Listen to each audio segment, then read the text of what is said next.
God, they ruined my phone. Hey, what's up, everybody? Welcome to Hangar 51, filling in for Dave. I don't know why he's not live. I don't know who the guest was. Shadow, who was the guest supposed to be? And why wasn't it me? Hey, I'm only here till you guys go live, Zoom. So, the second Spencer, you guys start a Zoom, I'm out. I'm just filling in till then. So,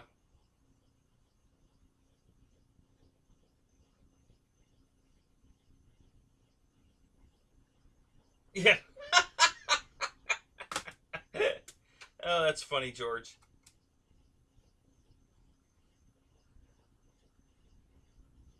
Oh, just temporarily. Just filling in for Dave. I don't know what happened. I don't know who the guest was that couldn't be on. I'm just giving Shadow a hard time now. Jermaine, what's up? EQ, how you guys doing? Paul, good to see you. JCB, who else is here? Jermaine, I think I said hi to. Who else? Jeff Adams, good to see you guys. Brian Chambers, what's up? You were the first one in the room tonight. Good job. So, as quickly as this filled up, obviously you guys were jonesing for something to do tonight. I know. But thank you, George. Appreciate that. Thank you. Let me fix it. We'll do our little fade in. So, and there, yeah, I should be there. Yeah, all right.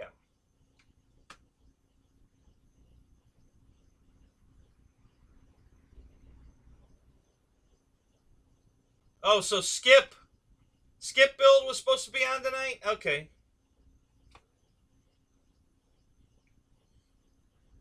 Hey, I'm always available for a backup, Shadow.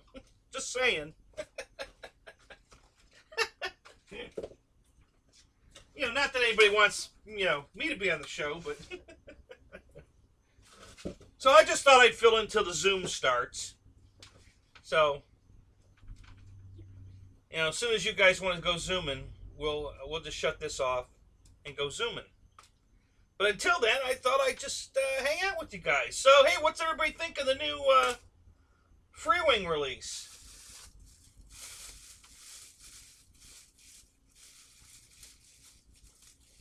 Yeah, we're not going to get much from Fred. It's not even a hurricane. It's only a tropical storm. It's going to stay way west of here. So, Sunday we might get some wind.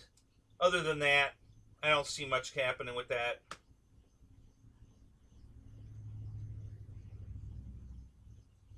Yeah, all right, good, Matt. So we'll start with you. What's your impression of the new plane? Let's start with that. How you doing, Tim?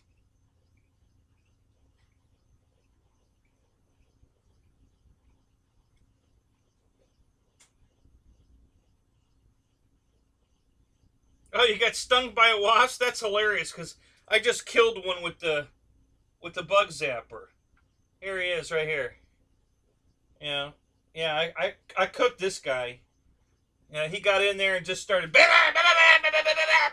Just smoked him. So I got even for you, Tim. I took care of one of his relatives for you. That'll teach him. I got your back, buddy. Roy, they released a jet, 70 millimeter sport jet, and before I tell you my opinion of it, I'm trying to get somebody else to say something.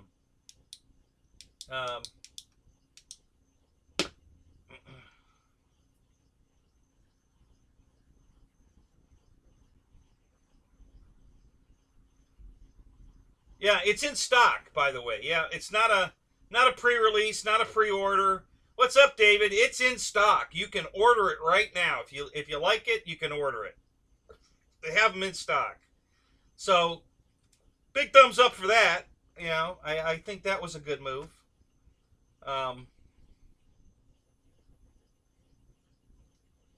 Yeah. Another sport jet. Yeah.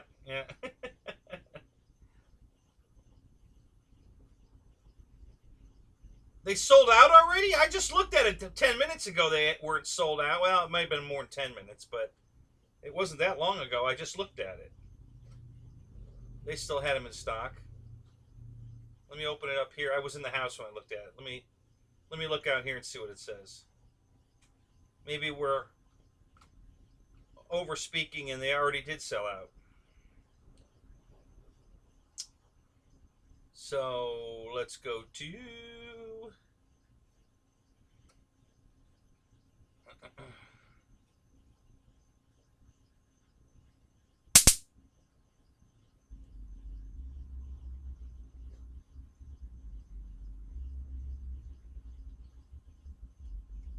and let's see here.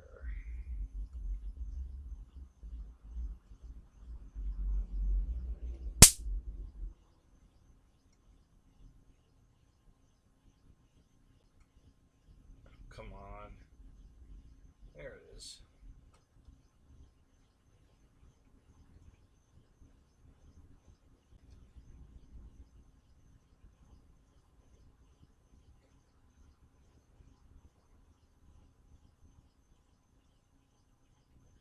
Wow. I guess they did it. Well, you know what? Maybe not. Hard to say. It's in pre-order. So it was in stock less than an hour ago. And now it's in pre-order. So I don't know. I guess we'll have to wait and see if maybe they can get all the shipping container emptied yet, and they put a bunch up just to get them on the page so people could order them, and maybe they're still counting. I don't know. If you're interested on it, keep your eyes on it, because that pre-order might switch back to in stock at any moment. Yeah, less than an hour ago they were in stock. So so yeah, keep your eyes on it.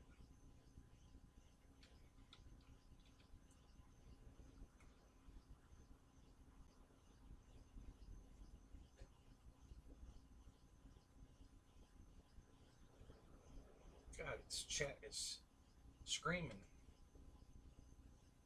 Let's see here.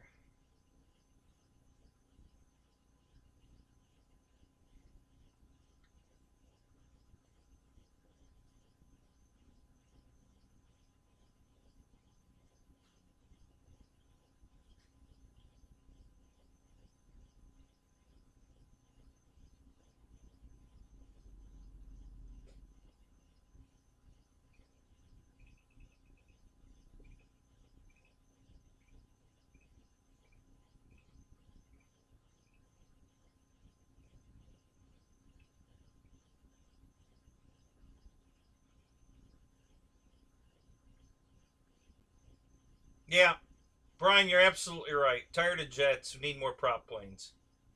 Yeah.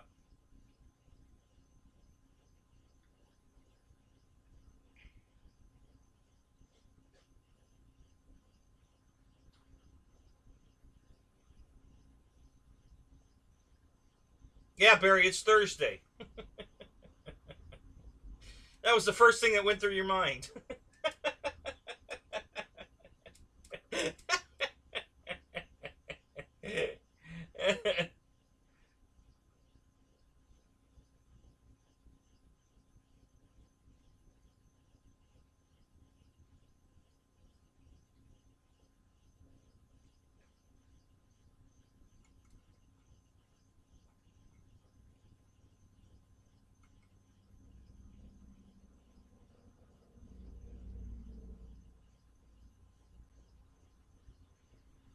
Yeah, I'm still on from last night. No, we went about 6.5 hours last night.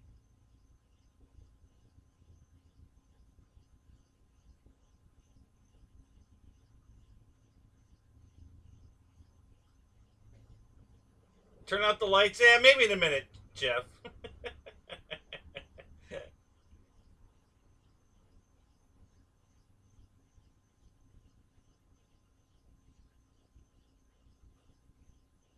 Yeah, Paul, I agree. Yep, I think they should have put lights in it. Um, you know, LEDs are pennies. Yeah, we're penny pinching here. Some of the stuff they're leaving off is just pennies on the dollar. And they're shooting themselves in the foot, I think, by not, uh, just putting the stuff in it. You know, maybe the profit margin would go down a tiny bit, but they'd make so much more in selling more jets that they'd make it up in sales. Because, you know, so my take on this thing, it's a Havoc. It's almost identical in size as the Havoc. It has a lot of the same features as the Havoc, the way it's shaped, the way it looks. Um, it has the same landing gear that the Havoc has. It's the only difference is it's 70 millimeter instead of 80, but it's also $100 cheaper. The Havoc didn't have lights either. That was $399, and this is $299. So, I think it's a pretty fair price for the plane. What's up, Mike? Good to see you, man. BD, good to see you, buddy. But I think they would have sold a lot more if they'd have spruced it up a little more. So the funny thing about it is it's actually got a bigger wingspan than the Havoc, not by much. This thing's the Havoc has a 1041 wingspan. This has a 1050. So we're talking like 9 millimeters. It's like nothing. So, but the Havoc's longer, nose to tail than this. And again, the Havoc was 80 millimeter. This is 70 millimeter. I think they'd have sold a lot more of them if they had made it an 80 millimeter. I don't think 70 millimeter planes are that popular. The 80s seem to be the most battery efficient. The balance of fast flight, good flight time. It just seems to be the 80s are the best all around. And I'm really surprised they didn't put an 80 in it. But yeah, if you look at the Havoc, and by the way, if you guys want to look at the specs of the Havoc, it's still up on Hobby Zone. So just go to Hobby Zone, click Jets, and the Havoc's there. You can click on it. All the specs are there. You can read all about it. Look at the pictures. Compare the pictures to the new jet. It's very similar. The wing tips are rounded. The tail, the stabilizer tips are rounded. The rudder's not, which I think is totally wrong. I mean, why would you round the wing tips and the stabilizer tips and then square off the rudder? I think that looks stupid, but it's an easy fix. I mean, a little sandpaper and you can round off the rudder easy enough. So it's not like it's super hard to do, but it looks out of place to me. They should have rounded it like the Havoc was. It just shares so much of the same look as the Havoc. And it's the same size as the Havoc. And relatively speaking, I mean, they're within millimeters of each other. So, pretty decent price. When it goes to $329, I don't see them selling very many of them. Not without lights in it. I just think people are going to pass it by for other jets. At $329, there's a whole slew of jets that you can buy that I think are better jets. So,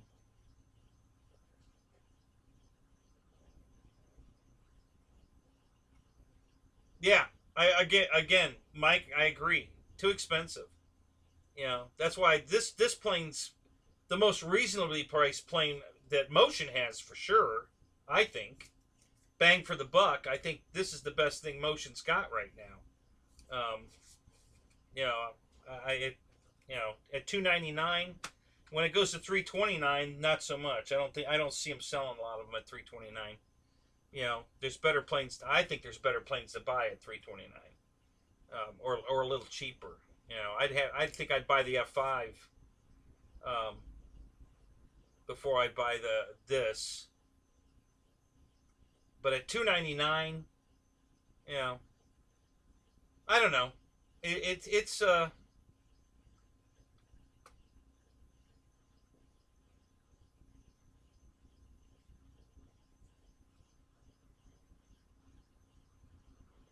Well, that's basically what this is, Rich. I mean, it's almost a Bandit. I mean, it looks very similar to a Bandit, and it looks a lot like the Havoc. And I agree. If it had made it an 80 millimeter, I think it would have been way more popular. Um, I could be wrong. I mean, if they really did sell out of it, depending on how many they got, I don't know how many they ordered. Um, it seems like they don't have any money. You know, I mean, they've been out of tanks and everything else forever.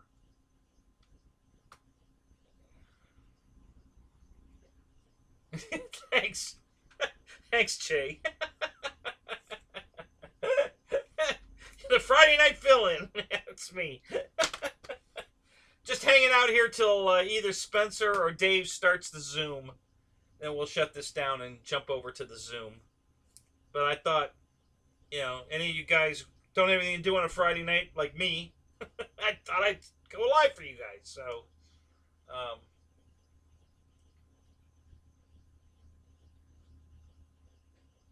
it's a great glider, Paul. I love mine. The only thing I don't like about it is the leading edge doesn't have any lights on it, but that's easily remedied. So I'm going to put some lights on it on the leading edge. Probably just nav lights in the wingtips. Just something I can see when it's coming at me, because the plane's beautiful in the sky above, but when you're coming in to land and you bring it straight at yourself, it disappears because you can't see any of the lights from the front. It just goes dark.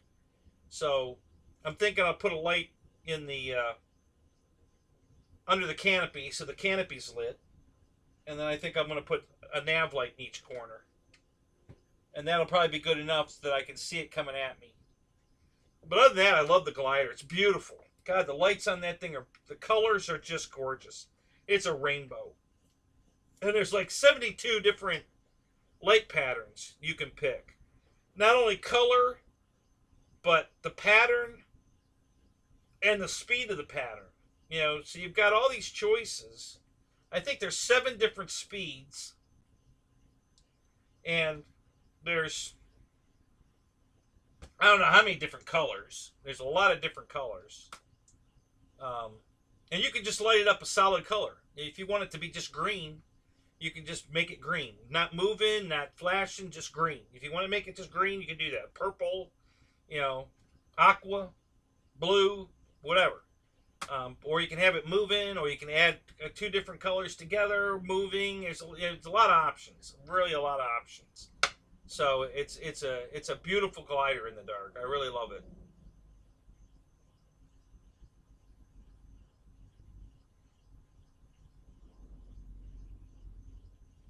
Yeah, Bandit is totally cool. This thing's only halfway cool. Wild Bill, what's up? Good to see you guys. Right, sir?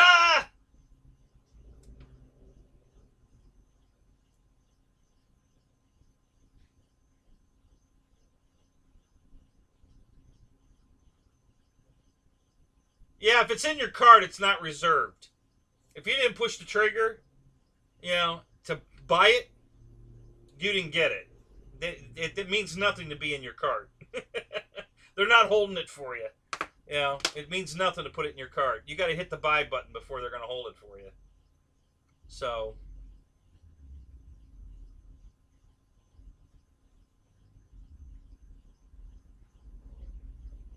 yeah, I love flying at night. I have a shitload of night flyers. What's the vet email? Tim, where did you get that? And it's only, listen, my the Impala you rode in, Tim, the license plate on it is XXL underscore or space. Well, actually, it's a hyphen. Yeah, XXL extra large hyphen VETE vet, extra large vet. That's my license plate, and my Yahoo email is the same thing. XXL underscore, because they won't let you use a hyphen in Yahoo. So it's XXL underscore VETE at Yahoo. So that's my Yahoo email.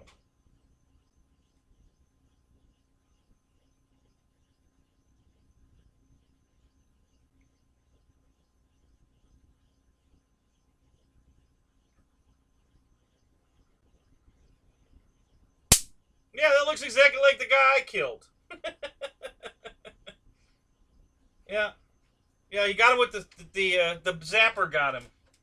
So I got a wasp right here that, hey, he looks like he might be moving. Is he coming back to life? Yeah, he is moving. All right, well, hang on a minute. Let's finish him off. We'll have a little roasted Jiffy Pop.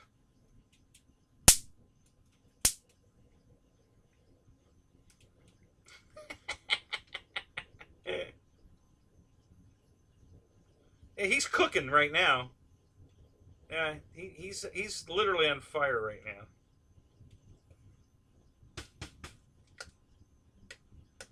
So that should have finished him off. Oh yeah, blew his tail off. He's dead. Yeah, that blew his tail right off. he no more good alive no more. Yeah.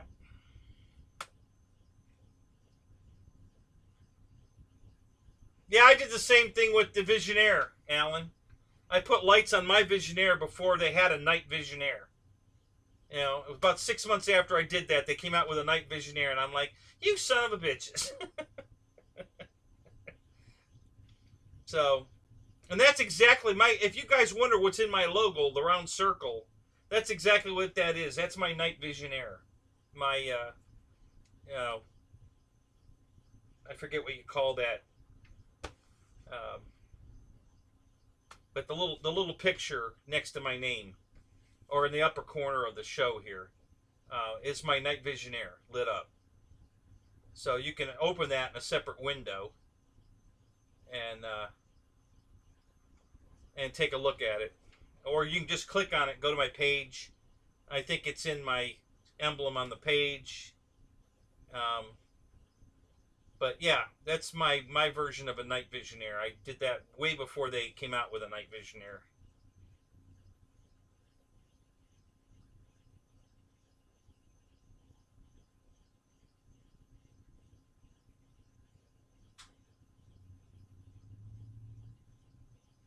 Snack time.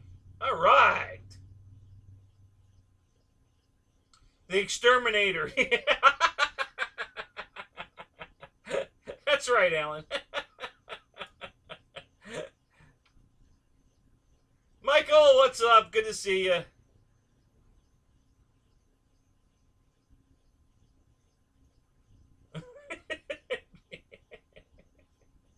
I'm telling you, Che, get one of these things, man. You'll have a ball with it. I'm telling you. It's the coolest thing. It's the best 20 bucks I've ever spent in my life. I'm telling you, that thing is hilarious. I'm having a ball with this thing. Raymond, what's up? Good to see you, man. Come on, guys. There were 28 of you here just a second ago. Only 12 likes. Come on, it's free. Like on television. You know, Jimmy J.J. Walker, it's free.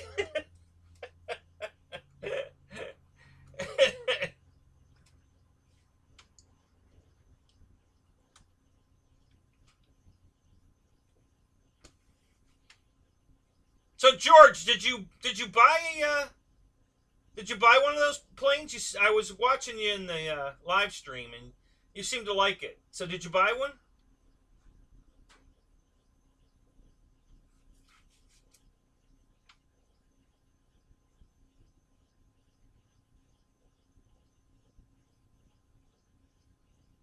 Yeah, George. So those lights you're talking about is exactly what I was emulating when I lit my night vision, my Visionaire to a night Visionaire. Let me grab it. It's right here, and I'll show you what I'm talking about.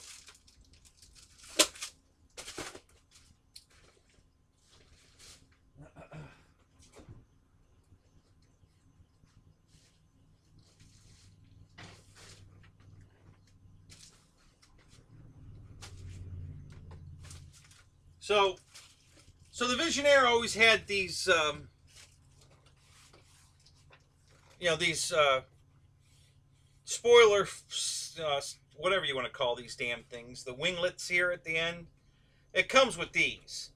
So I lined the inside of it with LEDs, white LEDs. The light, so it just shines across the whole top of the wing and hits the fuselage. And on the outside, of course, on the left wing, I put red ones. There's red LEDs on here going out. And then same thing over here.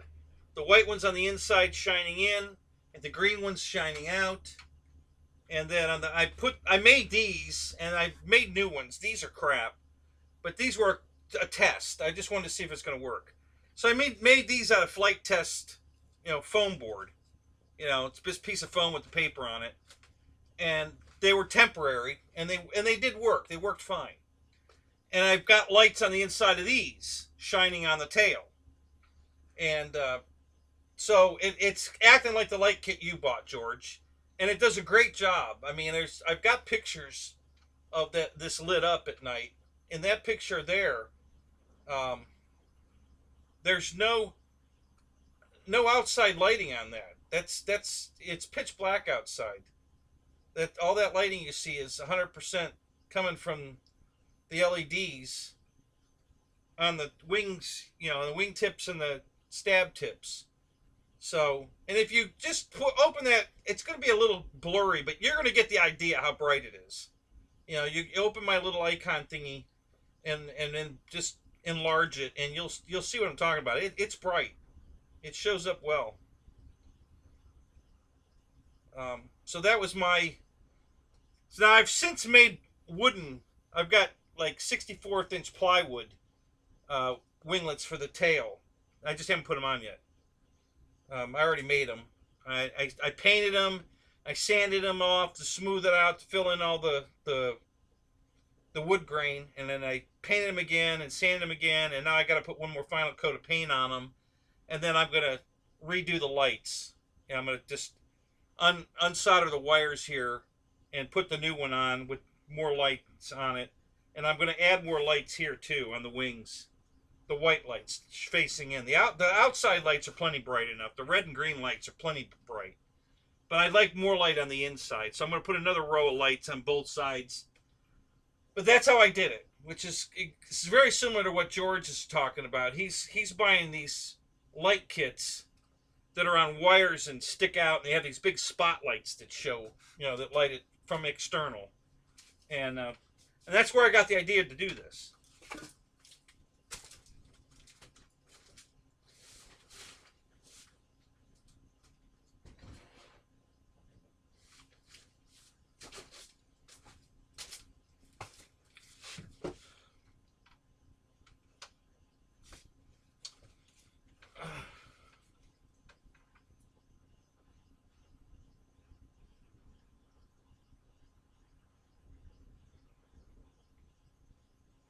Yep, Alan, I agree with you 110%, man. Absolutely. LEDs, they cost nothing, and they should be on every airplane. There's no reason not to put them on there. You're pinching pennies. The sales would increase exponentially by adding a couple of pennies worth of lights to it. Would increase sales on that airplane so much that would way overcome the very minute profit margin that you're going to lose per plane. You're going to make up tenfold in sales because you're going to sell a lot more airplanes. And I've been asking this opinion for years, and it's always the same. Everybody wants, everybody thinks it should have lights. Doesn't matter if it's not a night fly kind of thing. It's just that the scaleness of having lights on it. The coolness. It's just cool to have lights on it. And the expense is so minute, it's just stupid not to put lights on it.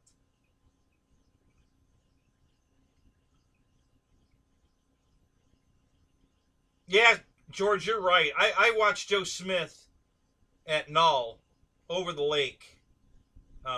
That's where I got the idea. I was watching Joe Smith, and he was flying the crap out of it. And of course, the water was glass smooth, so you've got a mirror reflection of the plane hovering and spinning with the smoke on and everything in the water.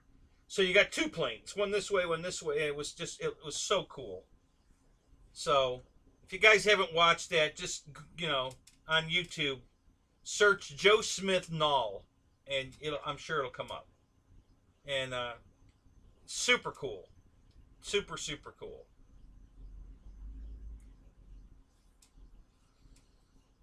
Dennis Farley, what's up? Good to see you, buddy.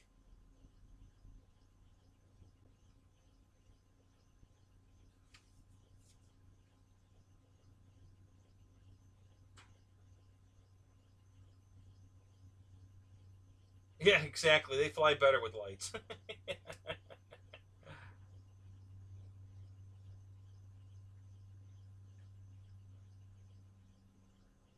Yeah, kind of. I mean, think about it, Matt. The Avanti had, well, that's kind of a real jet. I mean, you know, but it was a sport jet, and they put lights all over that thing, and it was a huge success. You know, I mean, the main reason I bought the Avanti was the landing gear, but the if I was on the fence at all, the light pushed me right over the fence. The fact that it had the great landing gear and lights, and I'm buying this airplane. I got in the first order. That's the first time I've ever ordered a pre-order on the first. I mean, I just hit the buy button immediately. So yeah, I won't do that ever again. But yeah, between the landing gear and the lights, that jet just totally impressed me. So yeah, it does, David. You're right. It helps with orientation in the evening. I mean, you know, when you're about to ready to stop flying because it's getting a little dark, if it's got lights on it, you can keep flying. If it's got, just nav lights alone is all you need, and you can keep flying.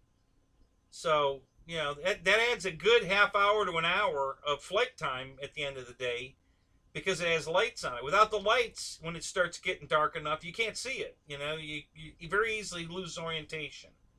So, what's up, Ryan? What's up? Good to see you, buddy.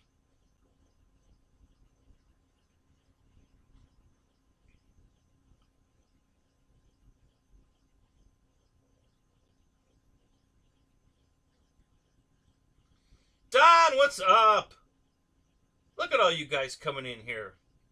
It's good to see you guys. I'm glad I could give you something to do on Friday night since we don't have Dave tonight. So I'm happy I'm here for you. We're having fun. We're jiffy popping some bugs with my oh so cool bug zapper.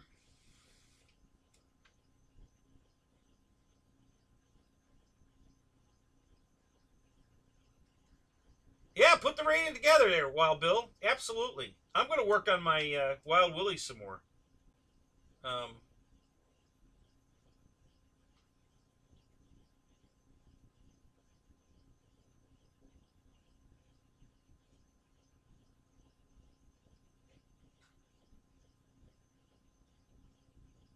did you order one, Jay?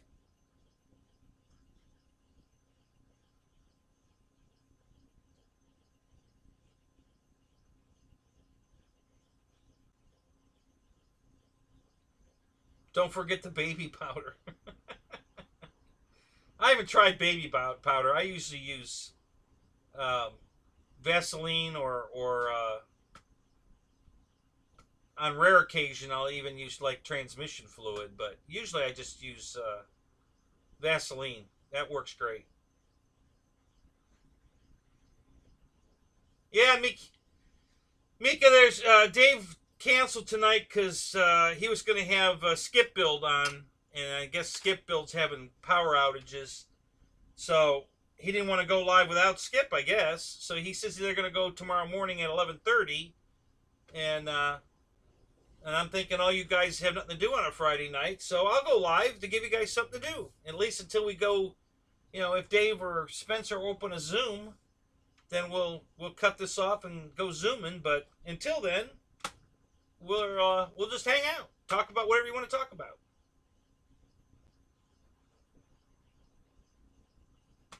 Yeah, I just grab whatever's on the nightstand, whatever's handy. Hand lotion, yeah, anything.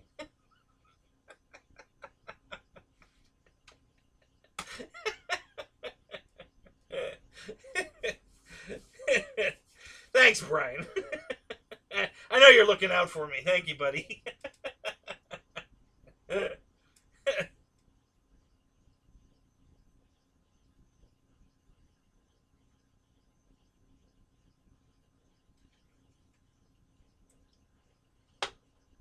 Well, Ryan, I have no problem with us taking a vote.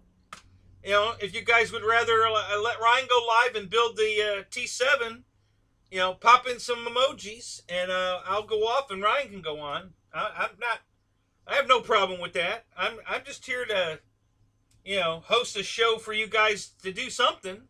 So we can do it just as easy, and Ryan's show is mine, so I don't mind. So if Brian wants to build a airplane for you guys and you want to watch, we can do that. So David wants to see you build it. Who else?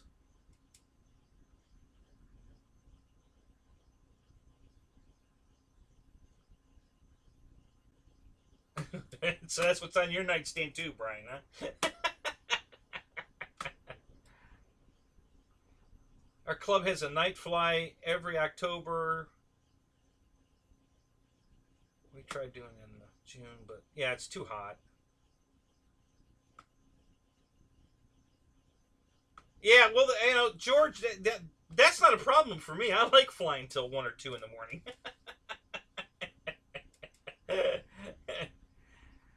Oh, you're very welcome, 200. My pleasure, man.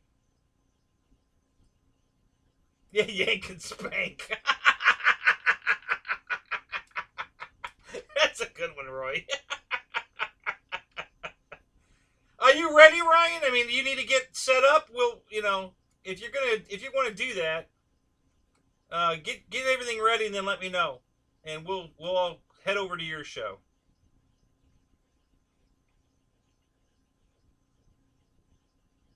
Yeah, Saturday Night Live, hang. Yeah, that's me. What's up, Juno?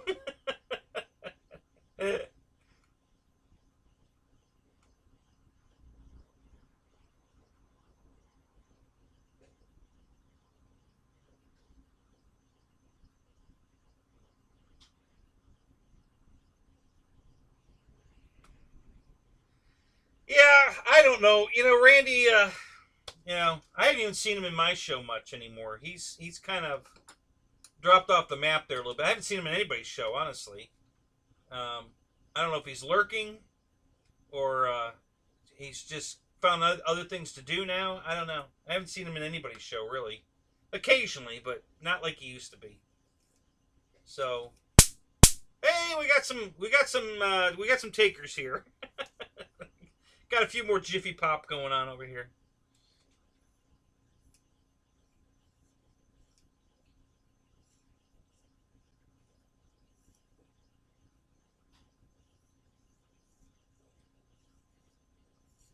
So, Wild Bill, do you text him or something? And do you get answers, or is he ignoring you?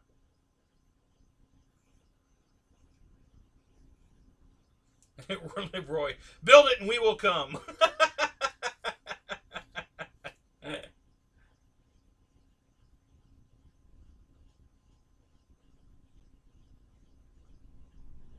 Yeah, come out and look at the lights. Yeah, good for you, Nate. You're going to love it. I'm telling you, man. You're going to absolutely love it. Yeah. Yeah, just turn the lights off. Have it in the garage with you and turn the lights off, and the show begins. It's pretty impressive.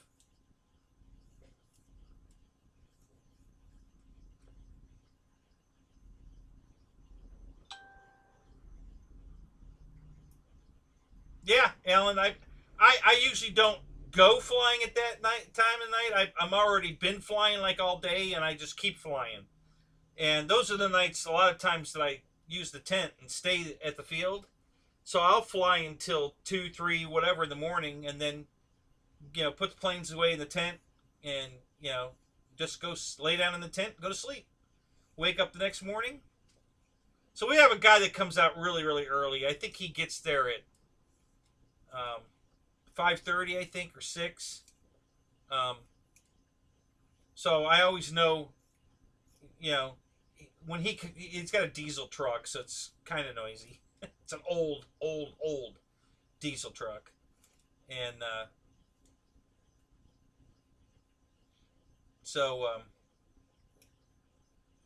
what's up, Roach? Good to see you, buddy.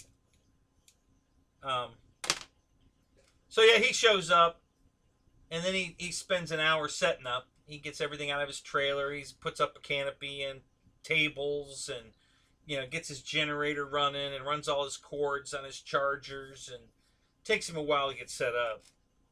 And then he starts charging batteries, and he's usually in the air by 7, 7:30. And I don't like flying that early because the ground's too wet.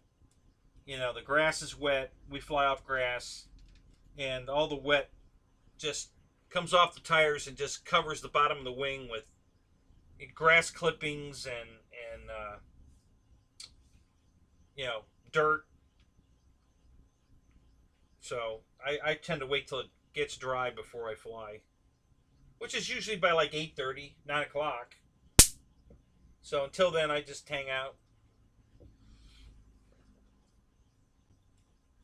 Of course it is, Wild Bill. That's Kenny. And they haven't killed him yet, and now he's driving the Tamaya Wild Willie. It's Wild Willie and Kenny.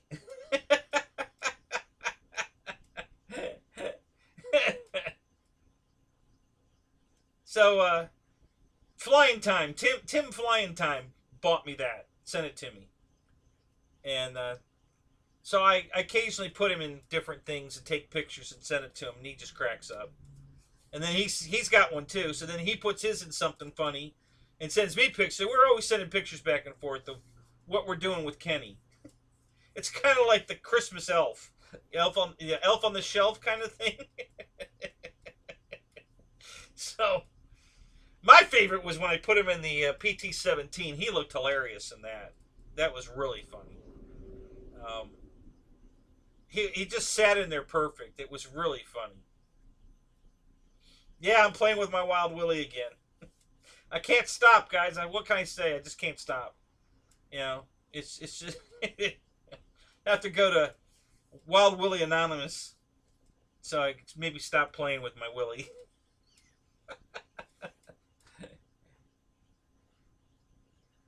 What about the guy in the back room? Are you talking about Jeff, my cameraman? Is that what you're talking about? Yeah, Jeff's over there. I don't have a camera on him right now. I could put one on him, but yeah, he's standing right there, holding the camera. It's just that camera's not live right now.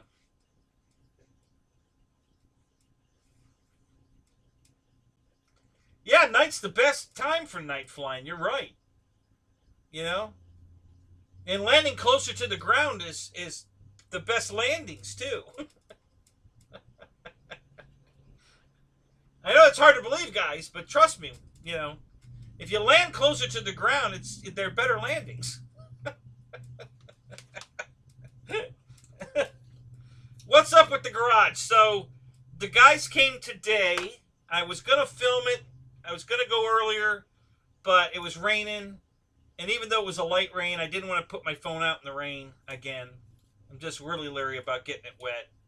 So I was going to go live tomorrow, but we can talk about it. So they came in today with a skid steer, and I had two stumps that I had to rip out, or well, 2.5 kind of. So they ripped them out with the skid steer, and then they brought, they scraped off all my grass. They got all the grass out. They took it out, and then they brought in, I think, 3 truckloads of dirt, and they spent most of the day. Well, that's not about. I think they got here at 1, and I think they were done about 6:30, maybe 6-ish. So they spent about 5 hours, and they finished it. It's all it's at the 4-inch grade. The the 1 foot footer is all the way around now. The dirt's packed. So all they have to do is to finish it now is put the plastic down, put the chair rails in the footer, and put the rebar on the. And it's and everything but the plastics here. He's supplying the plastic, and I don't know if they're coming tomorrow or not. But it's ready for them. So yeah, if they show up tomorrow, they can finish it, and I can call Monday. I can call for an inspection. So moving along quickly now, guys. It's going quite quickly. So I'll probably go live tomorrow. You know, early morning ish. Not real early. Not 7. Maybe 9 or 10. You know, before Dave goes live at 11:30. Because by 11:30 I'll either be cutting grass or on my way to the flying field, depending on what the weather's like. But yeah, I'm going to go live tomorrow for a quickie and show you what it looks like now. It's all they've got all the dirt's level up to grade. All the grass is gone. The 1 foot footer is all the way around. They removed one board. There was already a board out on the other side for the skid steer to get in. They took one out on this side because they pushed a lot of stuff out the other side temporarily, and then they got rid of it. But yeah, so it's coming along really good.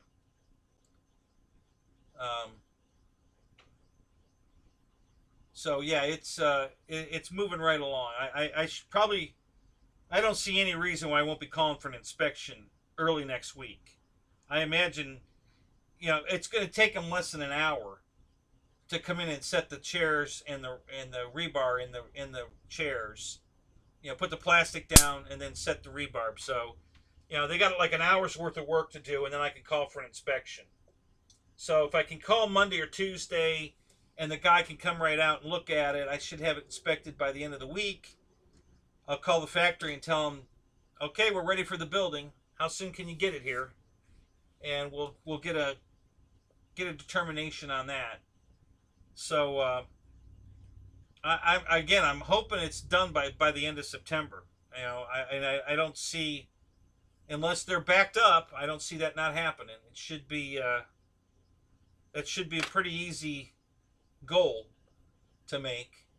So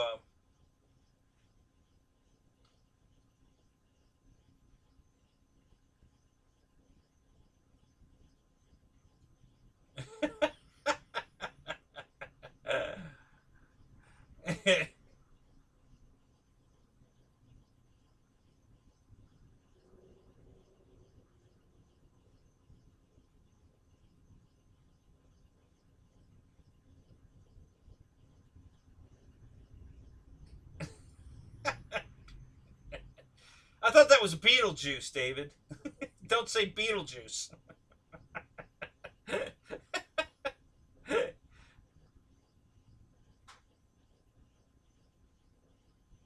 Yeah, it says 11 a.m. 11:30. He's going live. So I guess he's going live at 11:30 with Skip Build. Um,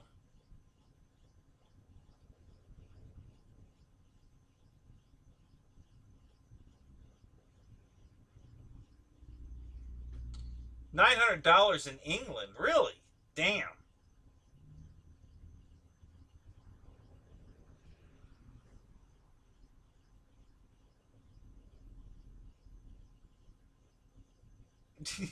No, that was a spoof, Mickey. Yeah, but I've been going live all day. Yeah, it's non-stop, still going. No, I just filling in. You know, Dave didn't go live, and so we're all sitting at home like, damn, there's nothing to do on a Friday night. So I thought, hey, I can run a live stream, and everybody come here. So they did. You know, good bunch of you anyway. So thank you all. Glad you came. You know, glad I could be here for you. So, yep, 40 by 60. That's how big it is. Yep.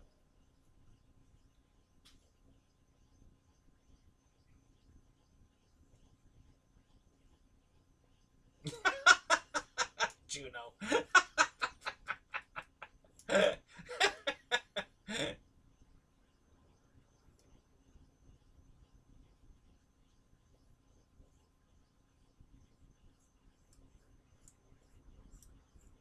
Don't feel bad, Mickey. We're always talking about you, but it's always good. Nobody ever has anything bad to say about you. It's always good, but we're always talking about you. You got the coolest jets, the coolest show. I mean, you know, you're just Mr. Cool. So, yeah, we're always talking about you.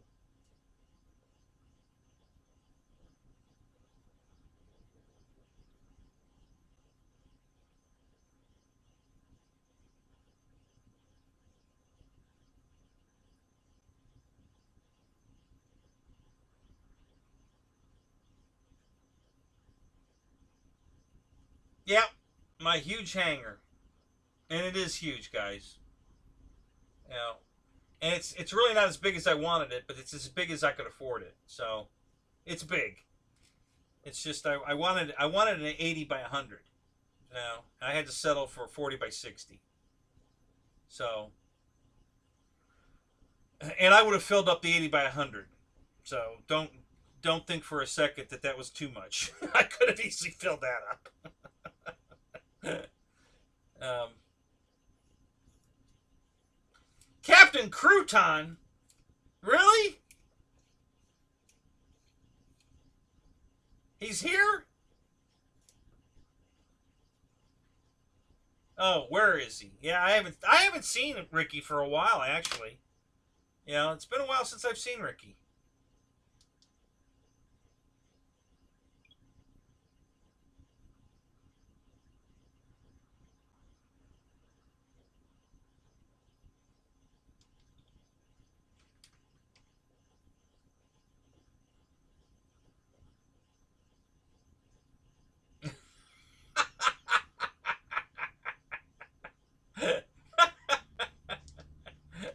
Looks like you got a fan there, Reitza.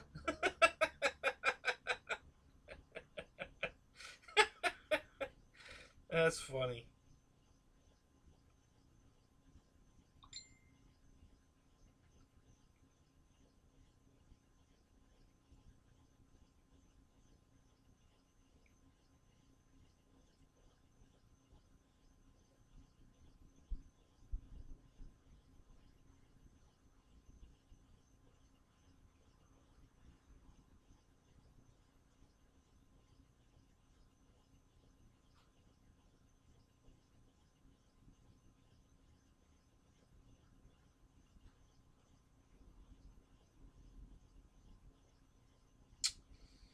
Oh, crap. Crap, crap, crap, crap.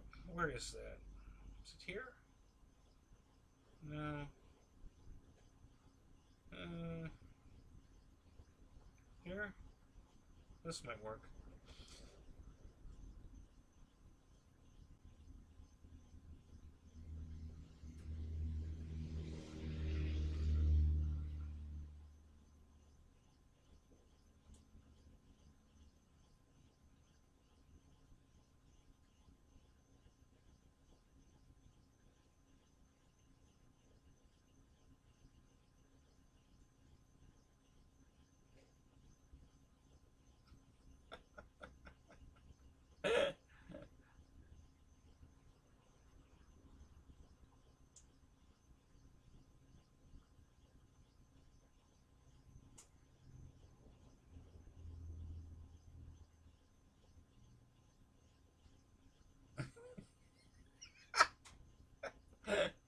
No, no, Mickey. I don't think you won anything.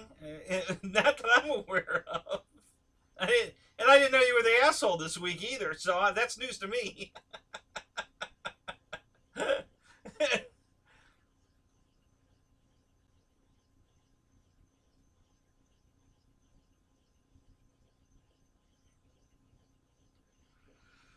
Oh, ha, ha, ha, ha, ha, ha.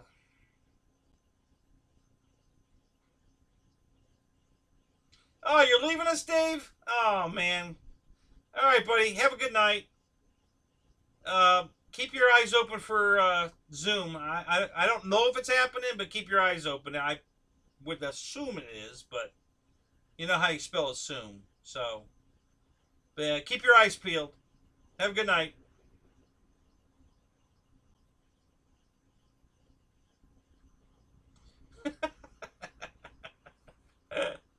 That's funny.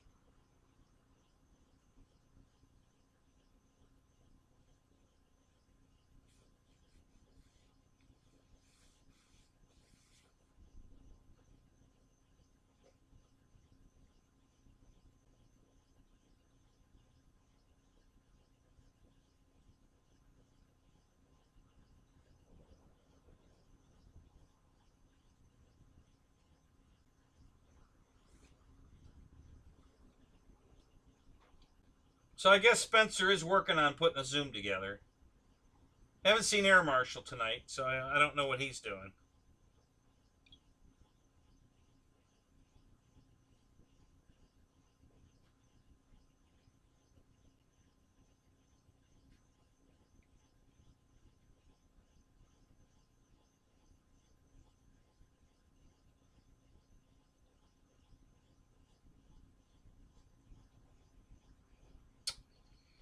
Oh, crap.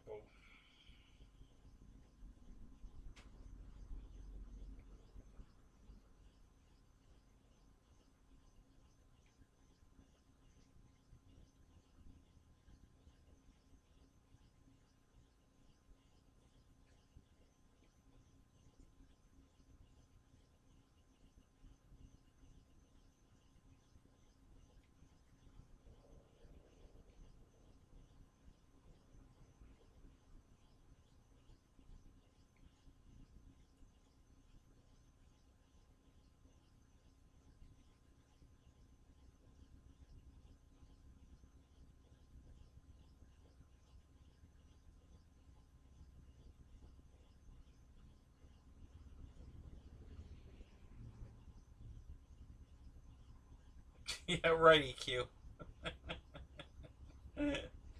uh, there's there's so many things wrong with that EQ. I can't even begin to tell you.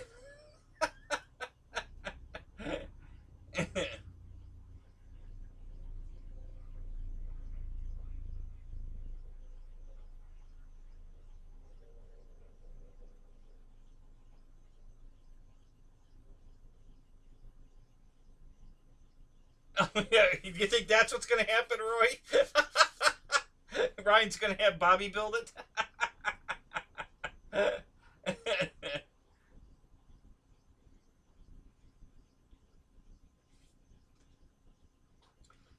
I don't think there's much to put together on that jet. I can't see it being more than a 10-minute build.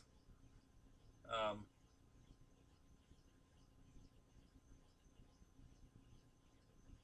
most of the planes today are that way. I mean, it's just they're making them so easy to put together.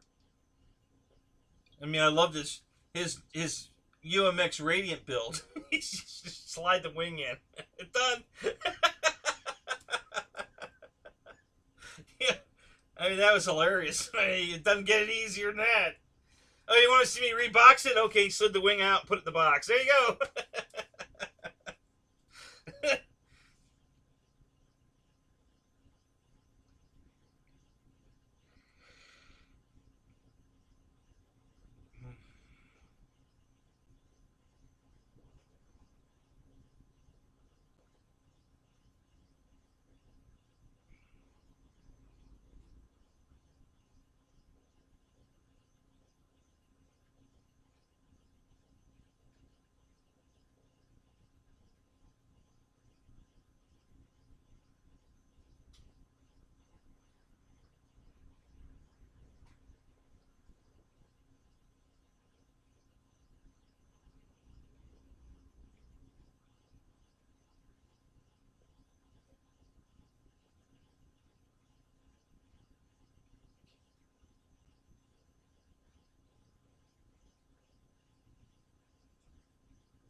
Yeah, exactly, EQ. There's one that was even quicker than that I built. What the hell was it? Um, Was it the? I think it was the Arrows. Either the Arrows Corsair. Yeah, I think it was the Arrows Corsair. It was. Yeah, I think like 4 screws. I think. Yeah, I think there were 2 holding the wing on and 2 holding the stabilizer on. The rudder was part of the fuselage. That was it. I think it was 4 screws. I think, if I remember right. It was like, okay, we're done.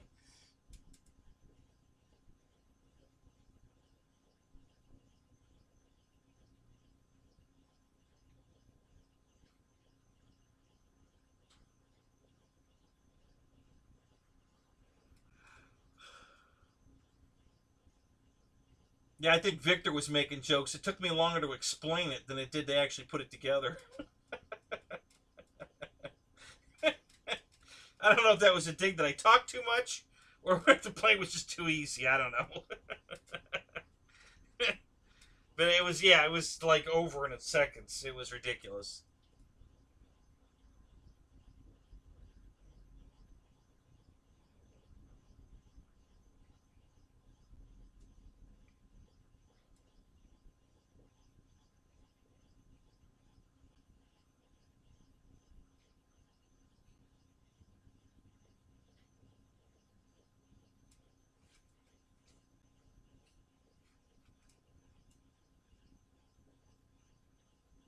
I don't know, Paul. What plane?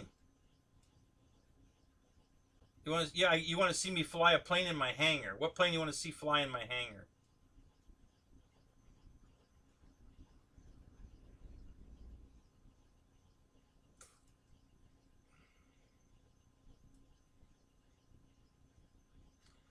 Yeah, Mick's always on fire.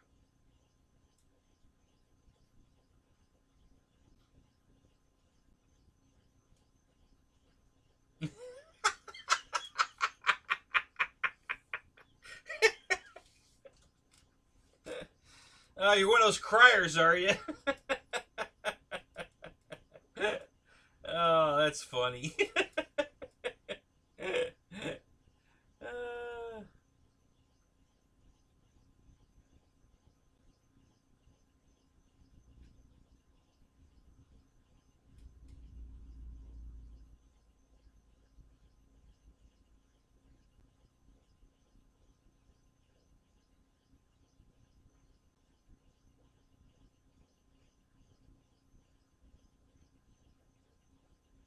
Christy's back. What's up? Good to see you.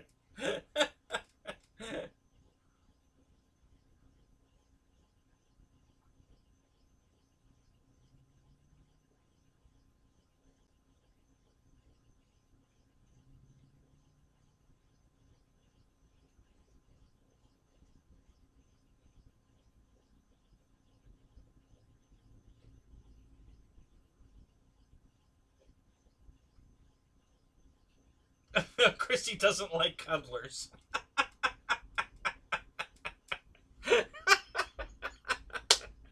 Oh, that's hilarious. Oh my god. That's it, George. They all come back for me. I'm such a catch.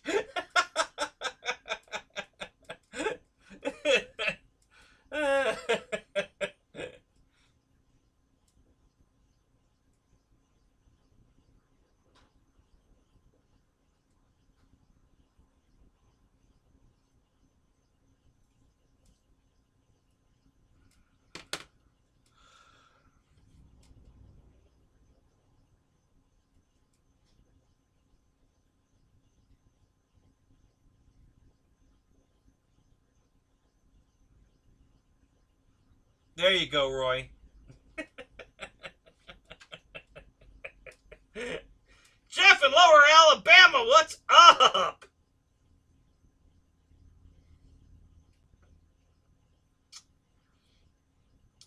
So Linda gave you a pass tonight? You got a hall pass?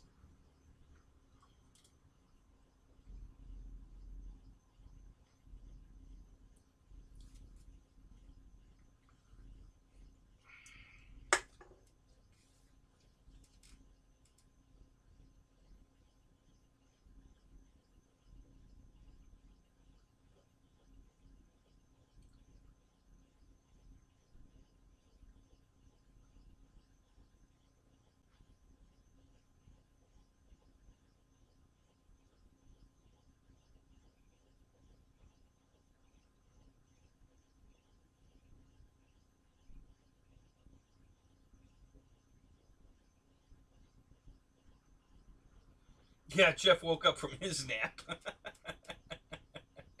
Oh, come on, let's face it. We all just woke up from our nap. You know, I was resting up for the Zoom. So, actually, I was resting up for Dave's show and the Zoom. And then I get in there and it says, 14 hours. What? Whiskey Tango Foxtrot. What? So, yeah. They don't do naps, Roach. Really?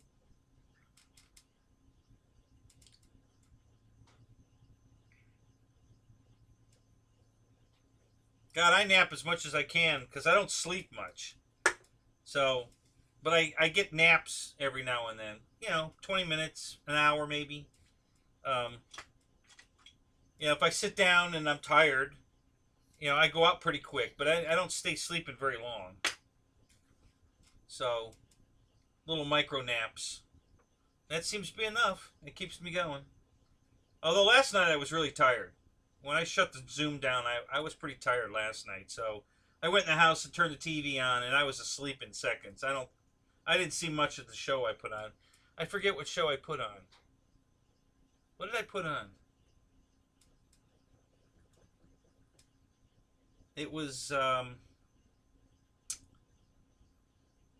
think it was a documentary on something. And I didn't get very far into it. I was out. So I didn't see much of it.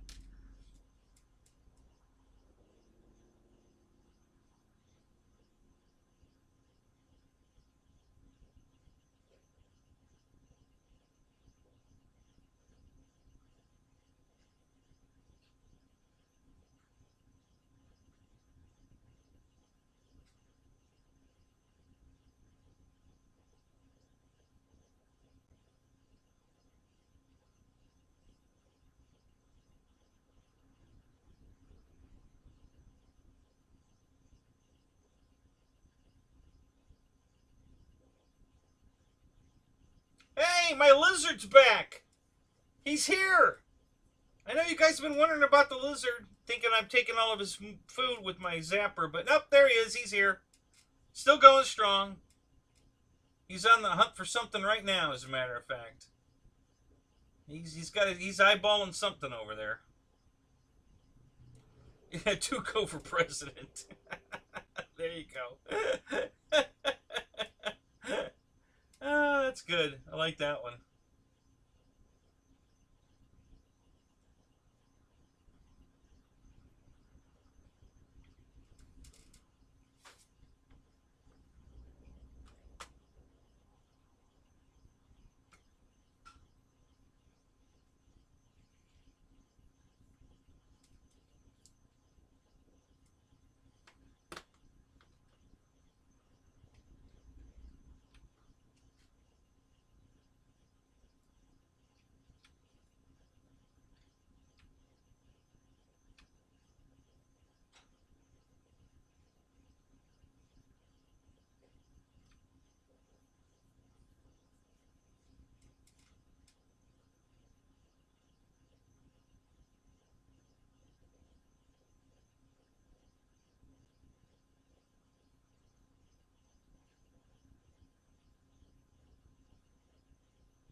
A blue tail what, George? What's a blue tail living in your garage?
Yeah, Juno. That's what's going on here. Christy can't get enough of me. Oh, blue-tailed lizard. I had one of those here. I first time I'd ever seen one. Yeah, there was one outside running around. I took a picture of it. I've never seen one before. So yeah, that's cool, man. That was beautiful. Yeah, never seen one here before. They're always just the brown ones that. But yeah, I saw a blue tail. Um, Craziest thing I ever saw. It was very cool looking. You prefer a split tail, Roy? Everybody knows that.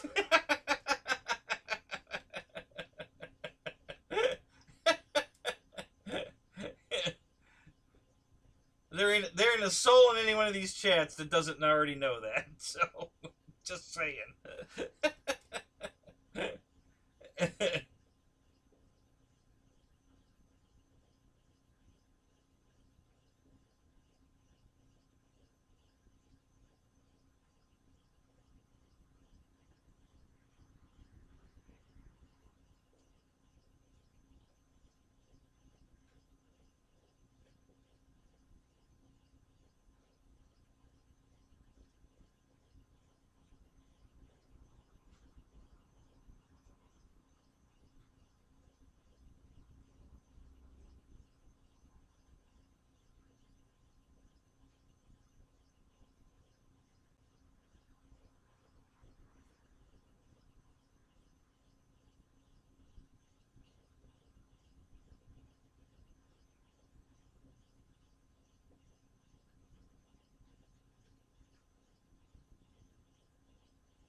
Yeah, I've only ever seen one blue tail here.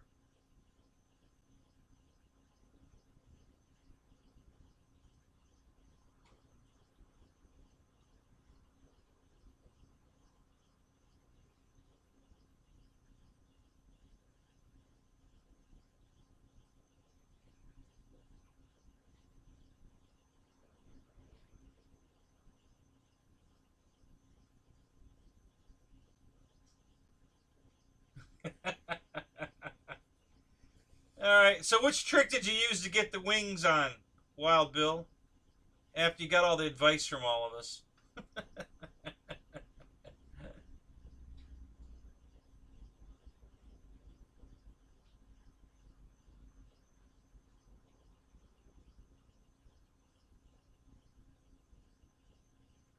Yeah, I've seen that too, Juno.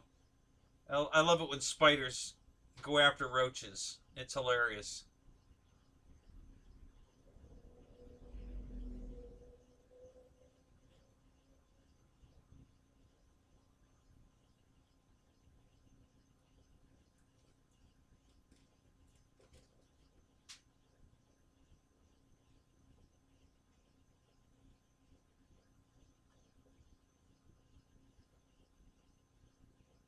Oh, you did the baby powder? Yep. I haven't tried that yet. Did it work good?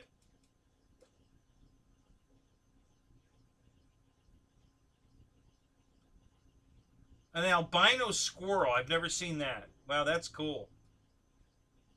Yeah, I haven't seen an albino squirrel before. That's pretty cool.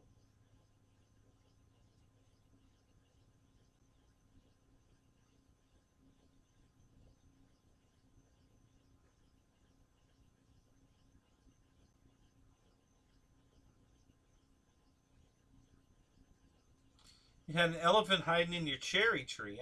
Really?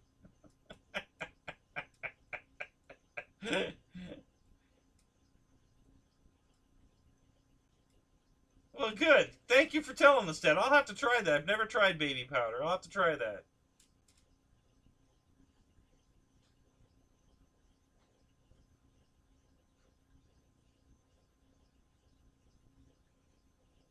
Yeah, you see how good they're? Yeah, you can't see him. Yeah, he's hiding in the tree. Yeah. Yeah, Motion came out with a stealth plane today, right? So you should go order one.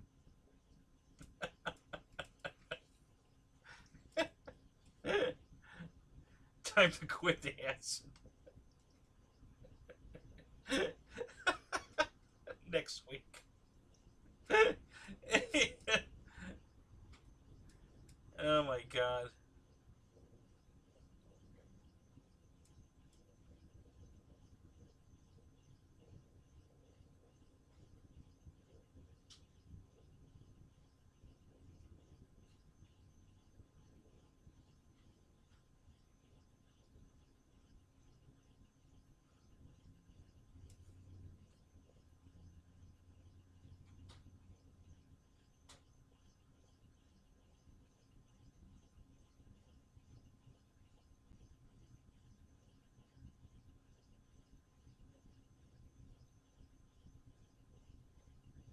You're gonna save it for tomorrow, Ryan? Okay, that works too if you want. That's all up to you.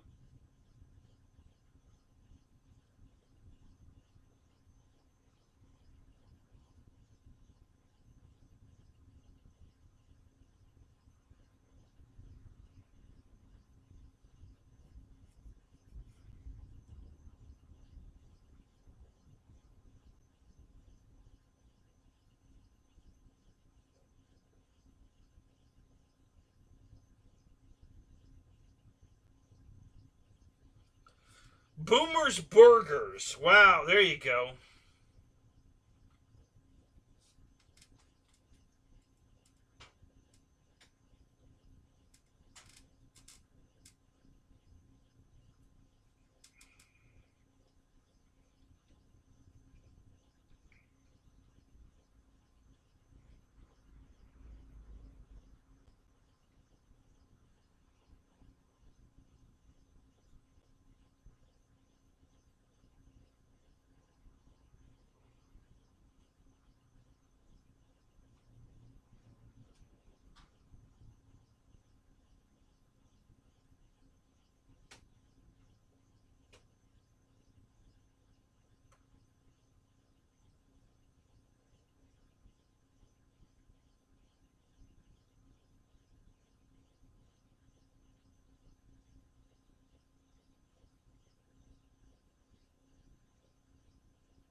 Uh oh. That scrolled by way too fast.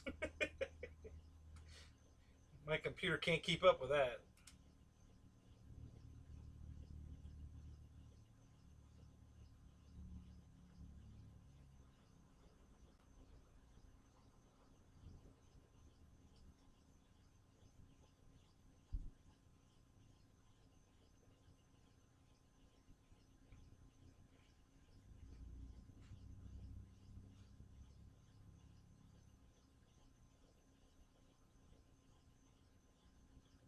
Yeah, my lizard just caught lunch. He's got him. Whatever he got. He's eating something.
Oh, I fly everything, Juno. When I get to the field, I take 6-8 planes out of the trailer.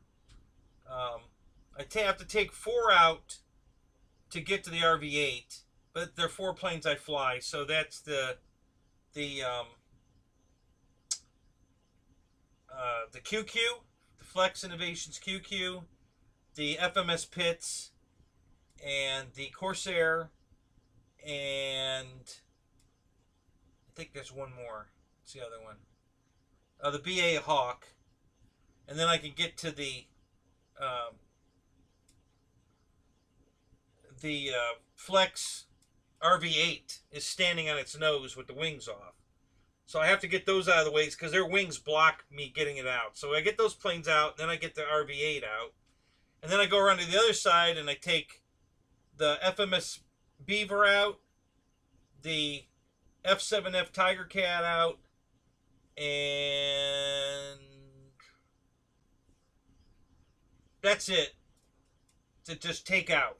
You know, I usually take all those out, have them on the ground, and I fly all of those, and then I'll occasionally grab something else, like on the bottom, the Avanti's there, so I'll grab the Avanti and fly it. I tried to fly it last week, bad aileron servo, so I got to replace that, so I couldn't fly the Avanti.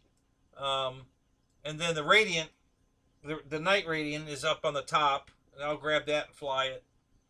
And then there's planes in the car, so my the PA8, what is it? The PA18, the 17, the Super Cup from FMS is in the car. There's 2 gliders in the car.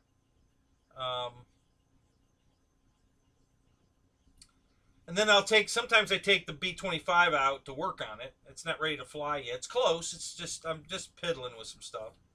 So it's almost ready to fly. And,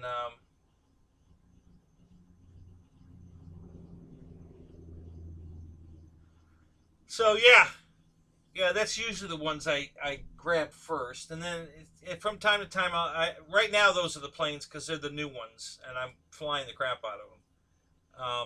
Eventually, I'll switch out some planes.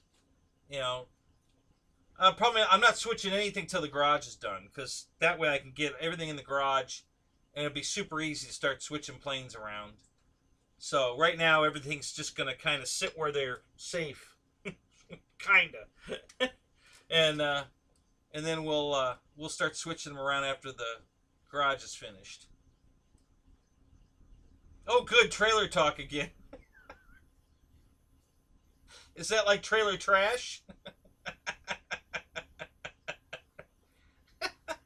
I resemble that remark.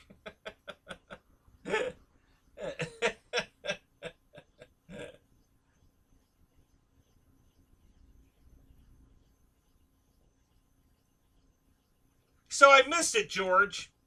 Did you order Vulcan, is that what they call it? The new one? Did you order one, George? You seem to talk highly of it in the chat, so I was just curious if you ordered one. The IX20 STD. That's my favorite radio mic.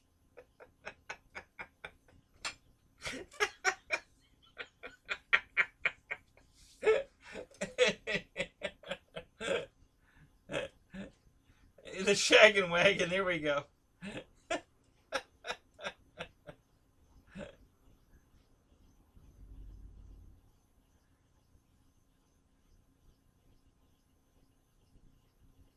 Oh, you're leaving again, Roach? All right, buddy. Let me pull this thing over. Wow, the brakes are working good tonight. All right, buddy. Have a good night. We'll talk to you later.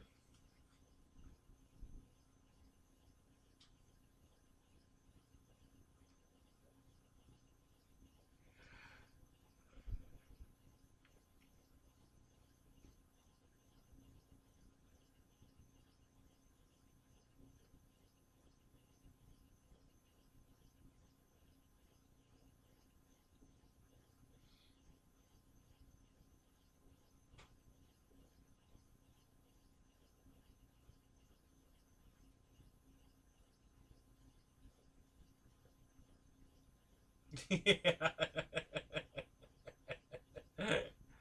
That's funny, Mick.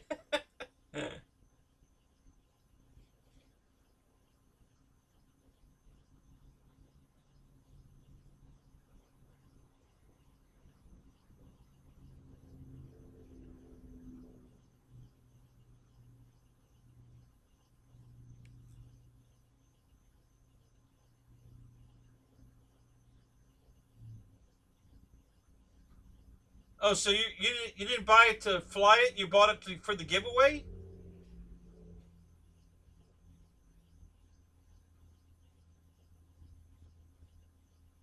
Hey, Paul, what did you want to see me fly in the hangar?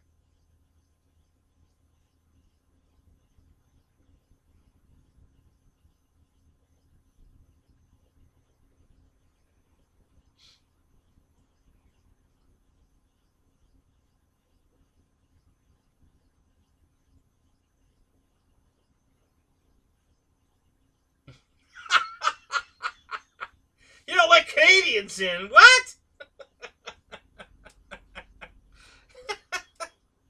Oh my god, that's hilarious.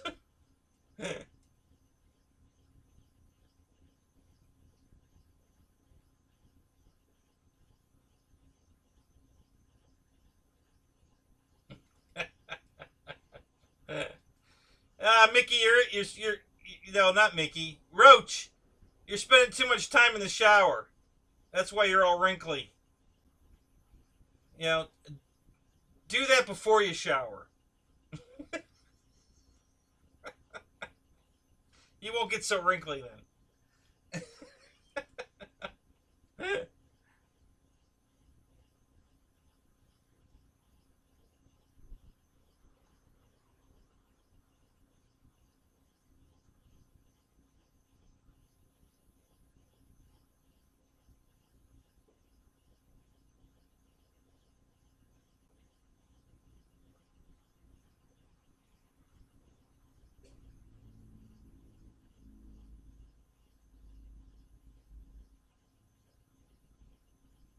Cold shower time.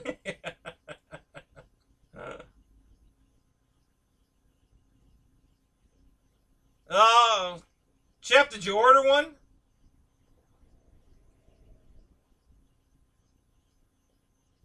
Yeah, that's true. You know, Roach, we all unwrinkle after a while.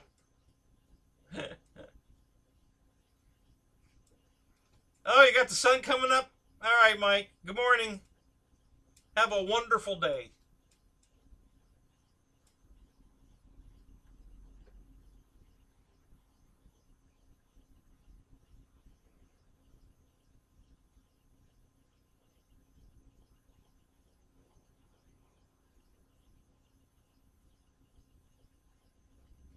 You didn't?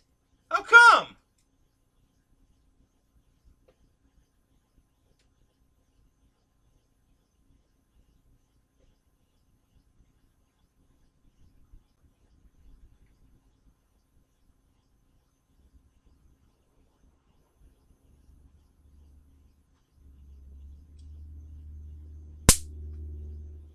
They were calling it a stole jet?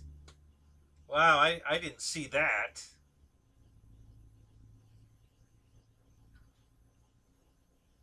Yeah, was it the Marlin you were fixing the other day or the Viper? I forget.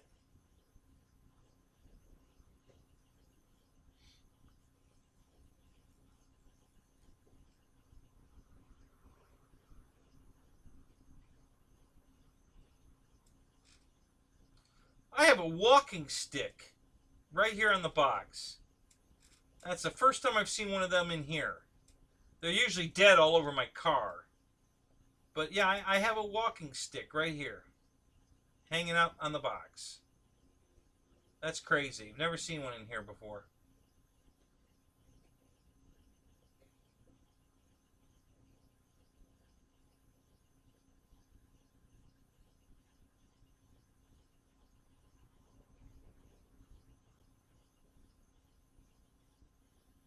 Yeah, yeah, there you go. A stole jet that does 120.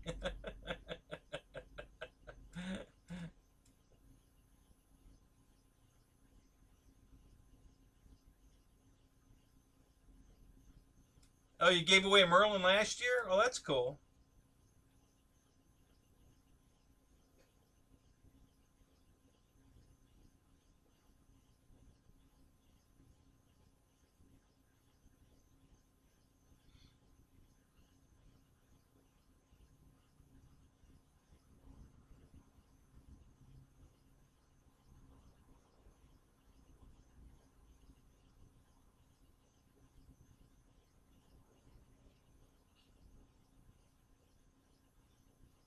Oh, that's that. A lot of mixed feelings about the Vulcan.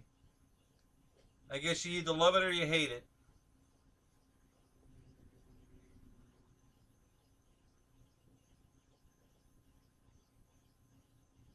Yeah, Nate, I gotta say, the Vulcan can't compete with the with the Cirrus and the Viper, so that's a mute point. I don't think it competes with that at all. So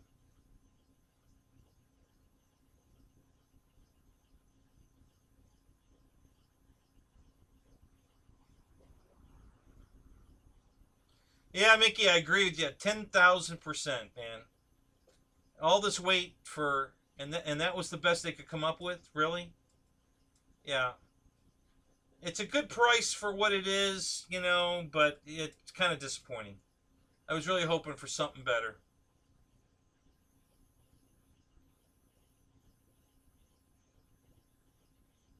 Yeah, the landing gear, it's the FMS landing gear. It's the same gear that's on the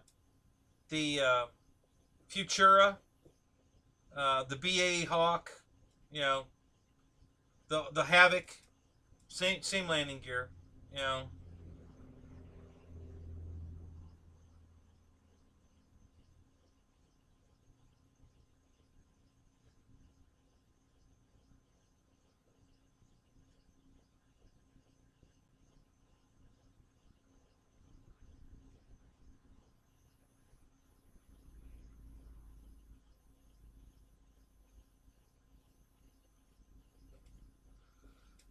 Yeah, I honestly the only thing I have going for it is the price. At 299, I think they'll sell some. I think if they jump it up to 329, they're not going to sell any.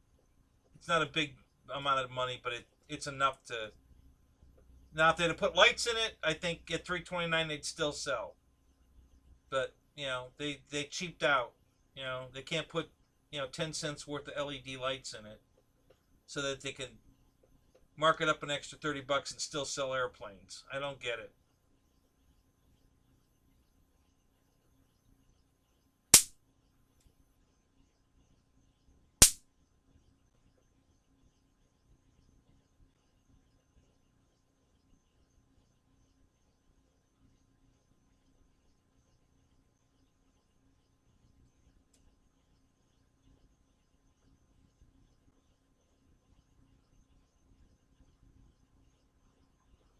Yeah, George, I agree. You know, it's a good starter jet, and at the price point at $299. Yeah, I agree. At 329, no, I'd pick something else over that one.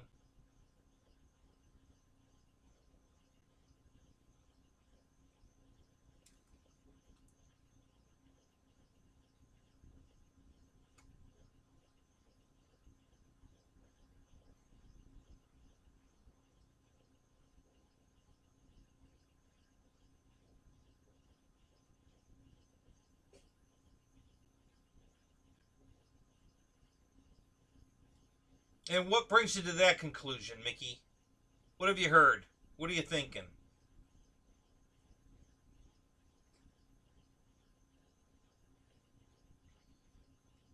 Pilot Ryan, Paul wants to know if you caught the baseball game last night.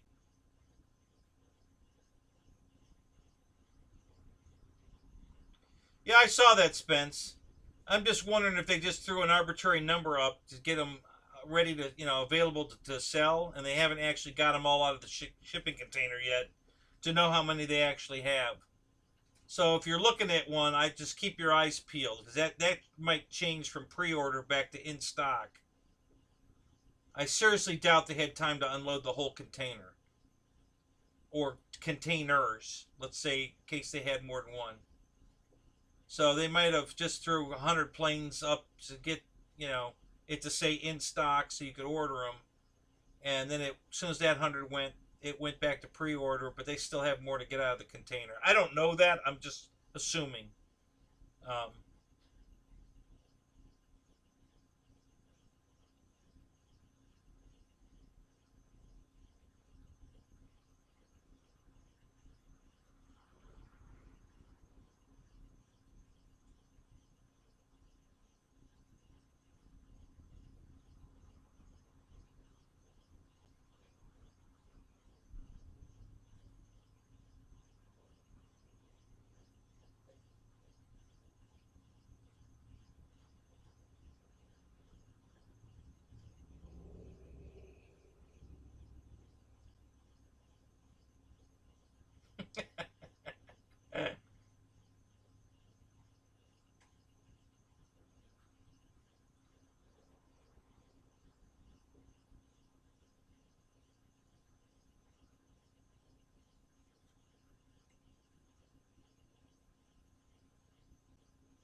yeah, Nate, but it doesn't have to be. Just because it's scale, it doesn't have to be pricey. They just what they sell it for what they think they can get for it.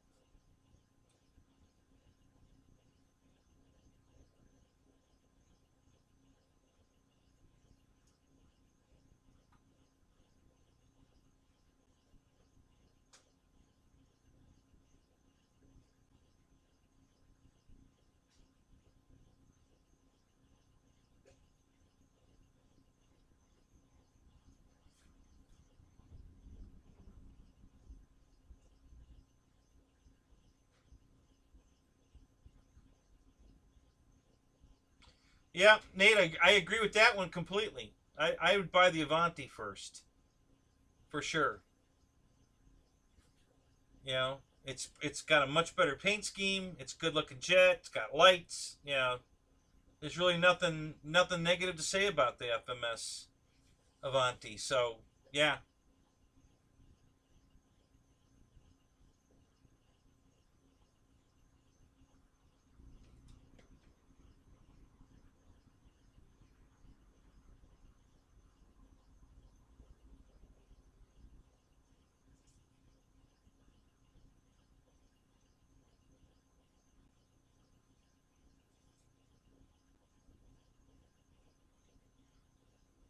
the short and prosper. Thanks, Fred. Fred's in the house, guys. Oh my God, Terry, what's up? Yeah, I'm on because Dave's RC. He didn't go on tonight. I guess he was going to have Skip build on as a guest, and Skip had to bow out because his power keeps going out at the house from storms. So Dave just decided not to have the show. So, and he posted that he's going to have the show tomorrow at 11:30 a.m. So we were wide open tonight. Nobody was on, so I decided I'd go live. So you guys will all have some place to come. And you did. You're here. So, welcome.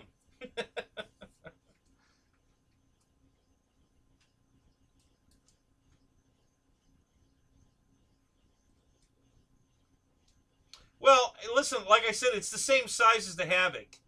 So an 80 will certainly fit in it. No problem. Um, it's amazing how similar it is to the Havoc. So, I don't know. I just,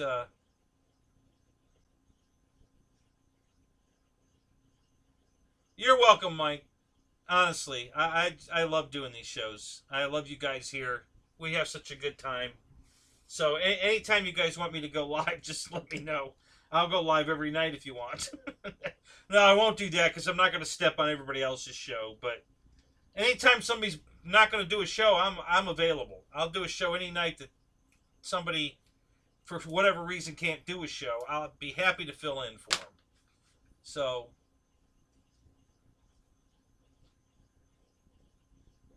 I thought of that, EQ. I did. I thought, they made a cheap jet because everybody's short on money, but that doesn't excuse them not putting lights in it. I mean, it would have cost them nothing to put lights in it, and I think they would have sold more of them. I think we'd be, talking more about it because I'm not the only one that's brought it up tonight that didn't have lights. It's on everybody's mind. I mean, almost everybody's mind. Victor, what's up? So yeah, but I thought of that. I thought maybe they're just bringing out a cheapie to keep the price low, so everybody that's out of work and really pinching pennies because everything went up in price, that they're trying to give us a break. So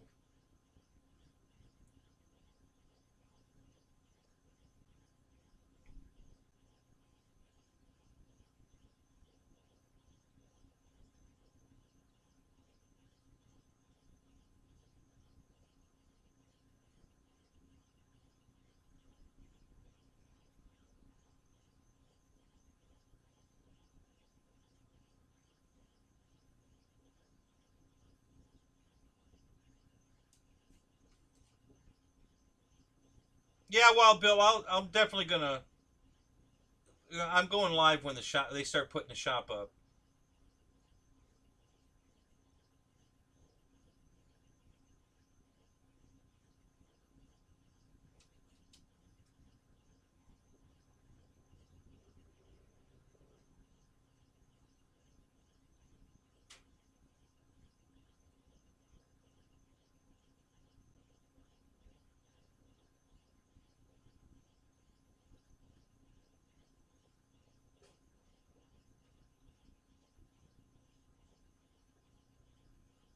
Yeah, I mean, but if you're flying it at dusk, it makes a big difference to see it. You can usually get an extra hour of flight time at night when it's getting dark enough that you can't see a jet without lights. You can see one with. So it lets you fly an extra hour just because it's got some lights on. And honestly, it only has to have a red and green light. I was flying my F7F the other night at 9 o'clock. It was dark. I mean, there was still a gray sky above the black trees, but with just a red and green nav light, I was able to fly that plane. So that's the only thing that's cool about the lights is that it'll give you an extra hour of flight time. When you would normally say, it's too dark, I can't see it. Plane full of lights. Like the UMX Turbo Timber. Oh my God. We'd fly those things all night long because with all the lights that are on it, you have no problem seeing it. And it's not a night fly plane, but oh my God, you can see that plane so well that you can fly it all night long, no problem. It's easy to see it. So, and I'm a night fly guy. I like flying at night. I think it's cool. I love seeing all the lights on the plane. It just looks so real. You know, it gives that touch of realism that I like. I really like the lights. That's one of the things I love about my UMX Turbo Timber is the light, and my regular UMX Timber. I have them both. You know, they're just full of lights, so they're really easy to see.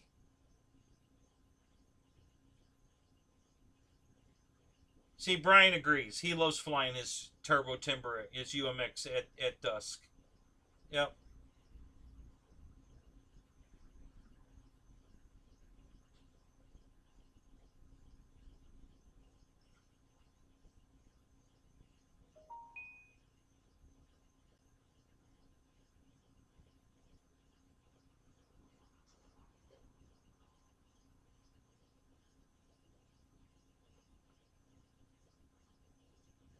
You love flying underwater?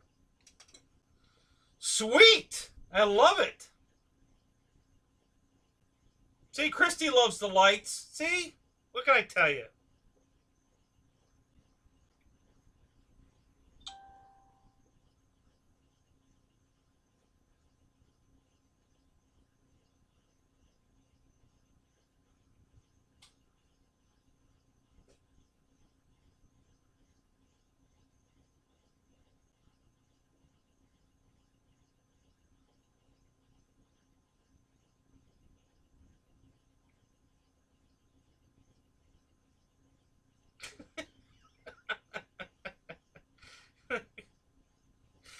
Oh, Mickey, you're hilarious. Ray! What's up? See that? Now, Dana should have been here to hear that. See, he's going all about it the wrong way with the ladies. He needs to get one of those planes out of the box that has lights on it and go fly it.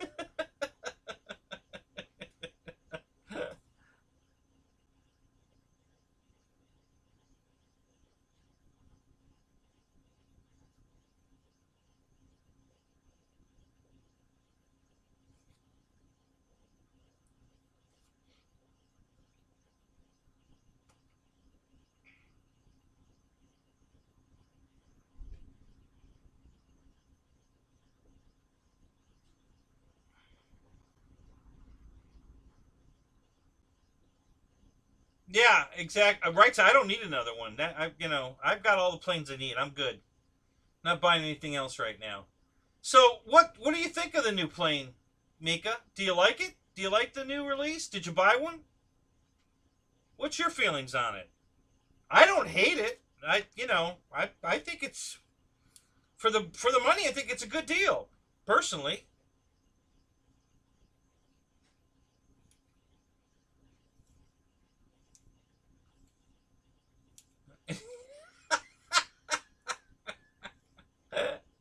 Exactly. That's true. Yeah. Yeah. So you paint yours and I'll light mine. How about that? Is that a deal?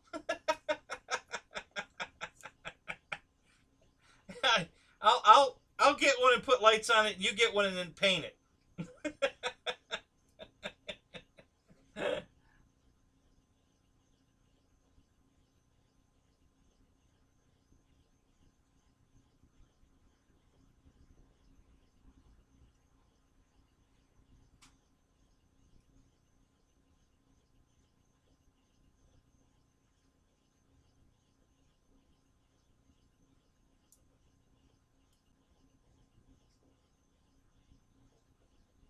So seriously, Mickey, I'm Mickey, Miko.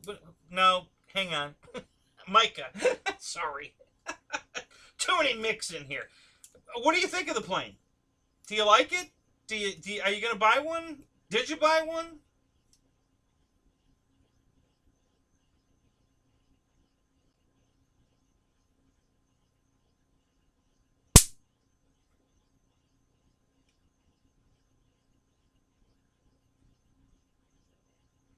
Okay, so you did buy one. So yeah, I think honestly, I think it's a pretty good deal for $299.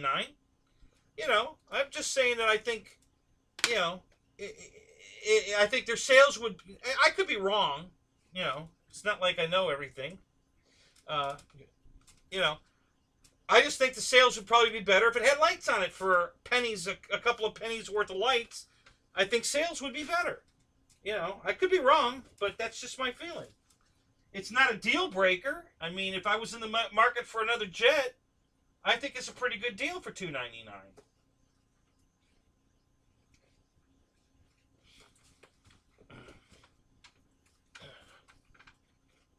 It's not a bad looking plane at all. Like I said, I think it looks exactly like the Havoc. It's the same size as the Havoc. It's got a lot of the same cues of the Havoc. I mean, it really looks similar. And I love that airplane. Hell, if they'd have made it green, I probably would have bought it. Honestly, and not that I hate yellow. I like yellow, but if it was that Havoc green, I probably would have bought it because I love that color green.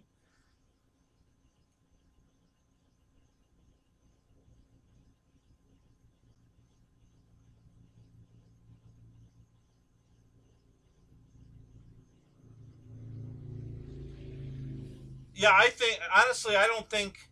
I think the 329 price is a price I wouldn't pay for the 70 millimeter. I think they should leave it at 299. I wouldn't buy it at 329. I know it's only $30, but I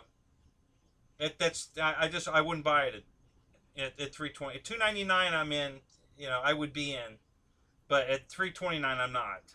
So that's how close they got that.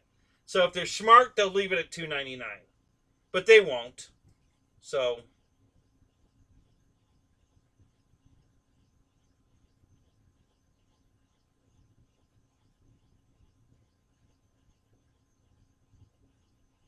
right, so they haven't even come close to making all the planes they could make. Not even close.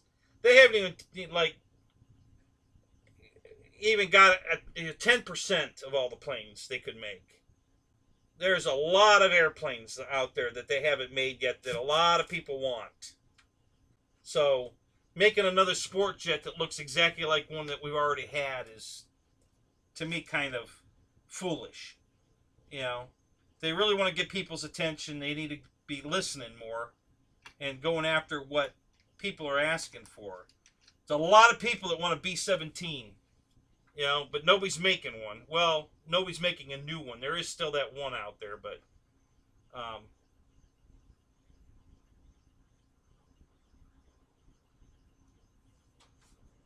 yeah, see, Ray says it's a 229 jet.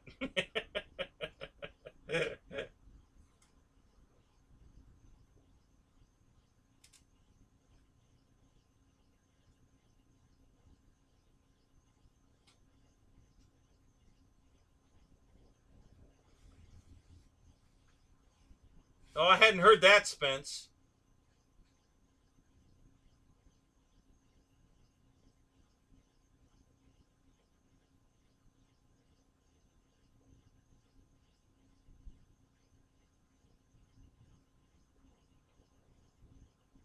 Yep. See, Mika, you hit the nail on the head.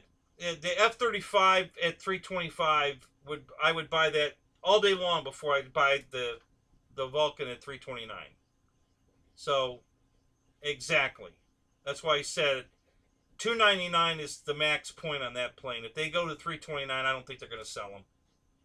I would buy a F-35 way before I'd buy the Vulcan. So, and I don't even like the F-35. I mean, I'm not an F-35 fan, but and I have one brand new in the box. I haven't even opened the box yet. Um, it's from what everybody says, the paint on it, the detail on it is awesome. So, and I like scale planes more than I like, you know. But it's a good looking. I mean, it's a good looking sport jet. I gotta say, it's not a bad looking airplane. It looks like an airplane. It's not an ugly stick. You'll never see me flying an ugly stick. Well, you might see me flying one, but it won't be mine. Yeah, it's just not. Yeah, I don't want an airplane that doesn't look like an airplane. That thing is disgusting.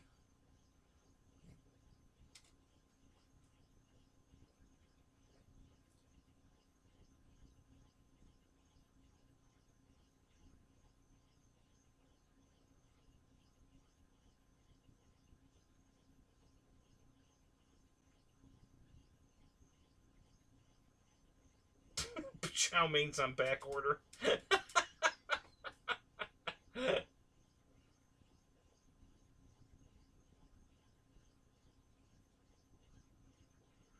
Yeah, see, everybody keeps saying that. They really think the F-35s have got a lot of detail, nice paint. So, yeah. Yeah, so there's no way I'm paying $329 for the Vulcan. You know.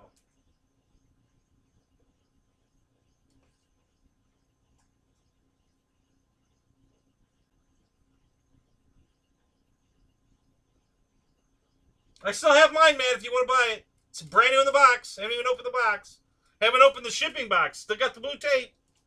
So if you want it, $300. Save you a little bit of money.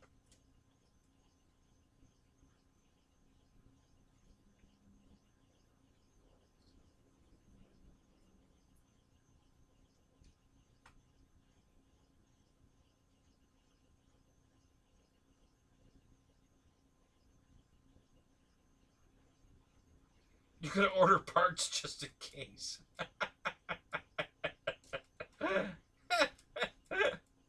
Uh-oh, did Dana show up? Uh-oh. Everybody guard your boxes. The box burglars here.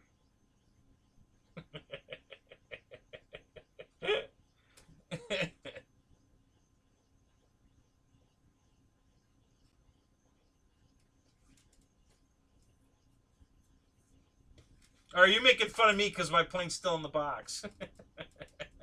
Is that what's going on, Fred?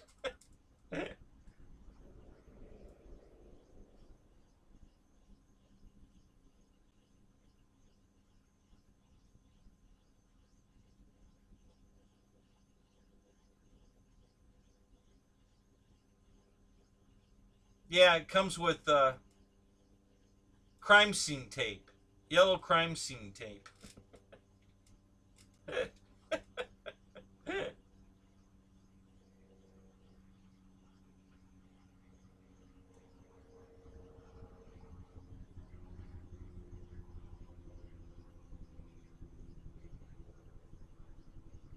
All right, Mike. Thanks for coming, buddy. You're a runner, are you? Oh, good luck with that. Have a good day. Have fun. Go flying.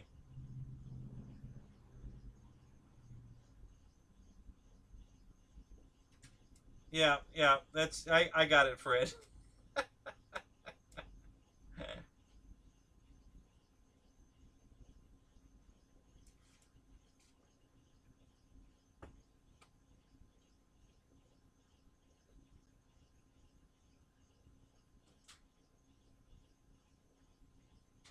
Oh, are you going to get one, Matt? Then we can fly formation together? Is that the idea?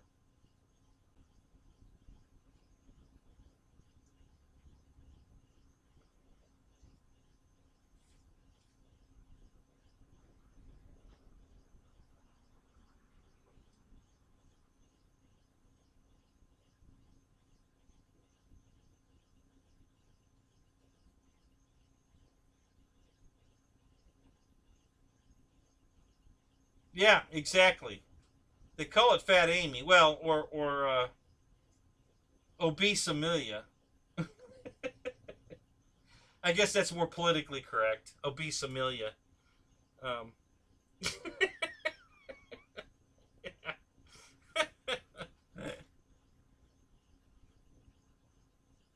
yeah, Dana always thinks inside the box.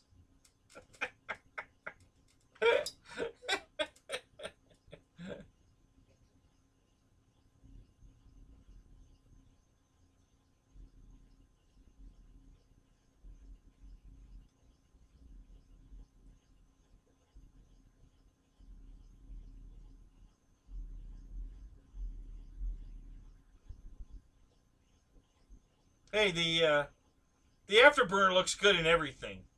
Even planes that don't in real life don't have afterburners, you know, the afterburner looks good. Who cares? Put an afterburner in it. It looks cool as shit. The first time I flew my Avanti with the afterburner in it, man, it got so much attention. Everybody saw that and started going, ooh, wow, it's got an afterburner! You know, because nobody at my field has one. So that was the first time they'd ever seen one. So yeah, they all got excited about that. It was funny.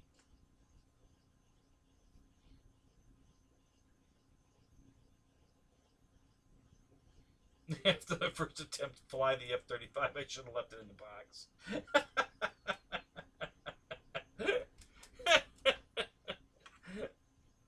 Oh my god.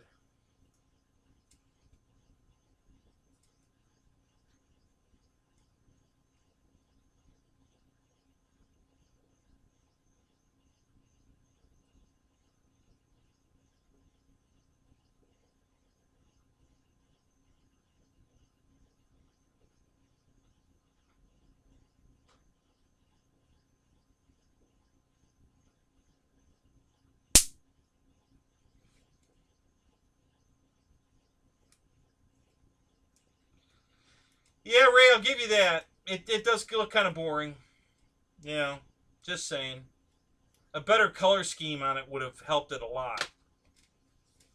You know, it's not the yellow. I love the yellow. It's just the decal they put on it. You know, if they'd have made the scheme more like the Havoc scheme, but yellow instead of green, I think it would have been cool. Um, so yeah, it's just lacking in. It just doesn't pop. You know, it's very kind of, you know, and it's a great shape airplane. I mean, I think the overall look of it, like the Havoc, is a really good looking airplane. Um, you know, I really like the look of it. I don't like the squared off rudder, but I'd sand that off. I just round it to look like the wingtips, but that I can do myself. No big deal. That's not a deal breaker. But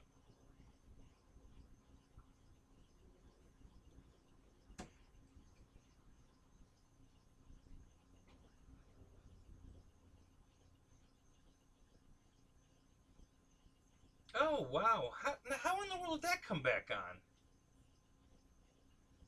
Wow. So my power's back. Oh, that must have been hooked to the... Oh, no kidding. So I popped a breaker out here, guys. All right, so fun time. We'll tell a fun story. Break up the who likes the airplane, who don't discussion we got going on here. So, about a week ago, I popped a breaker in the bedroom. That's where the fuse box is. It's in the master bedroom, and I can't get to it because there's a bunch of airplanes standing in front of it. So, and I don't need that light, so I wasn't worried about it. So the front half of the garage was dead, and so was this bank right here. This power bank right here was dead, which that TV is plugged into. So that TV turns itself on all the time for I don't know why, and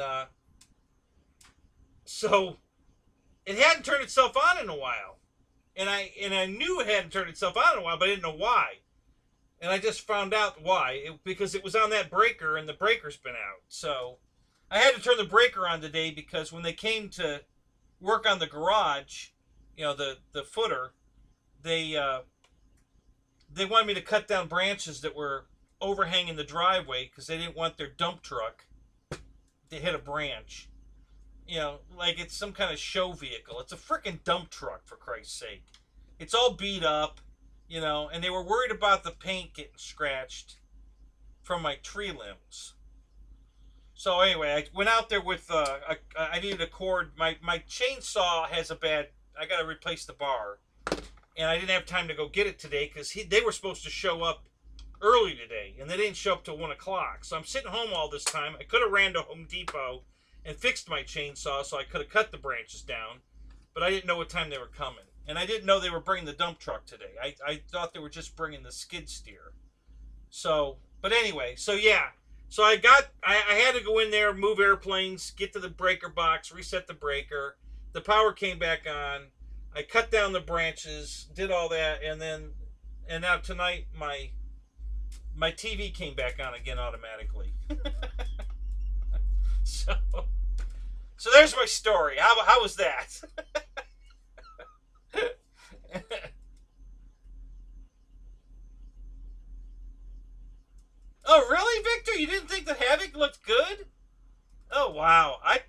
loved that plane. I thought that was beautiful. I really did. The only reason I wanted to sell that plane is because it was in perfect condition and I could get some money out of it. You know, it didn't have any hanger rash on it or anything until I drove over it with my car. But that worked out good in the end because I ended up being able to trade it even for a P-38 Lightning. So I think I made out good on that deal. You know, I fixed the Havoc. It flew perfect. And this guy wanted a jet. He wanted his first jet. He didn't have a jet. He wanted a jet. So he offered me a trade for the P-38, and I took it. So now I have a P-38, and he's got the jet.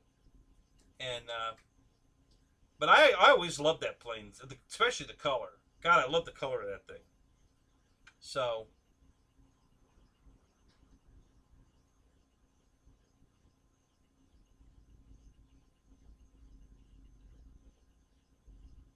damn vibrator pulls a lot of amps. No, we had a bunch of rain, and the extension cord that's plugged into this line here was laying out in the driveway, and I think it got wet. I think the cord got underwater long enough to pop the breaker is what I think happened. And I wasn't going to reset it because I don't need it right now. Or I didn't think I needed it right now until today when I couldn't use my chainsaw, so I had to use my reciprocating saw. And so I needed an extension cord out there, and I had to turn the power back on. So I had to go fix the breaker so that I could use the saw to cut down a bunch of branches. So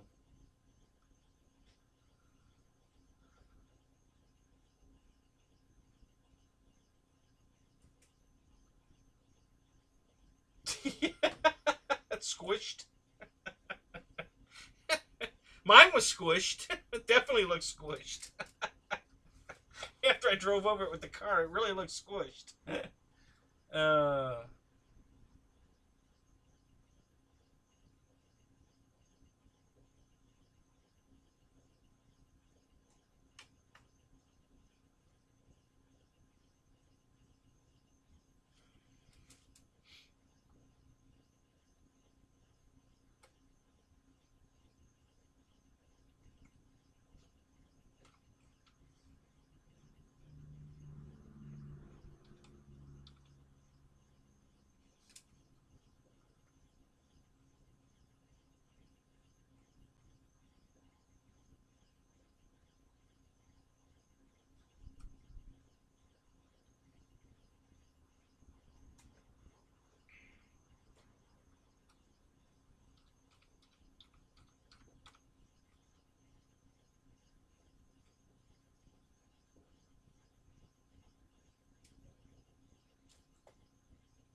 Yeah, Meek, I never wrecked my Havoc. I drove over it with the car once, but I never wrecked it.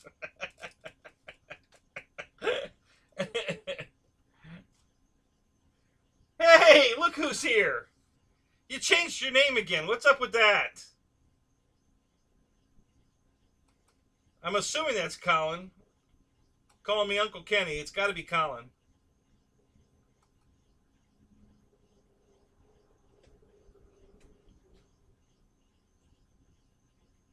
Yeah.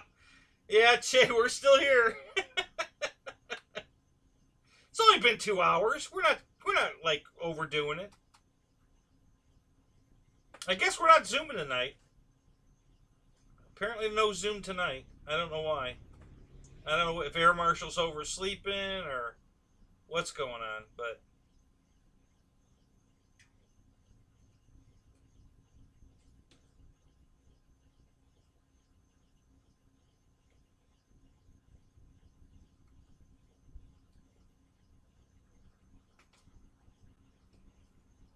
Mika, which plane were you we're not recommending as a first or second jet because it didn't have flaps? Which plane were you talking about?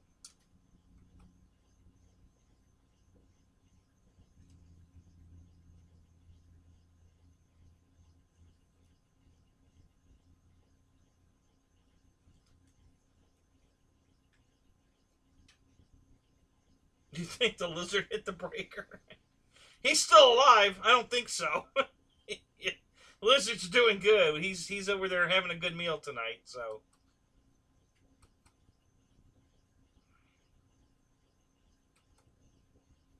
yeah, I really liked my Havoc. I was going to sell. I had them both up for sale, the Futura and the Havoc, because they're the same airplane. So I figure I'll get rid of one of them. So I was gonna, whichever one sold, I'd keep the other one. And then I had a crash with the Havoc. I'm sorry, not the Havoc. The Futura, and I don't remember what the hell happened with that. Oh, I know what happened with that. Yeah, I was flying it. Yeah, that's right. I was flying it in a really, really, really windy day, and it was at the end of the flight. The battery was getting lower, so the speed had slowed down. Still flying fine, but it finally got slow enough that I was not on the verge of stalling it into the wind, but when I turned downwind, a big gust of wind came, and the flight envelope went to zero, and it basically rolled over and fell out of the sky because it wasn't going fast enough because of the tailwind, and it crashed. And all it hurt was the fuselage. The wings and the tail section was all perfect. So I bought a new fuselage and fixed it again. So, but then, it didn't match anymore. And I thought, okay, well, the Havoc's perfect. So I'm going to sell the Havoc and keep the Futura because at least I can get some money out of the Havoc. And then I drove over it with my car. So, so apparently I was meant to keep them both. Um, so yeah, I sleep sometimes. So so then, like I said, I ended up trading the Havoc for a P-38. So it all worked out in the end. I still have the Futura, and then after I put that new fuselage on, I painted the wings. That carbon fiber look, which came out really good. That looks really cool. And so now I really like the Futura. I like the way it looks now with the carbon fiber wings and tail and the new turquoise white painted fuselage. It looks really good. So I've got that one. I got rid of the Havoc and but yeah, that was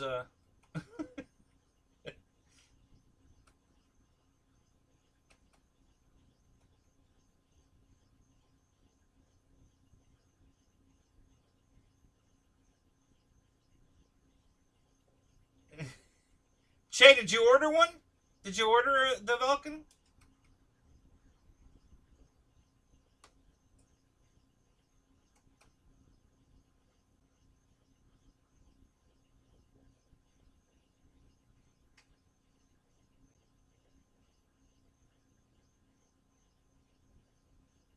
Yeah, I saw the other night when he was telling you he was going to send you the charger that he forgot to send it. So yeah, that's cool.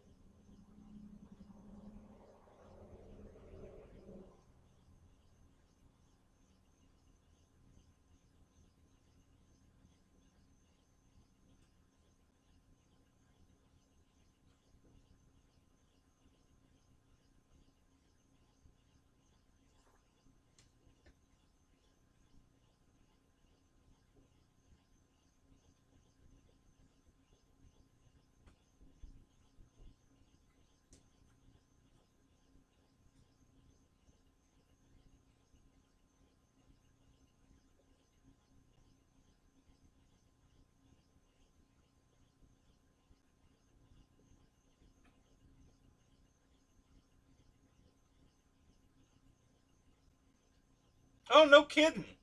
You're going to have it tomorrow? Wow. You're going to do an unboxing?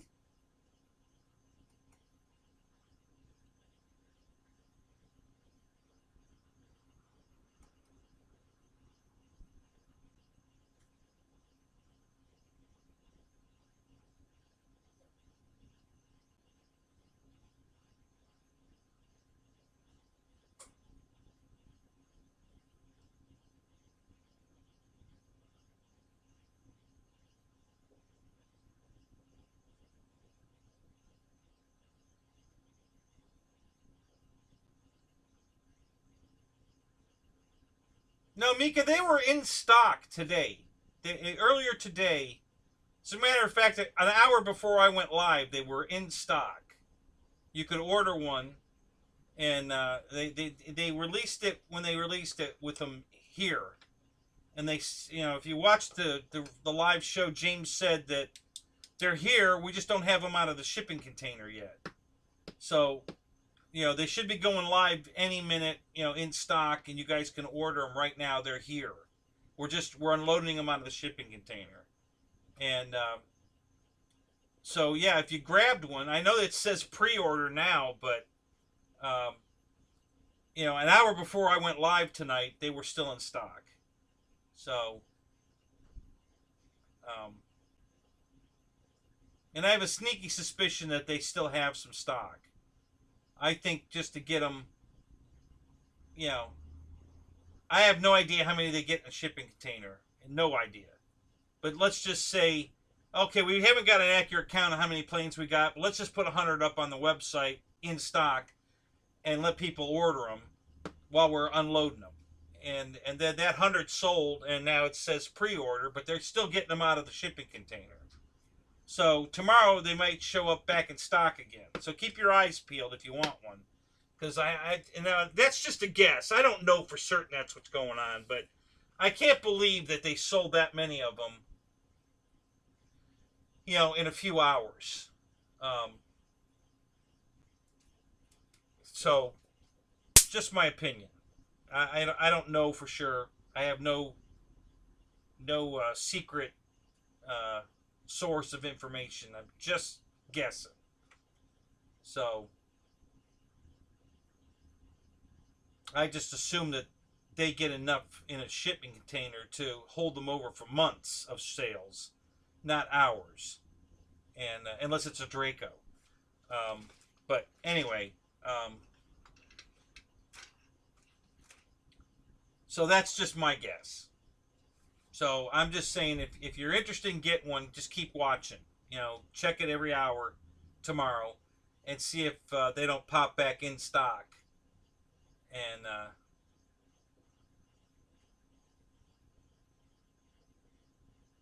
right. So the pre-orders are the next shipment, which is not going to ship till September.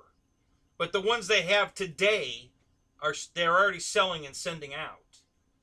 They already had them today. I don't know how many they got, but they had stock here. They were unloading when James went live today at noon. The container was at the building and they were unloading it. So, but I don't have no idea how many they got. So I don't know if they really did sell out of them, or if it's like I said, where they just threw a number up there so they could get them live so you guys could order them. I have no idea. Uh, but they were here. They did have them.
Well, when James went live, it didn't say pre-order; it said back order.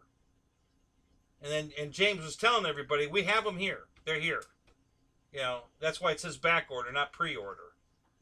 And then it went, about an hour. I think about an hour after his show went off, it went to in stock status, and it was in stock until an hour before I went live tonight, which was around I don't know what time did I go live? About 10:30 ish, I guess. So I checked the website an hour before that, and it still said in stock. And then sometime during my show, they went to pre-order. So they sold out everything they had, I guess. Or, like I said, they guessed about how many, and they might change that back to in stock again. Who knows? But, yeah, it originally said back order, then it went to in stock, and now it says pre-order. So, whatever. I don't know what the significance of all these different verbiages are, but whatever.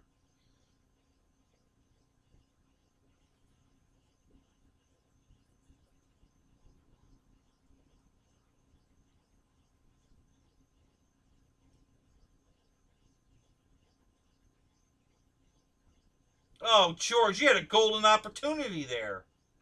You had a box to send to Dana. Damn.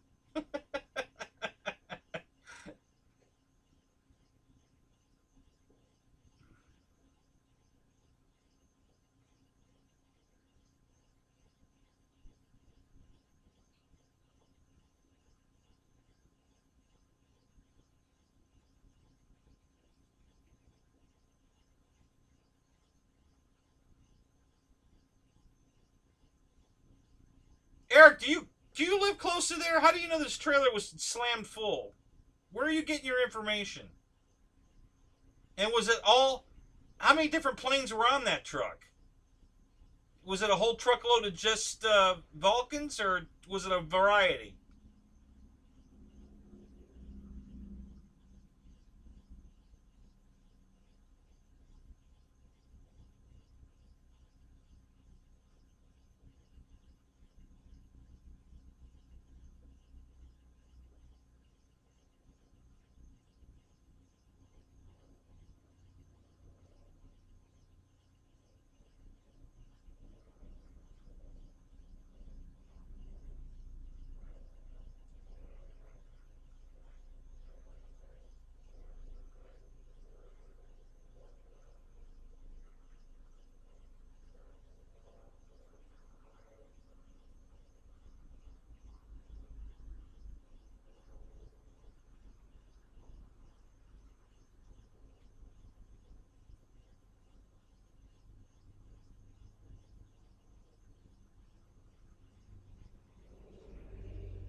Yeah, I don't recommend a jet at all for any trainer. Not even the one that Horizon Hobby came out with as a trainer. I think a jet is a stupid idea for a trainer. They just go too fast.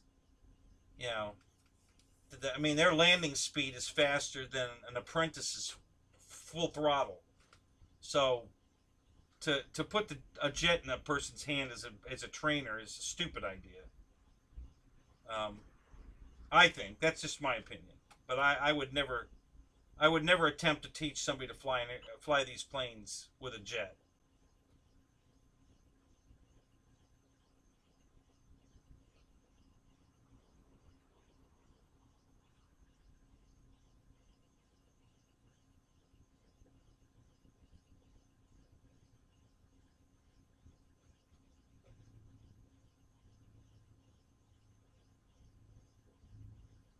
Oh my God, Che, you have time for flag football too? Holy crap! How do you guys do it? God, I don't know how you do it. You got a job, you got kids, you fly these airplanes, and you have time for flag football. How do you do it? Damn.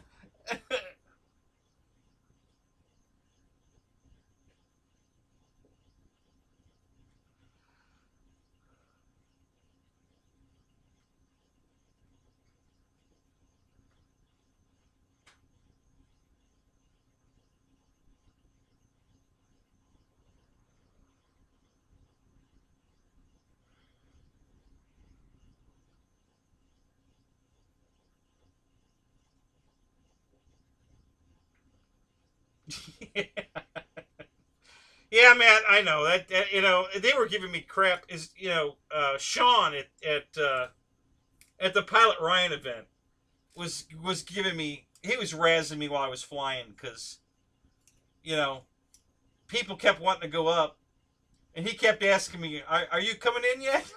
I'm like, "No, not yet." He's like, "Are you going for another distance flight?" I said, "No, this is my normal flight." And he's laughing. He's like, "How long you been up there?" And I look at the radio. 9 minutes right now. He's like, 9 minutes? How the hell you do? And I'm laughing. I'm just like, it's just me. What can I say? It's just how I fly. He's like, so he let a couple other people go up, and then he checks with me. Are you ready to come in yet? Getting close. I finally got a warning, a battery warning. So yeah, another minute or two. Yeah, I'll be coming in. And he's, so how long is it now? And I'm like, I'm at 11 minutes. I'm like, okay.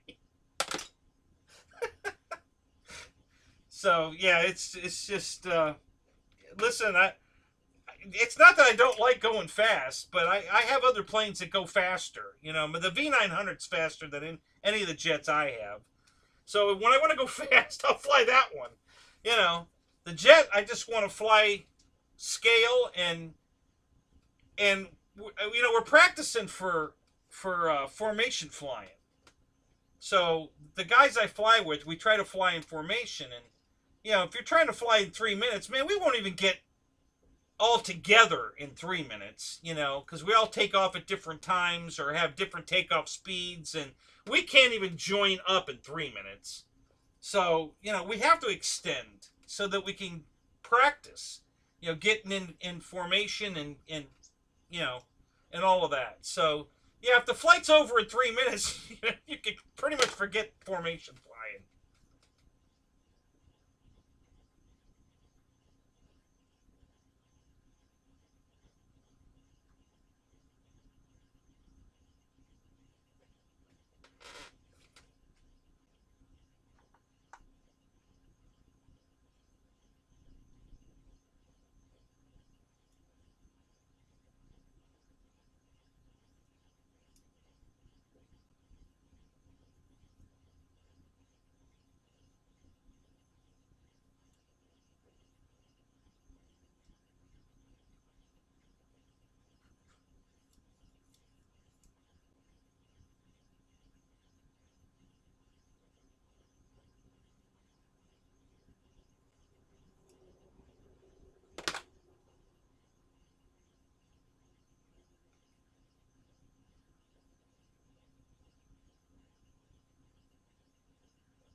Yeah, more like throttle management, Brian.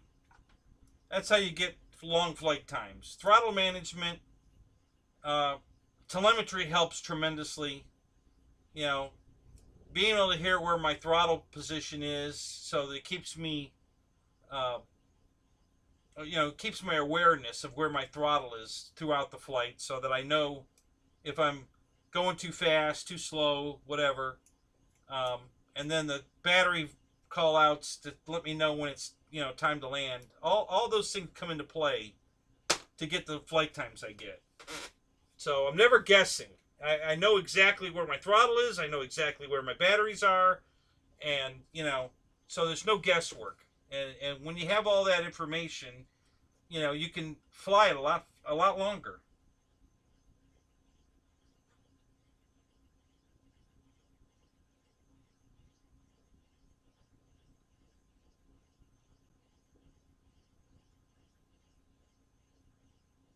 So, Keith, did you get the new prop?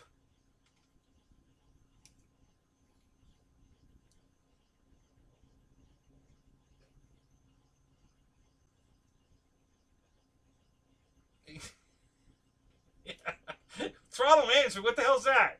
It's either on or off. Oh, yours came with the new prop. So what size is the prop? Is it an 1811? Or is it, or is that not the new prop?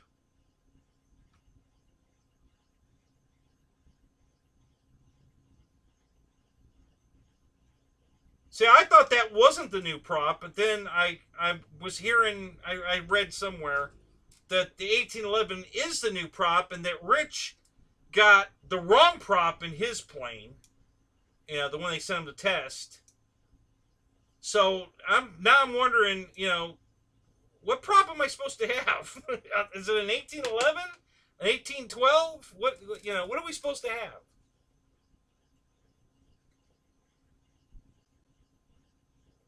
I'm very confused. My box says 1811. Now, whether that's what I got or not, I have no idea. I don't have a pitch gauge to tell what the pitch of my prop is. But I can tell you it's less pitched than my Mustang prop with the tie wrap mod. So the tie wrap mod, and that's the prop that works the best. It's a 17-inch prop, and it's pitched more than the stock one that I got with the Corsair, and that prop works fantastic. So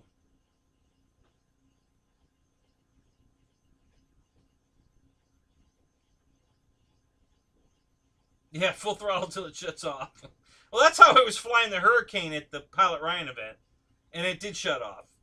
So, um, so I had to coast for a half a lap, and then I tried throttling back up slowly, and it came back. So I flew it another lap or two at half throttle to let it cool off a little bit, get some airflow over it, and then I was able to go back to full throttle again momentarily. I didn't leave it at full throttle. And yeah, so I had to throttle manage that just to keep it running because it overheated. Oh, you got an old prop from Brian Phillips. Okay, so what was the old prop? God, I'm glad you brought that up. I really want to know what's going on here with this prop. What size is the right one and what size is the wrong one?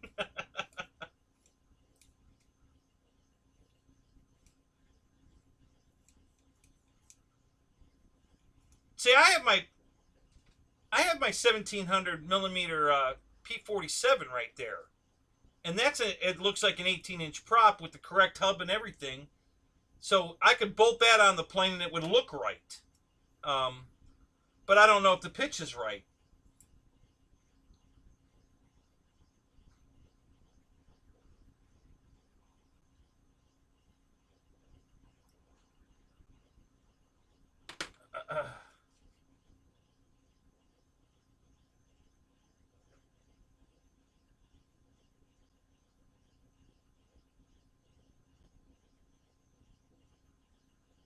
Okay, so the old prop is the 1811. The new prop, you don't know what it is. Okay. But you say yours came with... Does your box say 1811 on it? That's what my box says. That's the old prop? So the box doesn't have the new prop size on it? I even went on the website, and the website still says 1811. So I'm really lost here what the deal is with the prop. I'm going to pull my P-47 prop off the next time I go flying. I don't think I'm going flying this weekend, but next weekend I'm going to pull that prop off and take it with me and try it. See if it's pitched more or less. Calling it a night, George. All right, man. Hey, thanks for coming, man. Appreciate it. It's been fun.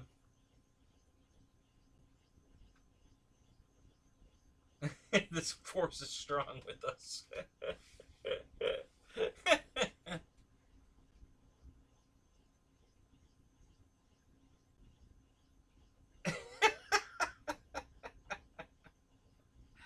Yeah, but that's okay. Keith will share. He's a good guy.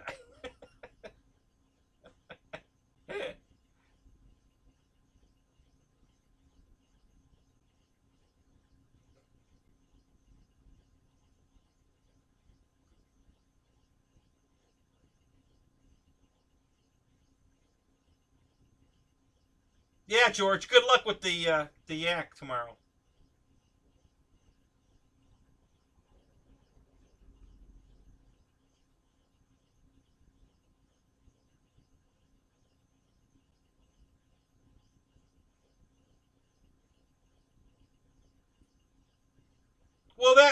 Well, actually, I'm sure they will reprint the box when they need to print more boxes. They'll correct it. But yeah, right now they probably have enough boxes for what they're making. So, yeah, they're not going to probably, put a sticker over it just to update the prop, But I imagine if they print more new boxes, they'll correct it on the new box.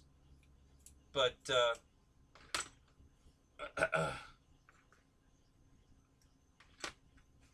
so my Mustang prop is definitely pitched more than the stock prop that came on the Corsair.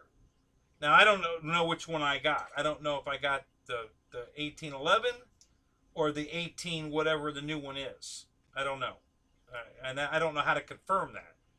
So, but I know that the Mustang prop is pitched more, and with it's a 17-inch, so it's an inch smaller than the 18, and it has more pitch, and the plane hauls ass with that prop on it. So it hauls ass and goes vertical great. Even with the big heavy 5,000 pack in it, it went vertical great. So it really liked that prop. The 17 whatever, I'm guessing a 12 or a 13, and it loved that prop. So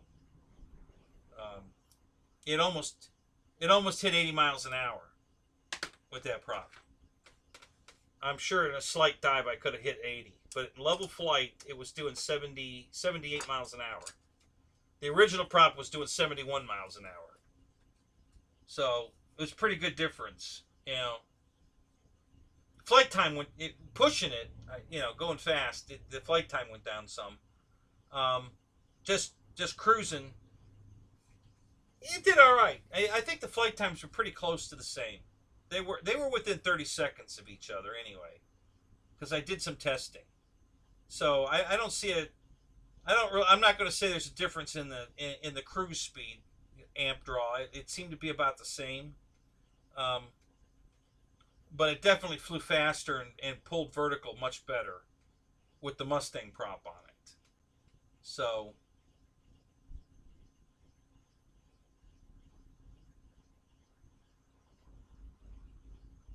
no, absolutely not. Not a real one. No. But everybody's complaining that the plane's too slow. They say it's got no guts. It's underpowered, too slow. And I'm like, listen, the prop that came with it was 490 miles an hour. A real Corsair didn't go 490 miles an hour. So, and now it went 540 with the modified Mustang prop. So I'm way faster than scale speed. And, you know, and I'm fine with how fast it goes. I don't think it needs any more. I was just doing some testing, you know, to just to share, hey, I found out that this is this and that and whatever. But my big question is what the hell prop, you know, do I, what's the new prop? I want to know what the new prop is. Is it more than the old one? Did I get the new one? Do I have the old one? I don't know what I got. I don't know. So, you know, so I'd really like to know.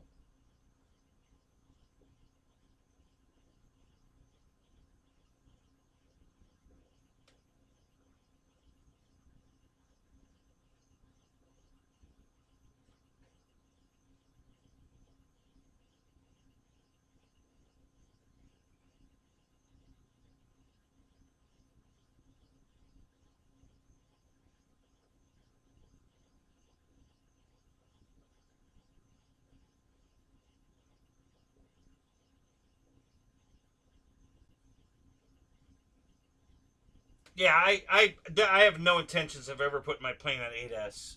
It's plenty fast the way it is. With either prop, it's plenty fast for me. Um, I'm only doing the testing to share with the rest of you guys. You know, because I know a lot of you guys are interested. You know, if it's a pig, you don't want it. You know, you're thinking about buying one, but if it's going to be slow and piggy, you don't want it. So I'm testing to give you guys some, you know, because what I might do is take the original prop that came with it and cut it down to 17-inch, and you know, reshape the tips and then rebalance it and then put it back on the plane and see how it does with that. Um, but I'd rather, if the new prop has more pitch, I'd rather shorten the new prop blades with the more pitch and try it and leave the one that came with it alone, because it flies fine for me. I'm perfectly happy with the stock prop. It flies fine. I'm merely trying to get some testing done. Um, and I have a 3-bladed master air screw prop I might throw on it and try. So that's the next test, is I might throw the 3-blade on and see how it does. I personally think the Corsair looks better with the 3-blade on it, but that's just me. You know, I just, you know, the Black Sheep, you know, they're all the planes on that show had 3-bladed props on it, and I'm just used to seeing it. It's like a T-28. You know, that's the only thing I don't like about my Carbon Z T-28. It's got a 2-bladed prop on it, and every T-28 I've ever seen in my life has a 3-bladed prop on it. So it looks dorky with the 2-bladed prop on it. I don't care. It flies great. I'm not going to change it necessarily. You know, I can live with the 2-bladed prop. You know, it flies terrific. I'm just saying, though, that looks-wise, um,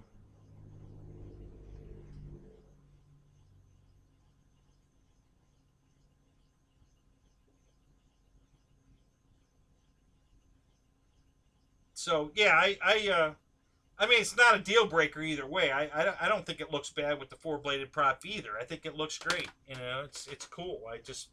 But I'm just used to seeing 3-bladed props on Corsairs. So if the 3-bladed prop works better, I'd be happy with it. You know, because I like the 3-bladed anyway. But if the 4-blade works better, I'm going to leave the 4-blade on it. You know, I'm just trying to figure out what prop is what, and you know, um, do I have the new prop, or do I need to call? Who did you call to get your replacement prop? Oh, you said yours came with it, and Brian Phillips gave you an old one. Now, how did Brian know he had an old one? Let me ask you that question. Did Brian get a pre-release and they told him that this was the old prop? We got a new one coming out?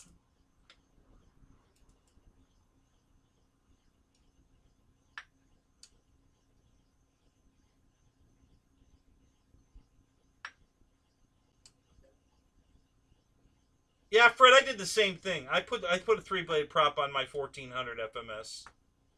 Um, and I put a 3-blade on my Mustang. my B model Mustang, the Dallas Darling, because the original Bs with the Allison motor in it had a 3-bladed prop on it. They didn't go to the 4-bladed prop till they put the Merlin in it. So my B model FMS 1400 Mustang looks, I think it looks cooler with the 3-bladed prop on it. So, so I did the same thing on that one. I put a master air screw on that, and I think it looks awesome. I love the look of that with the 3-bladed prop on it because it's a B model, you know. But my red tail, both my red tails have 4-bladed props on them. So,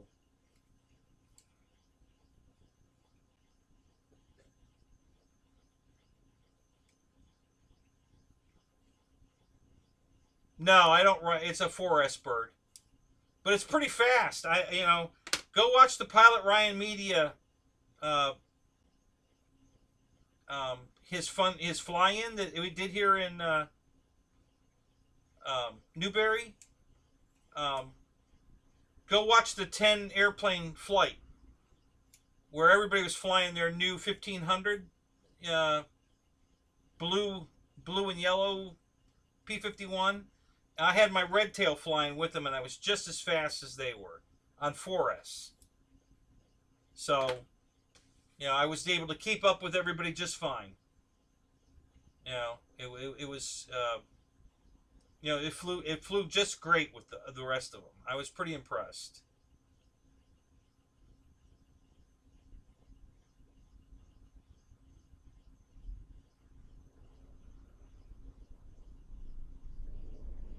Yeah, see, man, I don't know what you're referring to. I've never noticed the difference. So which was the old 1700 Corsair a thinner fuselage and had a 3-blade prop on it, or it always had a 4-blade on it, didn't it? I'm just not sure where your reference comes from. The skinnier, smaller. I just don't know. I never paid that close of attention. I never knew there were two different size Corsairs. I knew there was a bird cage and a knot, but I didn't know there was a skinny and a, and everybody's, Ryan, I think, was the one that said it about the cow flaps and stuff were different on the 3-bladed propeller one to the 4-bladed one. I never noticed that. Yeah, I missed that completely. So, yeah. So I don't even know what to look for. I wouldn't know the difference. If I was standing in front of one and somebody pointed it out, you see, this is the 3-bladed one and it's got this, and the 4-bladed one's got, then I'd know. But I have no idea right now. I never noticed.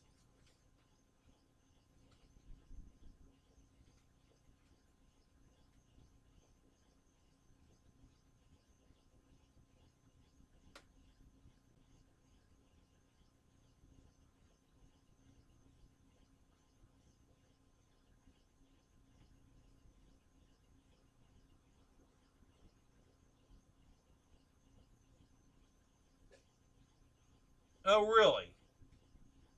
I'll have to watch that, Matt. Actually, you know what? That's a good idea. They have them all sitting on the ground starting up together. And the 3-bladed ones are sitting right next to the 4-bladed ones. So I'm going to go back to that video at Oshkosh and look at that. And see if I can figure out what you guys are talking about. Because I have no clue. I really don't know. They all look the same to me. I don't see the difference. So I'll look. I'll make a point to look at that. Yeah, I never knew that. That was a shock when Ryan said that. I was like, really?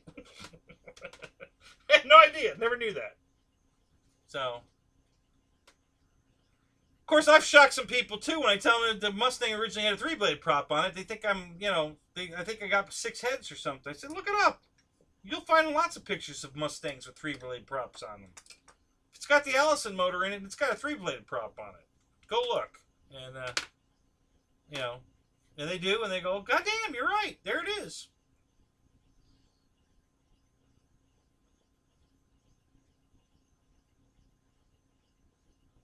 Now, any of the Corsairs, do they have longer noses than the other?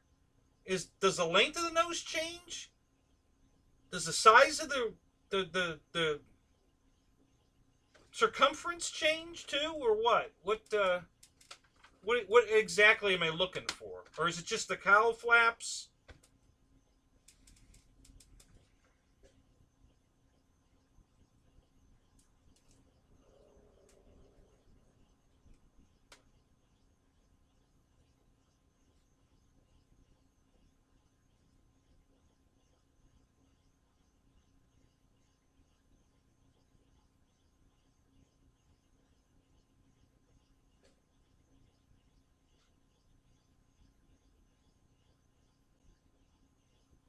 Eric, what FMS 1100 plane are you talking about?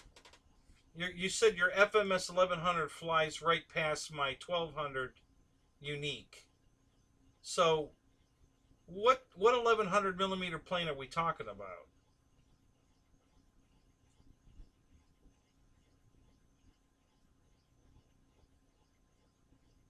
So you're talking about the diameter of the cowling looks smaller, skinnier on the 3-blade than the 4-blade. Okay, I'll look for that. So, Terry, you're out of here? All right, buddy. Good night.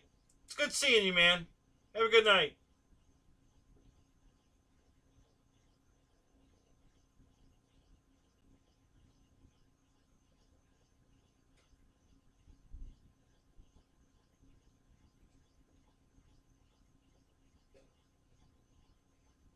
Oh, a 0. Oh, gotcha. Yeah, because they make an 1100 0. I was thinking we were talking Corsairs, and I never saw an 1100 Corsair. But yeah, they've always made an 1100 0. That's funny too, because they make the 1100, the 1400.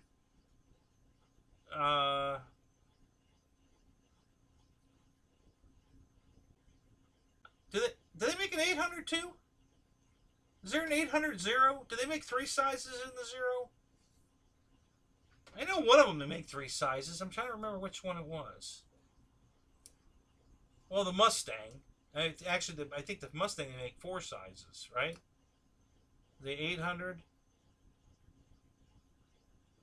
No. FMS makes it 800, 1450, and then a 1700. Yeah, no, they don't make 4. Yeah, I thought the 0 they made 4.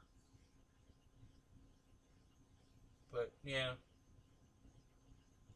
See, that's what they need to come out with. Why isn't FMS made a 1700 0? Where the hell is that plane at? Why haven't we got that one? Or a 1700 109. Like Wrightson was saying, they've made all the planes. No, they haven't. I'm close. There's 2 right there I'd love to see. A 1700 0 or an 1800 or a 2000. I'd really like to see a 2000, but yeah, a big 0, a big 109, a big Spitfire. I know Motion makes the 1600 Spitfire, and I could probably live with that. But I want some big airplanes of these ones we like. So I would love to see a 0, a big 0 and a big 109. Just to name 2. Would love to see that. And FMS never made those for some reason. I don't know why. And FMS never made the T-28 bigger either, and I don't know why. I mean, that's a great selling airplane. I can't believe they only made the 800 and the 1450. They never made a 1700 T-28. And I guess they stopped making the P-47, so I'm sure glad I got mine before. No, Marshall, I've been streaming all night, all day. Where have you been? What have you been doing all day? Lots been going on, man. You missed all of it. What the hell? Did you see the new airplane, the new release? Yeah, I know you saw it. You were in the chat. You didn't seem impressed. So, yeah, I love my P-47. I'm glad I got it because they stopped making it. I think they did. I don't see it on their website anymore.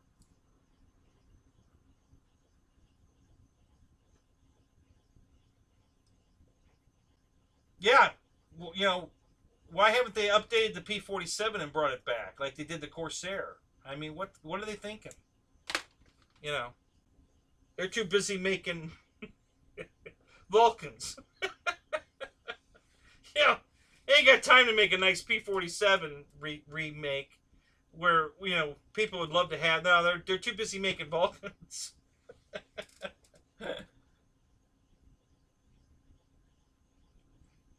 Yeah, there you go. See, there's another guy not impressed with the plane. That seems to be the flavor.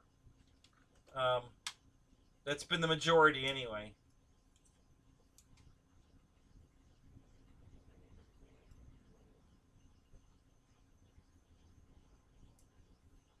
Yeah, Eric, that's true, but who cares about scale?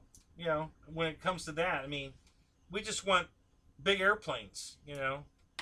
I've never given a crap about whether my 1700 Mustang is the right scale to my 1700 Corsair. I don't give a crap. They're 1700 millimeters. That's all they are. They're not scale to each other. Because the wingspan of a Mustang and the wingspan of a Corsair are not the same. So so they're not scale. They're close, but they're not scale. I don't care about that. I just want a big airplane.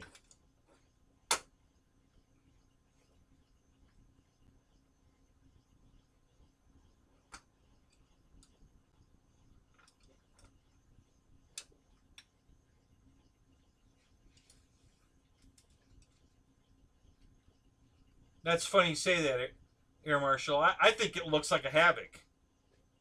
You know, go look at the. You can still bring up the pictures and all the stats of the Havoc on Hobby Zone. So go bring up the picture of a Havoc on Hobby Zone and compare it to what this thing looks like. Man, they're almost identical. The wings are the same shape, and they're the same size, close enough. Actually, the Vulcan's wing is bigger than the Havoc. The Havoc was 1041, and the Vulcan is 1050. So they're super close, but the Vulcan actually has a bigger, a wider wingspan than the Havoc. But they're so close. They both have rounded edges. The horizontal bolts on exactly the same way as it did on the Havoc. I mean, these planes are so similar, it's unbelievable. The landing gear is the same. Not in the same place. They narrowed it up for some reason. I don't know why. They made the wing bigger, but they narrowed the wheel track on the Vulcan. And they switched the nose gear around. On the Havoc, it goes up forward, and on this thing, it goes back. I don't know why they changed that either, but anyway, yeah, it's to me it looks exactly like the Havoc. I mean, close enough. I could easily paint that plane Havoc scheme and put Havoc decals on it, and everybody would think it's a Havoc.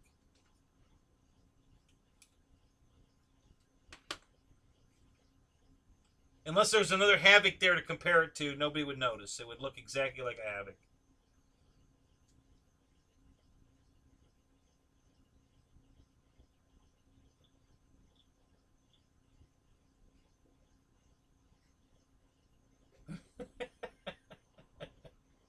Uh-oh, another tree shredder, huh?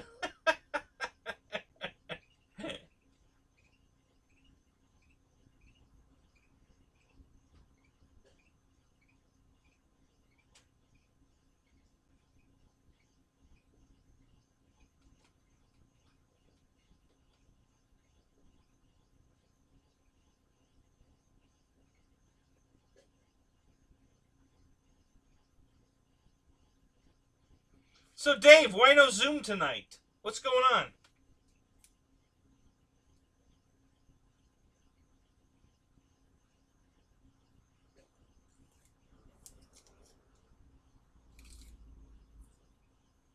I was fully expecting, James to show up and, you know, keep selling his his wonderful new airplane.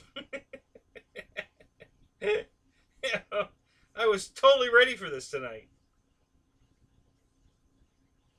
I've been out here in the garage since, let me think, 8:30. Yeah, waiting for Dave's show to come on, and then it didn't come on. So I was farting around with the car, and then I decided to go live since nobody else went live, and there was no Zoom. And I figured I'll just do this until you finally start the Zoom, and you never did. So what happened with the Zoom tonight? Because he had his mouth full.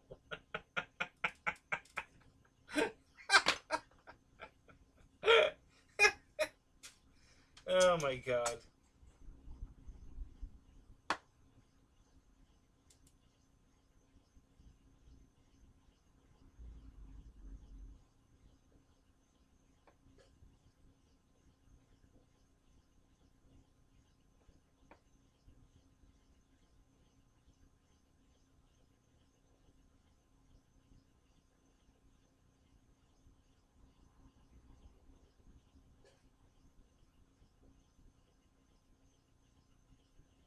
Oh, they're headed my way. Yeah, the land of old people. Hey, I resemble that remark. Yeah, yeah, Mika.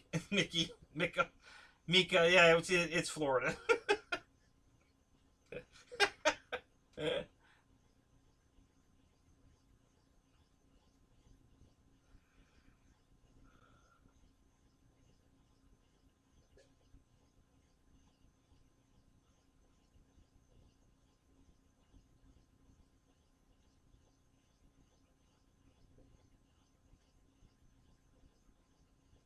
Oh, Christ.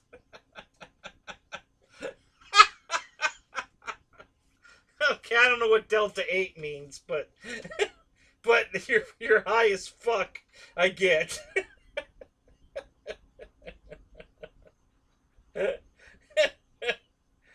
Oh. No? Where are they moving to? What part of Florida?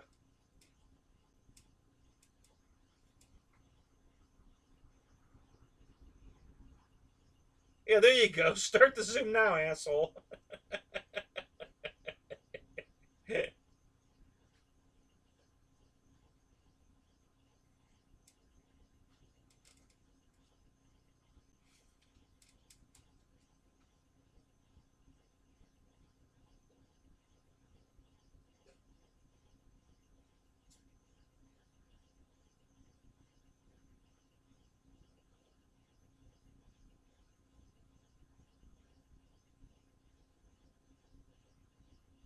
Yeah, Inverness is pretty close to me. That's not far at all.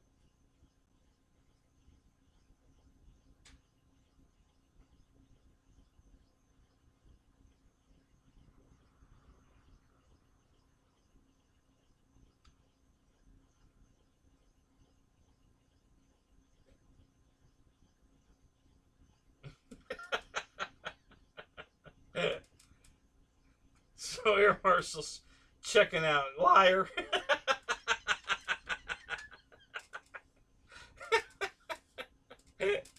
Oh my God, you guys are hilarious.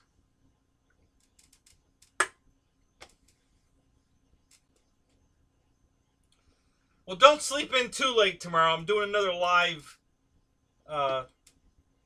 show the update on the garage. So probably around 10 or 11, I'm guessing. Somewhere around there. It'll be before Dave goes live. He's supposed to go live at 11:30. It'll be before that. Weather permitting, if it ain't raining. It's not supposed to be raining, so we should be alright.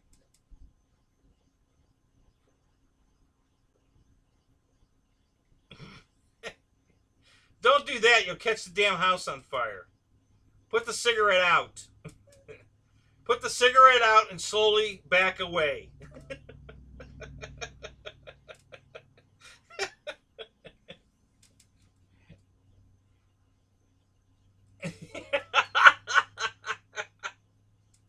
Wearing Amy's underwear.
What website are you going to look at the choker?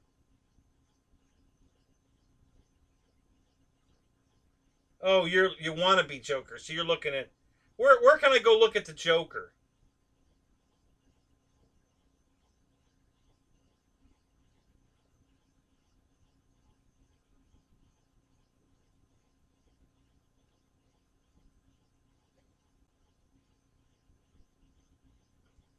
decoy decoy underwear.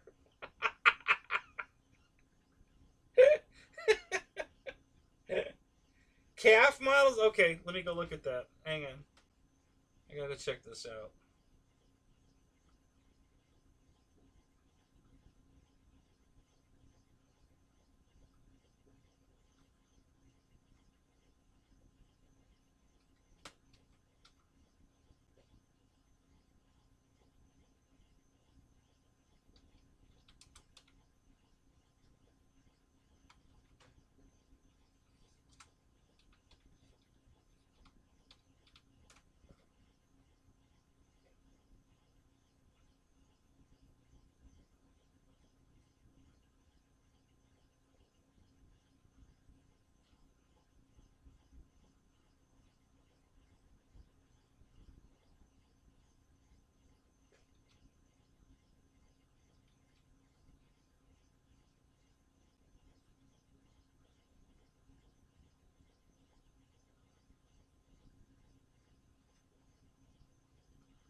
Oh God.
Oh, I don't think it looks like the Joker at all.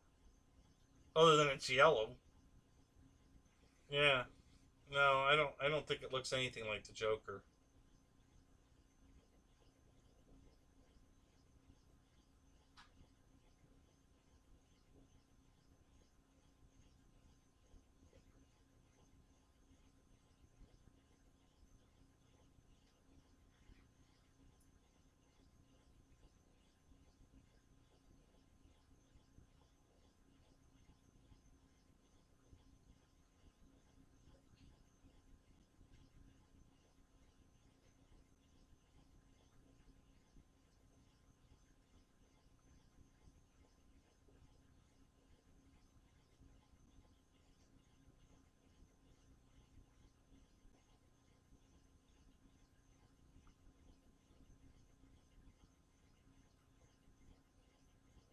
I think the Viper MK2 and the Bolt look more like it than the Joker.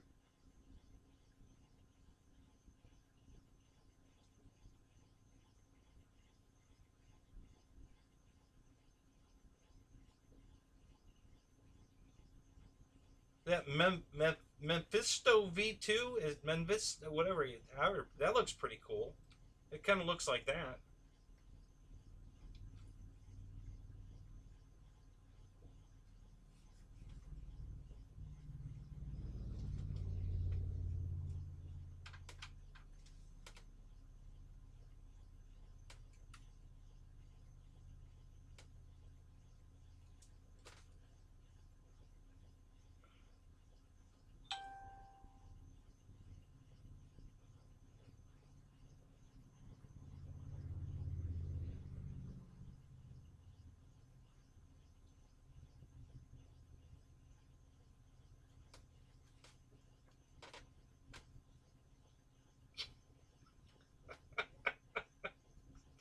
Air Marshal.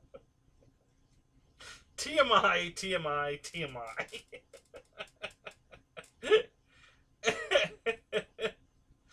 Oh my God. Yeah, exactly. Wow. Just wow.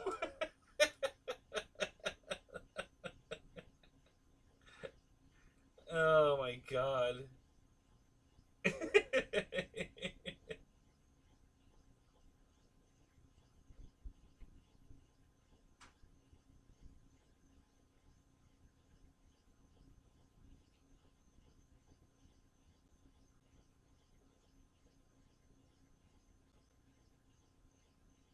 Suck it, Trebek.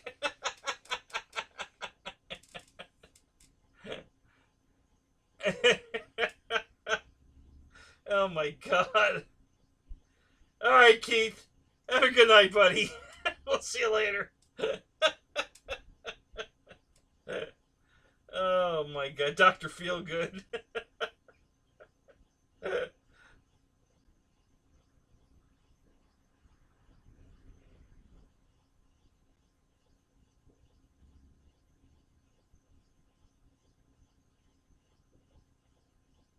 No, I ain't licking the damn tennis racket. You aren't high enough for me to lick the tennis racket.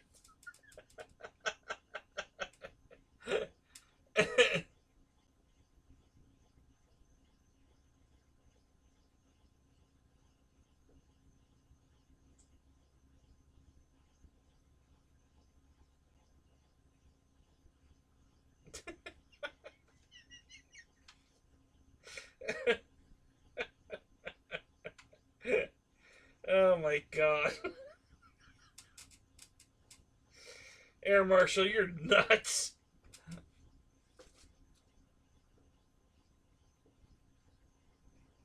Yeah, hotbox Keno.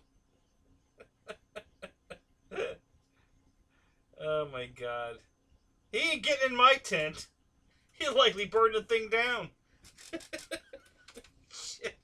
He's talking about smoking a cigarette right now and falling asleep.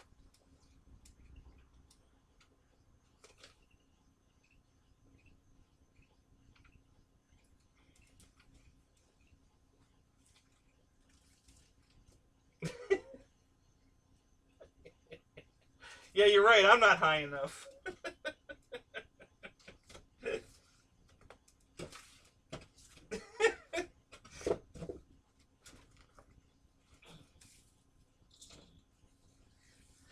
Are you high enough to lick it?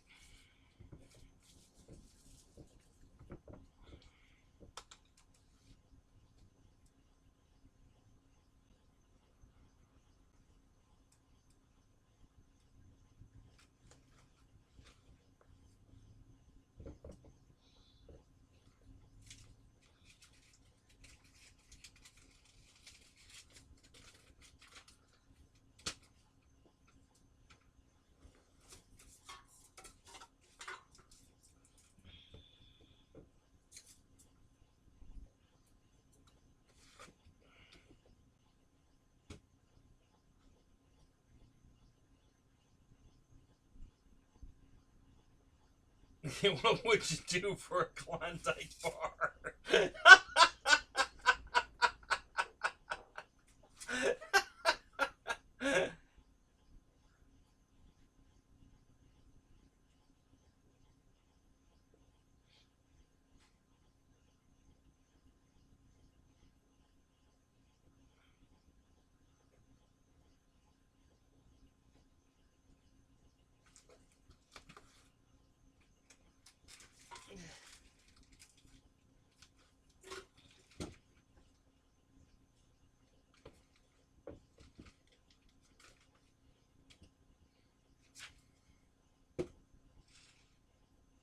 There ain't a person on earth that I would lick that thing for. Now, someone that's got a lot of money, and I mean a lot of money, I might lick it for. But it better be a lot of money.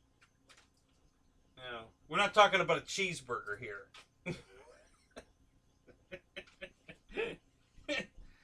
You know, maybe for a McDonald's franchise.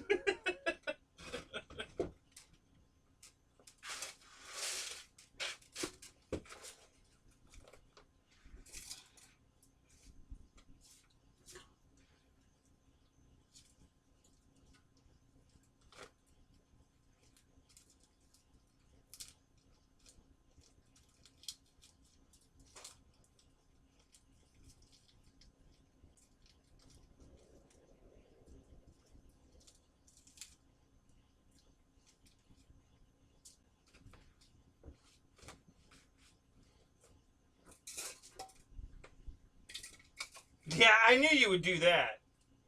Hell, you'd give me $20. I almost said that the other night. I almost let it out that it wasn't gonna be. It was gonna be $20. But I know one of you guys would have given me $20 to lick it for sure. You know, without a doubt, somebody would have gave me $20 to lick it. So I decided I better not say that because they'd do it. So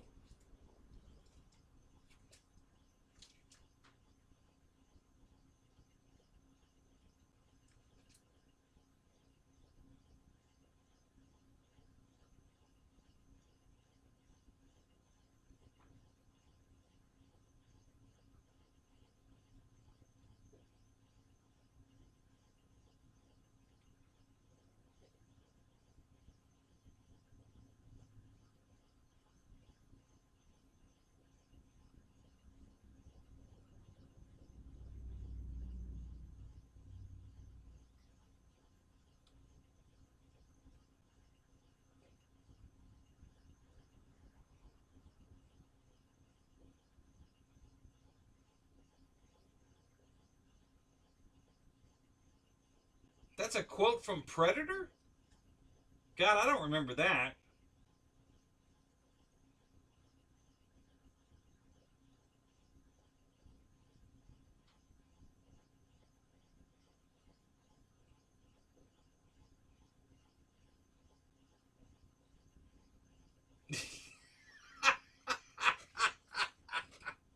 Okay, Fred.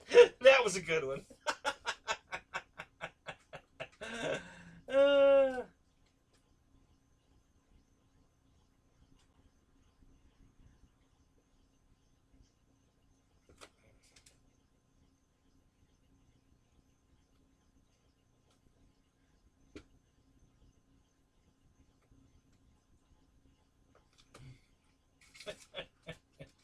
no, it's marked not appropriate for kids. So, not a family show.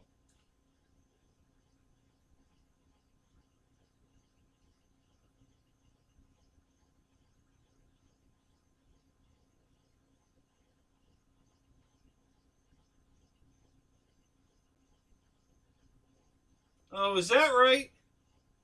I remember that scene, but I don't remember that quote. That's funny.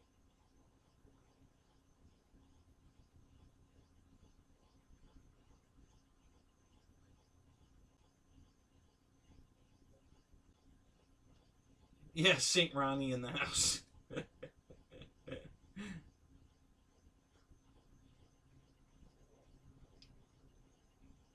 Ronnie, what part of the world are you in?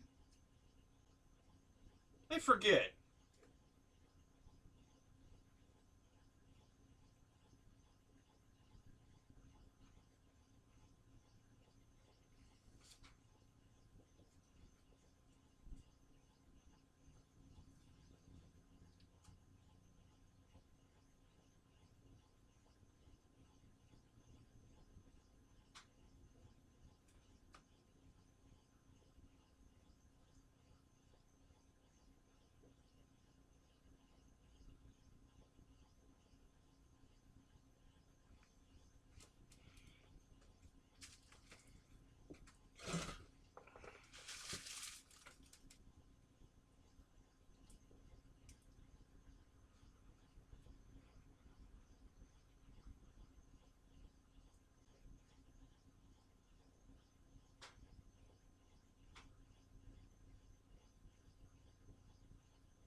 Oh my God, Air Marshal. Yeah, Mickey just said it too. Oh my God.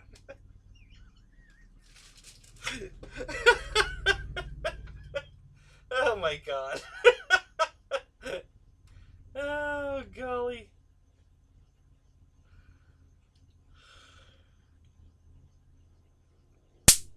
Hey, we got one.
Saw a bug get zapped.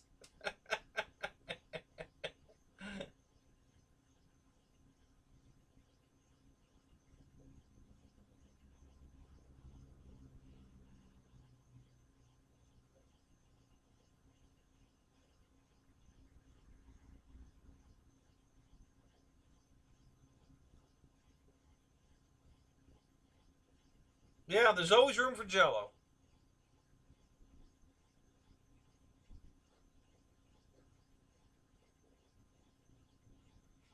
Oh, Ronnie, you are so wrong.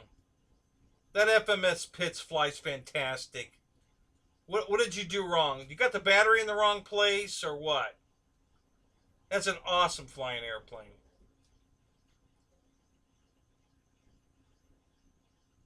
All right, Marshall. Have a good night, buddy.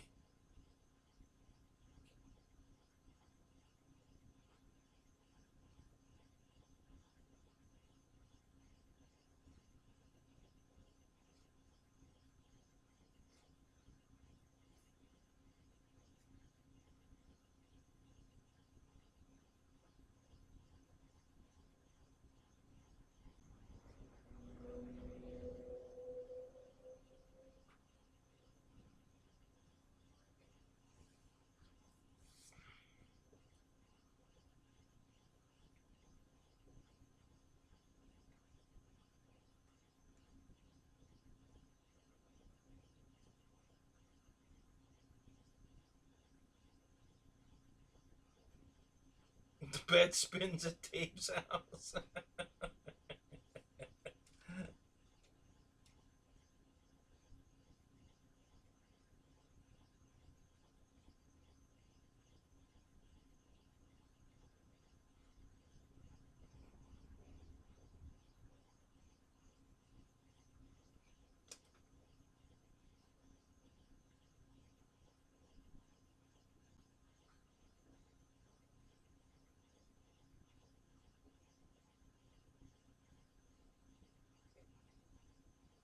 Micah, which pits are you talking about? The E-Flight or the FMS?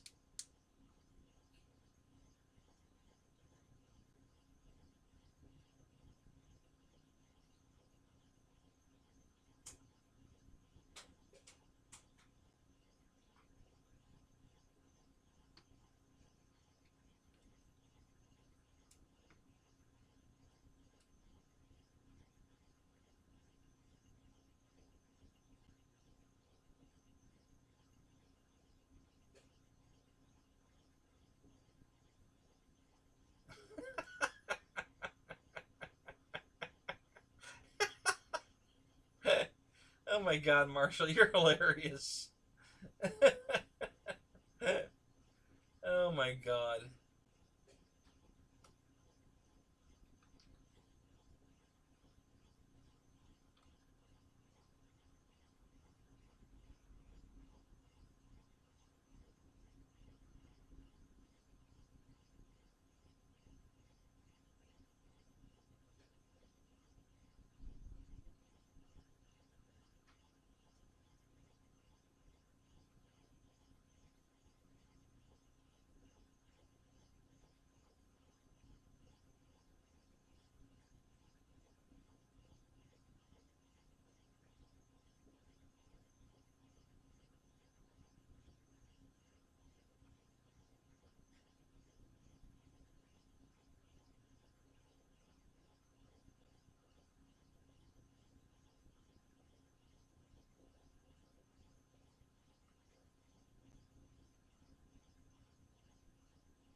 No, it's only hard to store if you drive a Prius.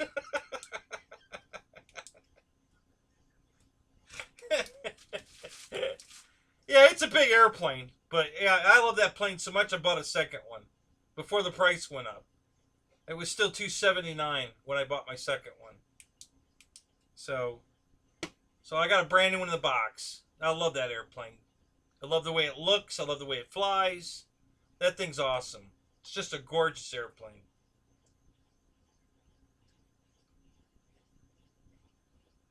Mine got kind of boogered up when the tent fell on it. So I bought another one to replace it. I fixed it. I mean, it's flyable, but it's got a lot of hanger rash on it now. And I could fix all the hanger rash, and I probably will eventually. Not right now. I'm too busy with other stuff, but yeah, one day I'll get it all dialed back up. But in the meantime, I bought a second one because at $279, that plane was a steal. So yeah, I love that airplane.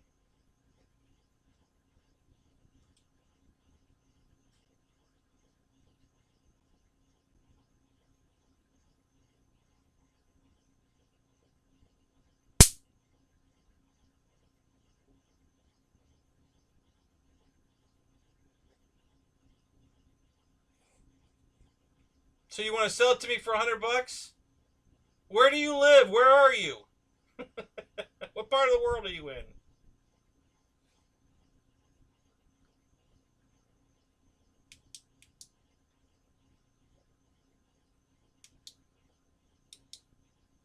What don't you like about it, Ronnie? What's it doing? You know, what don't you like?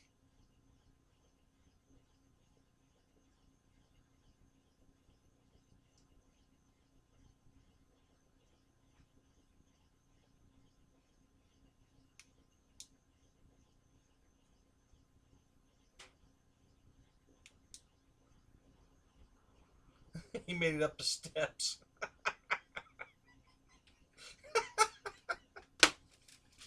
Oh my God, Air Marshal. You're hilarious.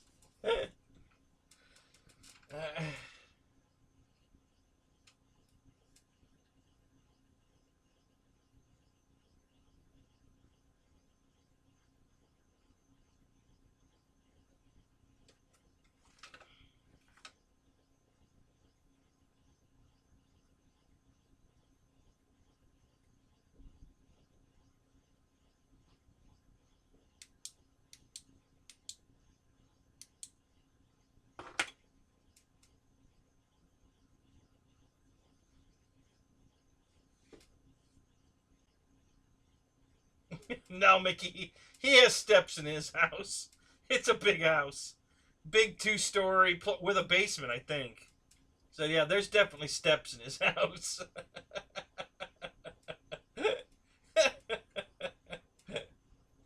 uh,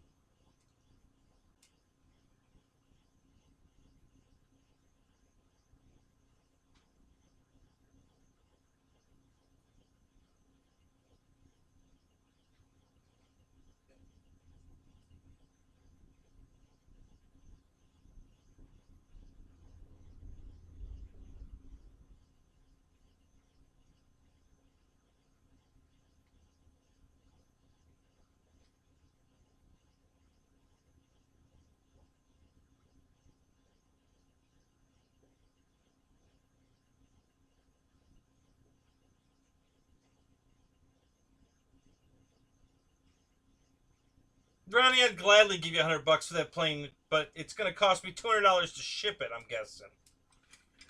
So, I'm not sure where you live, but it seems like you're not even in the United States. So it's going to cost a fortune to ship it. It's a big box.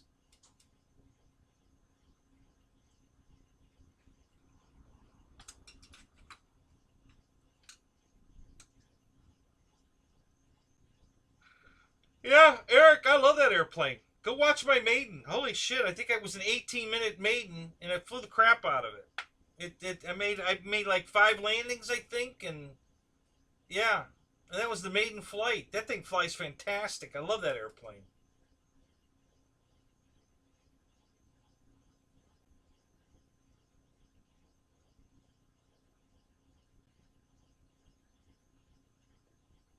Yeah, EQ wants it.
Come on, Ronnie, talk to me, because maybe I can help you.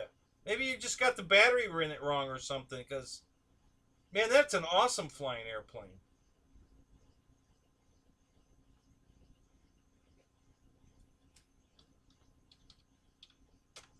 One of my favorites. That's why I bought a second one. That thing flies amazing.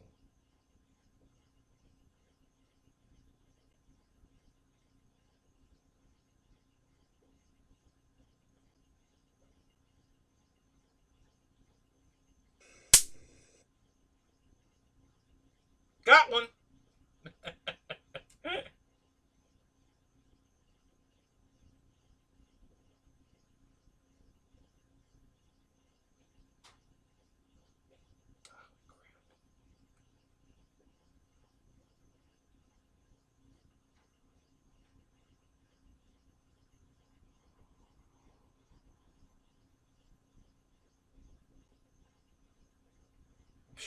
Chicago dogs for dinner.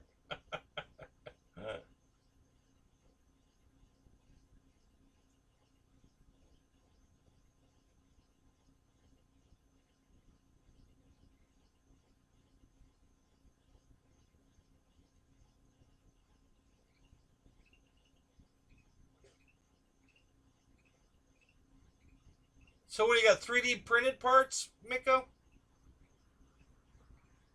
Oh yeah, it says it right there. Yeah. Yeah, I'd love to get those.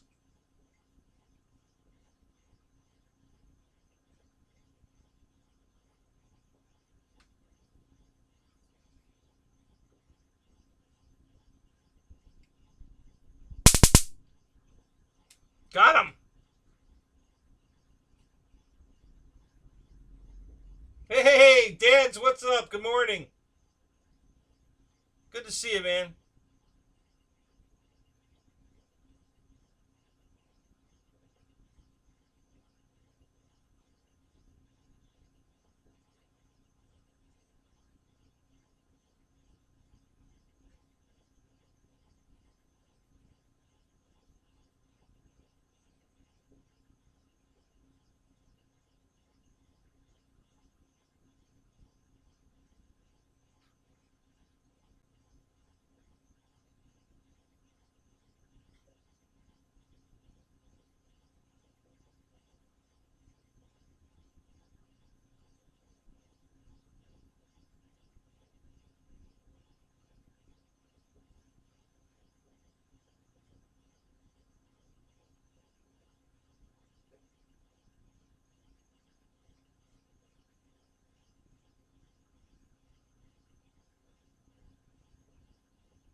Yeah, Juno, but I think he's talking about scale cockpit parts.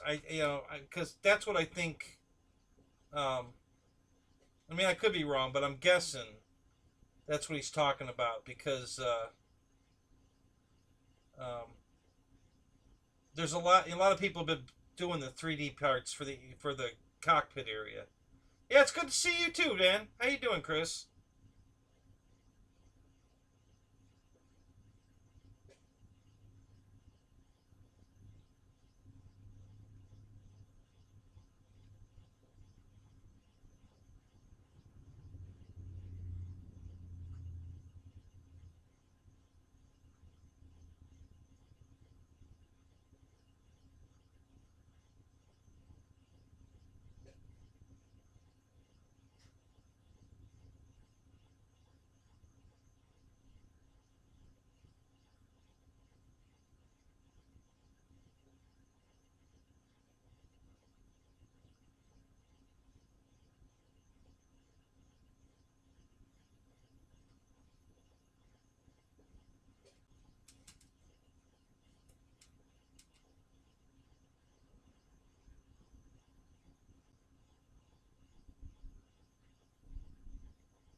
Ram air turbine prop on a T-45? What the hell are you talking about, Mickey?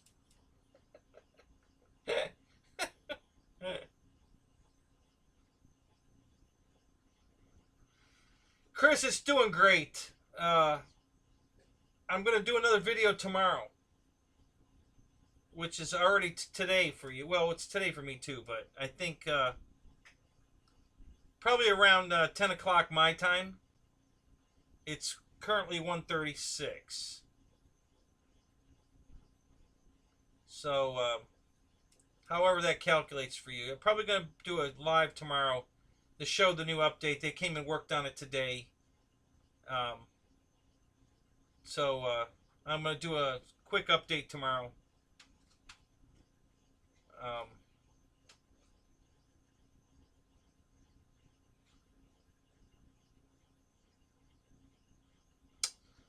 Paul, I don't know. I think I'm going to build a new one. The old one, the tail snapped off. You know, the two plastic pins at the top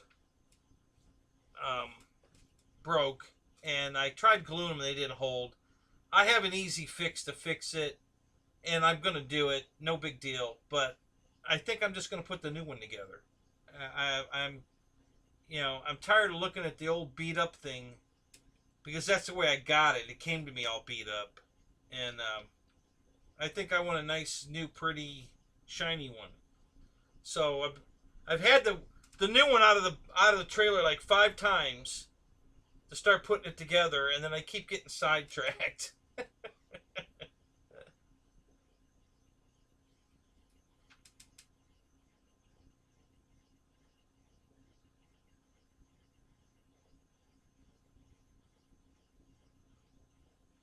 So, Ronnie, what plane do you fly that you really like? Let's start with that. You know, what's your favorite airplane?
RC Reviews, welcome.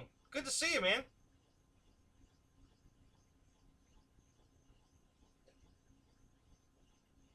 So it's 6:37 there. It's 1:37 here. So you're 5 hours ahead of me. So, yeah, around 3 in the afternoon tomorrow. Keep your eyes open. 3 o'clock today. I'm still on yesterday's. You know, mentally I'm still yesterday. Today, it's today, but I'm thinking Friday night, and that's Saturday morning. So, but yeah, keep your eyes peeled.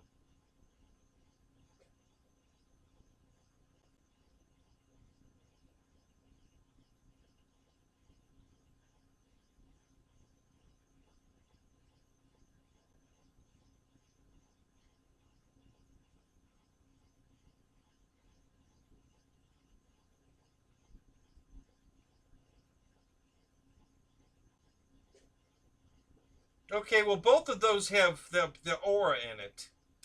So, yeah, you're not really comparing apples to apples here. There's no flight controller in the pits. It's all stick and rudder on your part. So, yeah, my pits doesn't fly like my RV8, but it's not supposed to. So,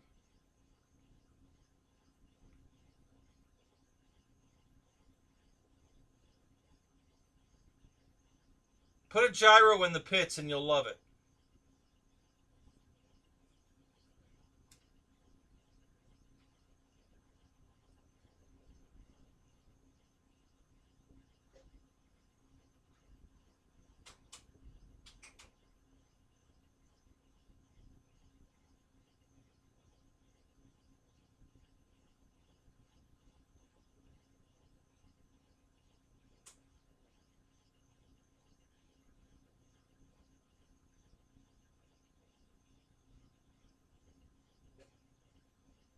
You're bobbing?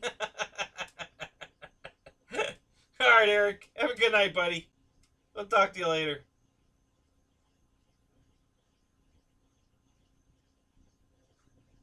What do you mean you don't use the gyro?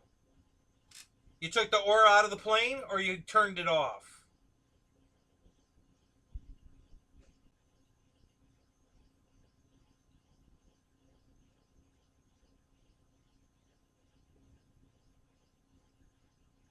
Tell me to stop just because? I can shut it down. You want me to shut it down? Are you tired? You want to go? You want to go Betty Bye? I'll quit.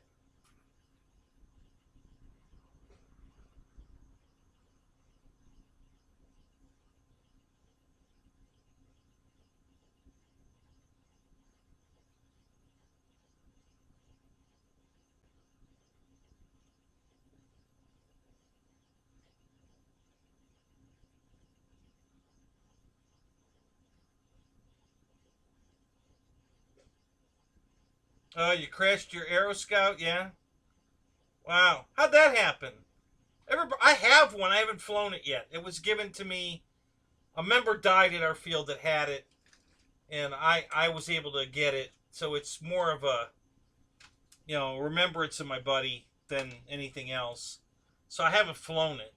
I'm not afraid to fly it. I just haven't, had the need to fly it. Um, but everybody says it flies fantastic. So I don't know. I haven't flown it yet.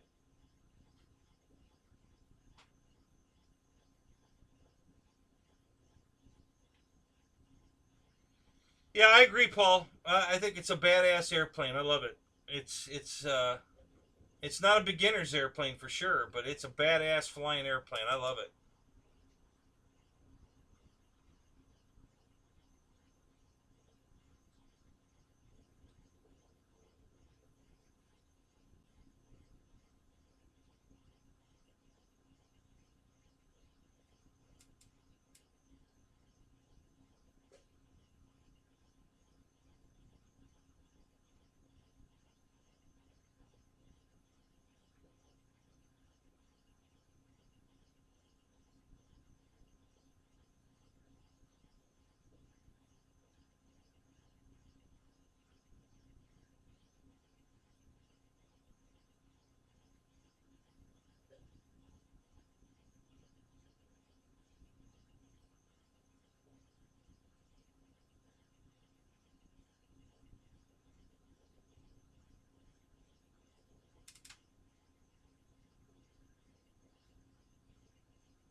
Oh God.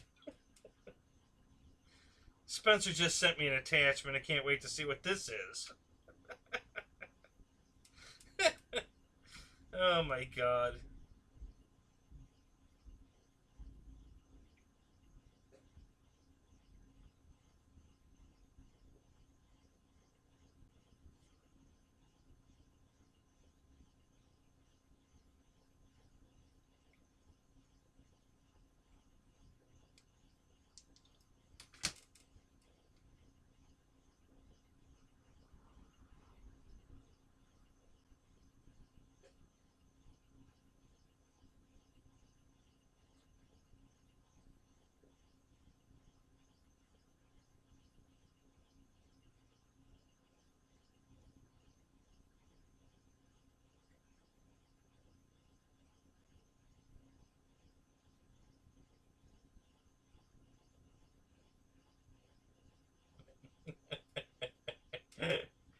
Yeah, well, you had a little Liquid Expo or Liquid Courage, or what happened that day? Yeah, probably not. A gusty day is probably not the day to switch off the safe.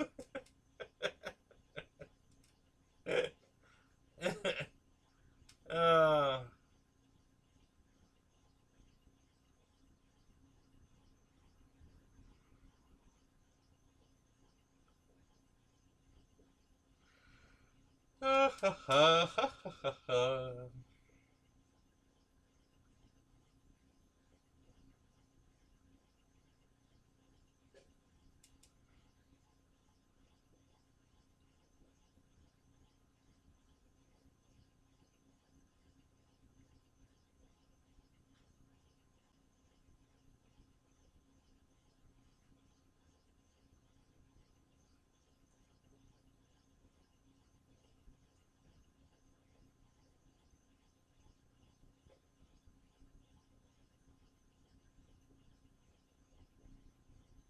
yep. Yeah, it happens to all of us. It's just, I've crashed a couple planes flying it on a day I probably shouldn't have been flying it. We wait till we have hurricane force winds, and then we stick uh, our flex planes up, or my T-28, the Carbon Z T-28. I'll stick that one up. I did that once on a really gusty, windy day. We're probably fighting 30-mile-an-hour winds, and mostly we're just hovering them. We just get them up in the air and just kind of hover them around because it's too windy to really fly them. And then when I was trying to land it, a gust of wind caught it and it did a cartwheel. And I think all it did is I think it broke the hinges on the rudder. So I just had to put new hinges on it. Didn't hurt anything else. It just broke the hinges on the rudder. So I had to replace the hinges. But yeah, that was a day I probably shouldn't have been flying it. Ronnie, every plane that comes from Flex Innovations comes with the aura in it. You can't buy it without it. That is a gyro. Okay? So if you're flying a plane from Flex, it has a gyro in it. And that's why they fly so good. So, yes, my RV8 has a gyro in it. My QQ has a gyro in it. Now, it's not a safe, so it's not going to auto level or any of that, but it stabilizes the plane. So the plane goes where you point it. The wind won't, if the wind blows it, it's going to auto correct for the wind, but it's not going to, you put it in a bank and let go of the stick, it's going to stay in that bank until it flies into the ground. Okay, so it doesn't have an auto level feature in it, but it has stabilization in it. And there's different levels of stabilization in it. So, and every single plane that comes from Flex comes with that in it. So, it's not auto leveling, but it's auto stabilizing. And you'd have to reprogram the aura to turn it off because it won't come with an off setting. So you would have had to reprogram the aura to get it to be able to turn the stabilization off. So unless you did that or had somebody do it for you, you're flying with a gyro. And there's nothing wrong with that. There's nothing wrong with flying with a gyro. When people talk about gyros, they think you automatically mean, safe. No, safe is not. Safe is a gyro, but that's safe. That's the auto leveling technology, so that you let go of the sticks and the plane rights itself. The plane's upside down and you press the panic button and it flips itself over because it's the same as switching it into safe. And yeah, that's safe. That's not gyro. A plain gyro is just a stabilization that takes all of the wonky, when the wind's blowing and the plane gets thrown around, the gyro stops that. It automatically corrects for the wind throwing it around. So the plane in a super windy, gusty day looks like it's flying perfect because the gyro is stabilizing it for you. But like I said, if you flip it upside down or put it in a bank, it's going to stay where you put it. and it's going to go where you point it. It's not going to self-level. And, yeah, so that's why those planes fly so great. You know, and like I said, there's nothing wrong with using a gyro. It's the guys that use safe and leave it in safe all the time that try to fly, you know, that really limits what you can do with an airplane, because it's going to limit how much bank you can do. It's going to limit, you know, climb and dive. I mean, you can hold the stick full down with the safe on, and all it's going to do is descend until it lands. You know, it's almost impossible to crash a plane in safe. Okay, and that's the part when we talk about, you know, you need to get off the safe. You know, we're not talking about getting out of a gyro. If you want to fly with a gyro, do it. All the pros fly with a gyro. Any event you go to that's got 3D pilots flying, you know, in competition, all those planes have gyros in them. Every one of them. Don't ever kid yourself that. Yeah, Tech Talk with Kenny. That you know, they're not flying with a gyro. They are. All right, they're just not flying with safe. And, you know, safes, when we talk about you got to get off the gyro, we don't mean the gyro, we mean the safe. You got to get out of safe so that you can really enjoy flying the airplane. You know, it gives you the ability to roll it, fly it inverted, do loops, that kind of stuff. Where if you're stuck in safe, you can't do any of that stuff. Tug Hill, what's up? So yeah, so comparing the cap and the, what was the other one you said you had? The, oh crap, I have to go back and look. I forgot what you said you had besides the cap.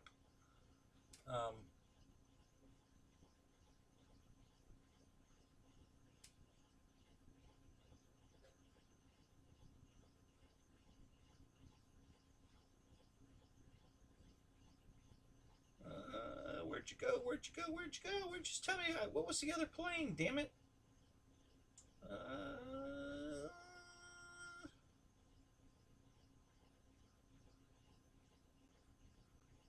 The Mamba. By the way, which Mamba do you have? The 10, the 60?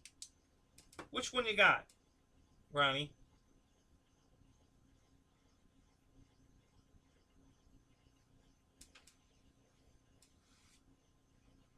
Oh, shut up, Ryan. I only fly in safe. You idiot.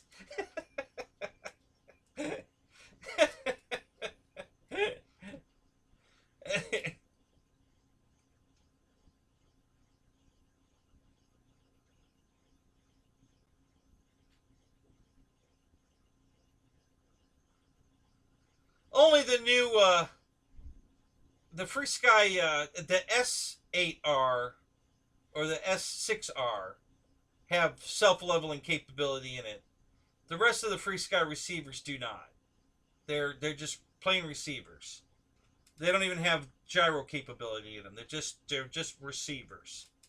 The only one that has the gyro capability in it is the S series, the S8R and the S6R.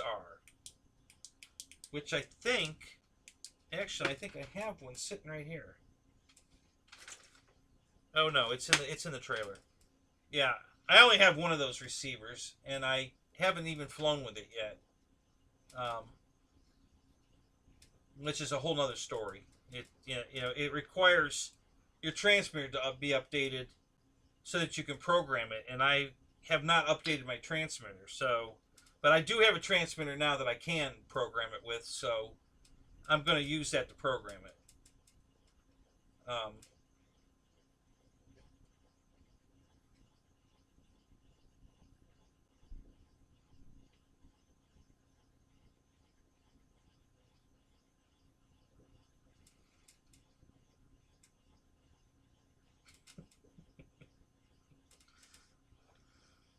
I think you know, Ryan, the day you flew the Havoc, maybe you should have been in safe.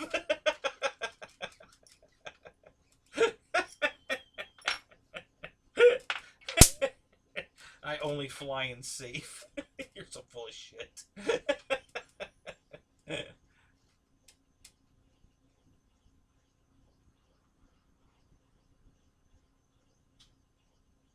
Yeah, there you go, Matt.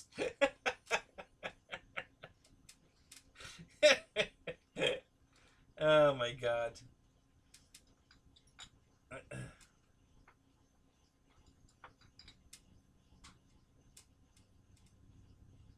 So I take it, Tugga, you were out in the hangar again all night? What are you working on? My God, dude, you're breaking your ass. Whatever you're working on.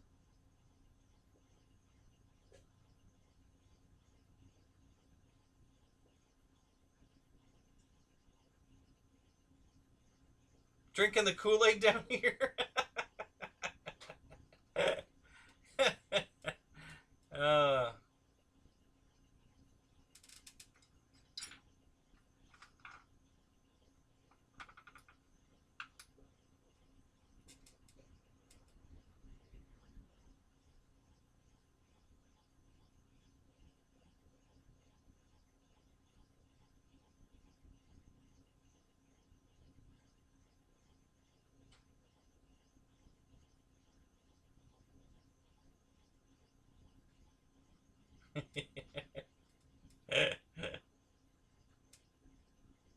oh, Bobby's messing with your account.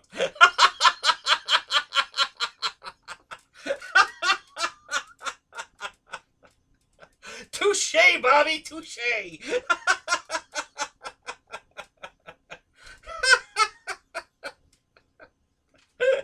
Oh, that's hilarious. Oh my God, that's hilarious. Way to go, Bobby. Oh, golly.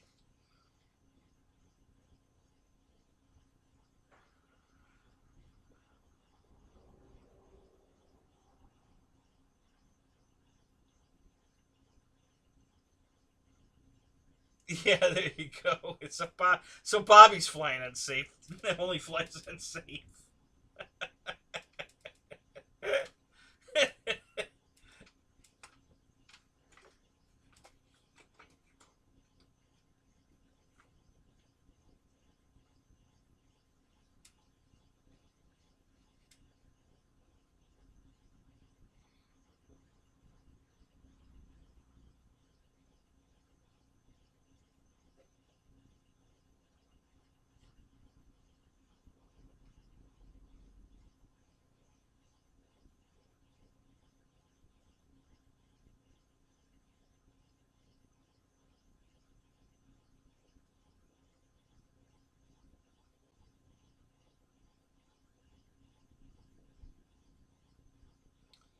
Nice going, Tug.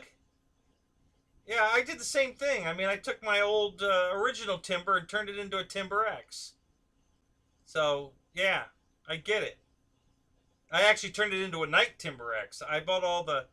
I don't know what the heck Horizon did, but shortly after the Timber X came out, it wasn't very long after it came out, they had all the parts for it on sale. Like 70% off. So I was able to buy a new fuselage, the new wings, the X wings, and the tail feathers for less than $100. And so and all of it had lights in it already. They were all the night version stuff. So everything has lights in it. So I just transferred all my parts from the old original Timber into the new Timber X parts. And plane flies amazing. I love to fly it at night. It's got great lights on it. And I ended up buying the green decal sheet on purpose because the Night Timber X is red. Not mine. Mine's green.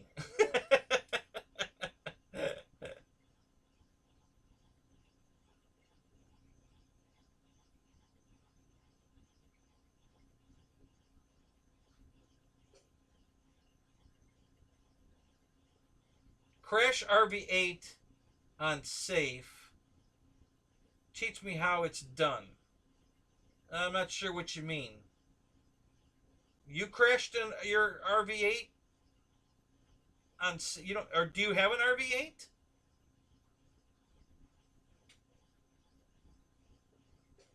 See, the RV8 doesn't come with safe. you don't, there's no safe in flex planes. Only Spectrum, Horizon Hobby. Well, that's not entirely true, but they're the main ones that have safe.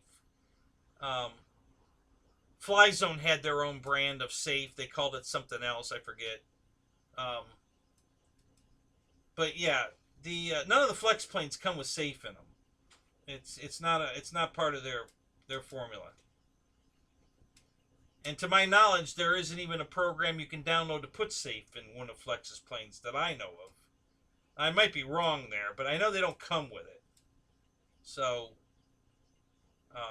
yeah, there's no safe in a RV8.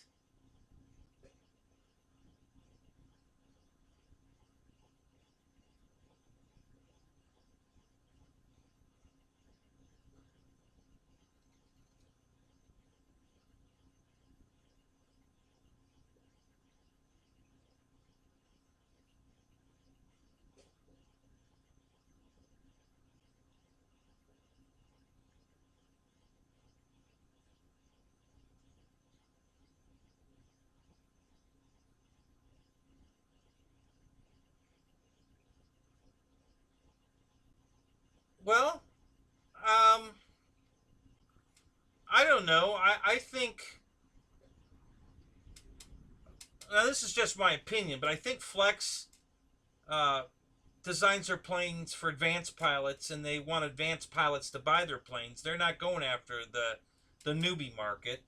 You know, they're looking for advanced pilots, and that's what they've geared their product for. And Horizon's just the opposite. They're gearing their product for the beginner. You know, that's why they give you that safe select. So you can either put it in safe, bind it in safe, so you're a newbie, a beginner, and you can still learn to fly it on your own. Still recommend you get help, but and then when you get good, you can switch the safe off. Um, and that's the market, and it's been very successful for them. But I don't think that's the market Flex wants. They're looking for advanced pilots. So that's why they put the Aura in it with the stabilization, but not safe. And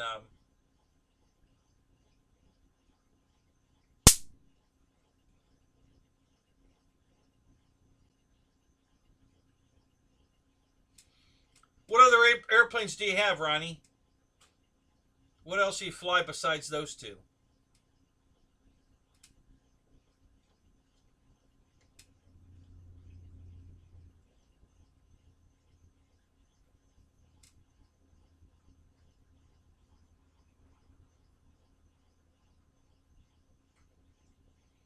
Oh, I don't know, man. I wouldn't go that far. You know, not all their planes are geared for 3D flying. You know, the RV8 doesn't come with um, necessarily 3D programming. It can be 3D, but it's not really its main focus. They're looking more for a smooth aerobatic routine with the RV8, um, whereas like the QQ is, they want you to hover that. They want you to 3D the QQ. Or they did. The new QQ program sucks. So if you buy a new QQ, don't fly it with the new program. Immediately reprogram it, because the new program sucks. When you go into the Flex programmer, there's going to be a QQ 3D, QQ Aero, and then QQ version 2. Do not put version 2 in the plane. It sucks. Version 2 or Gen 2. I forget how they word it. But yeah, that thing sucks. My new QQ flew crap. I mean, it was horrible. So I reprogrammed it, and now it flies like it's supposed to. It flies like the old QQ. I mean, it flies amazing.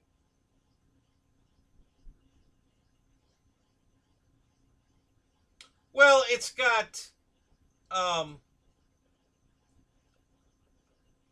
both my planes have um,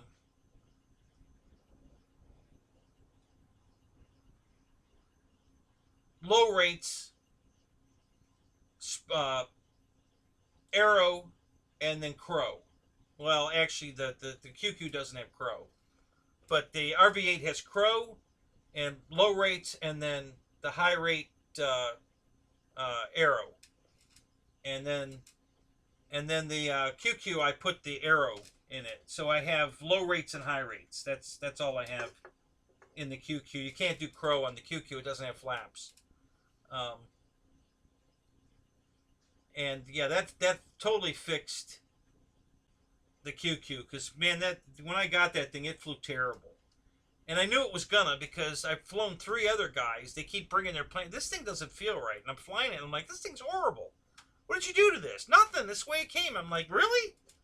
And so it was actually Pickle's plane. I was helping Pickle. He bought a used one from one of the guys at the field because it flew like crap.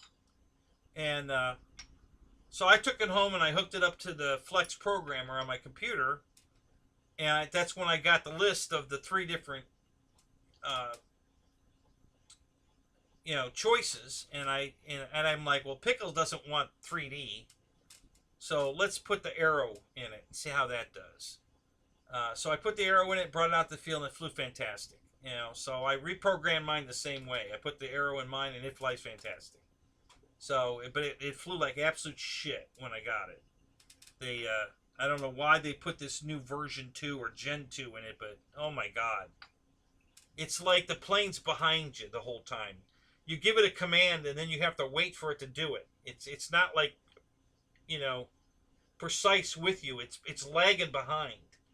So the plane's, it just feels horrible to fly it. It just doesn't feel right. It flew terrible. And they all did. So I fixed Pickles, I fixed mine, and one of the other guys wants me to fix his too. Randy has a new one like mine. He bought the red one. I bought the green one. And he wants me to fix his. So he's going to bring it out the field and give it to me. I'm going to reprogram his too. But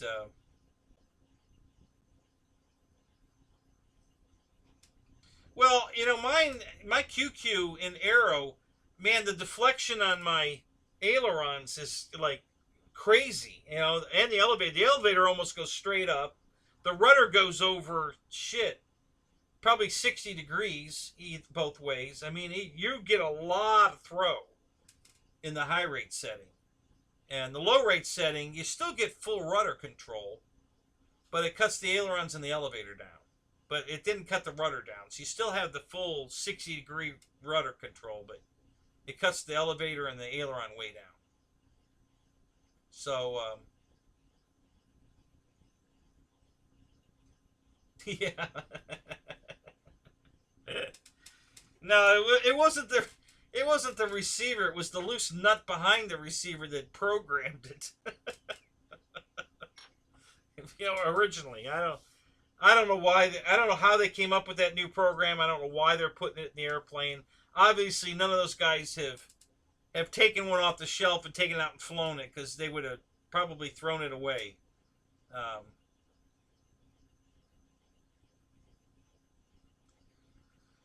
I got tons of nitro engines all over the place here, Tug. I haven't flown nitro in years. I just, I just don't want to anymore. I'm having way too much fun with the electric.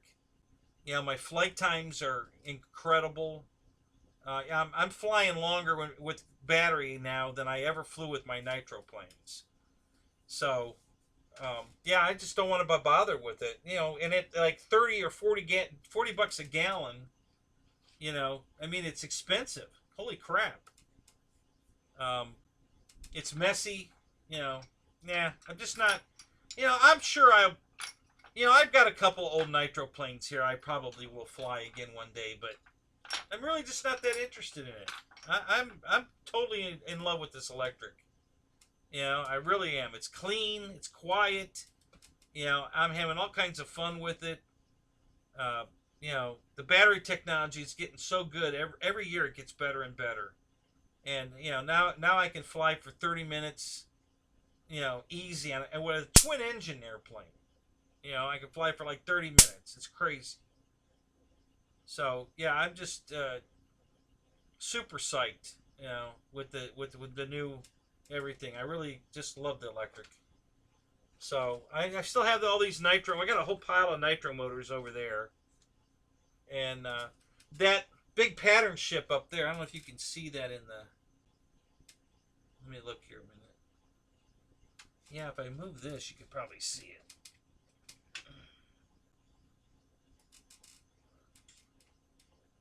Let me see if I think you can see it. Hang on a minute. Mine's lagging behind a little bit. I gotta get caught up here.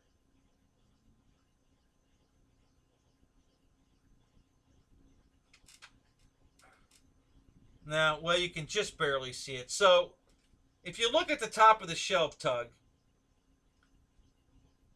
you see there's a white shelf. You can see there's a blue radio on the shelf.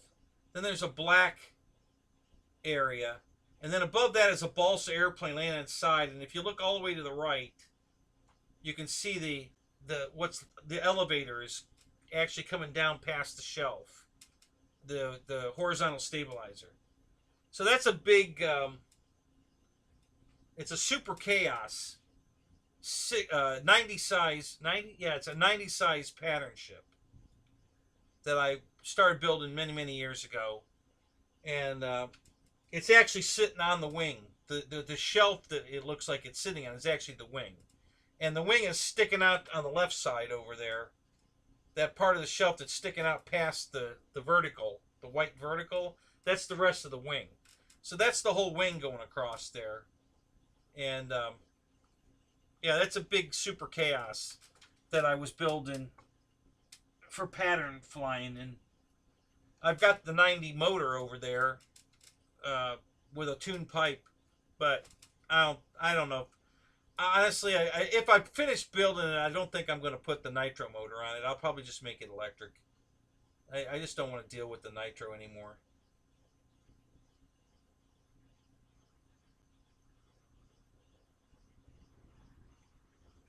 It's too messy, you know. And then you try to fuel proof the engine compartment, but it never works. And you gotta. There's a product on the market called K2R Spot Remover, and that works great to suck the fuel out of the wood. When you get the castor oil and fuel soaked into a balsa or plywood, that K2R Spot Remover will soak it right back out. It just sucks it right out of the wood, so that you can re-glue it, reseal it. But it's just a pain in the butt. I'm just over it. I'm just loving the electric way too much. Yeah, Juno. Watch me today at about 10 o'clock this morning. In about 8 hours, I'm gonna go live again and show you where we're at. That we made huge gains today. It's ready for concrete.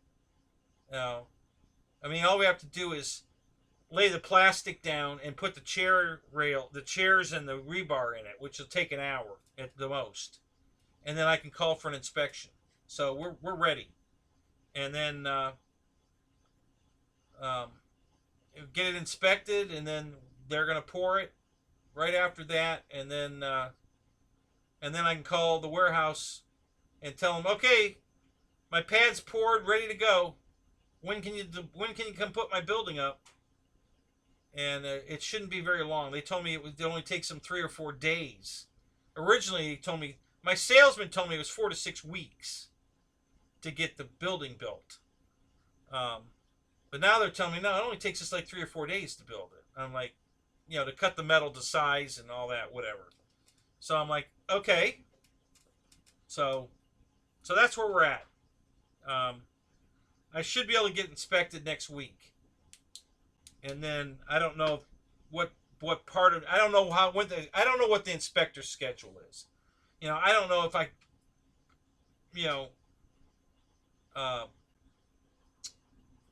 what's the word I'm looking for? I'm drawing a blank here. Schedule, I guess. Yeah, if I schedule a inspection, I don't know if it's going to be a day or 2 days, or I have to maybe it's a week out. I don't know. I have no idea. But whenever I can schedule it, as soon as I can schedule it, he'll come out, look it over, sign off that we're ready to pour, and then I'll call the guy that did all the work here, and they'll come pour the concrete, and Then I can call the factory and tell them, okay, my concrete's ready. Let's get that building over here. So yeah,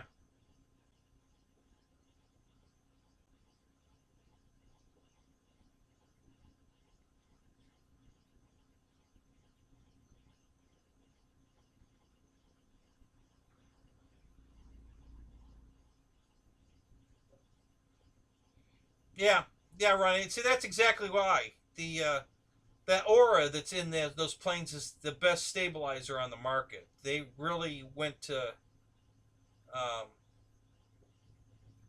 they really went overboard when they programmed, designed that aura to stabilize the airplane. I mean, it is a game changer. Those planes fly amazing. Even in heavy wind. It's. I mean, didn't you notice on a heavy windy day that the plane's just there? It doesn't get all blown around like your other planes. It's, yeah, that's the gyro. It's amazing. So yeah, I love their planes. They fly fantastic, and they're not overpriced. For years, I had a phobia about flex planes being overpriced. They're not. Um, they're very fairly priced. I mean, that Aura controller is $100 in itself. So you take the price of the plane and subtract $100, and now it's an equal to every other plug and play plane on the market. That you have to put a receiver in. Because the Aura is, it can be, if you use a satellite receiver, which means it just receives. You don't plug any of the controls into it. You plug a single wire from the receiver into the Aura, and all your flight controls are plugged into the Aura. So the Aura takes the receive signal of any receiver, any brand, it doesn't matter. They have a setup for everything. Futaba, Free Sky, Spectrum, So, yeah. So that was the game changer. That's what makes these flex planes fly so good. And so they're great airplanes. Just people have a phobia about they're too big and they're too expensive, and they're really not. Especially, the QQ now, with everybody else's price went way up, and they still kept the QQ at, I think it's $249 for the non-night version, and or $249 or $259 and $289 for the night version. So if you want a night flyer that's stable like your Mamba, well, they make the Mamba in the Night Flyer too. I don't know if you got the Night Flyer one or not, but they make the Mamba in Night Flyer too. But yeah, if you want to get a QQ for $289, same flight control stabilizer in it, but it has lights in it so you can fly it in the dark. And yeah, amazing airplane. So yeah, that's the difference. And you're right, it was a game changer. Oh, should I, Tug? I need donuts for the inspector. Not a bottle of wine or something. Maybe you know, maybe a $50 gift card for Applebee's. I don't know. What do you think?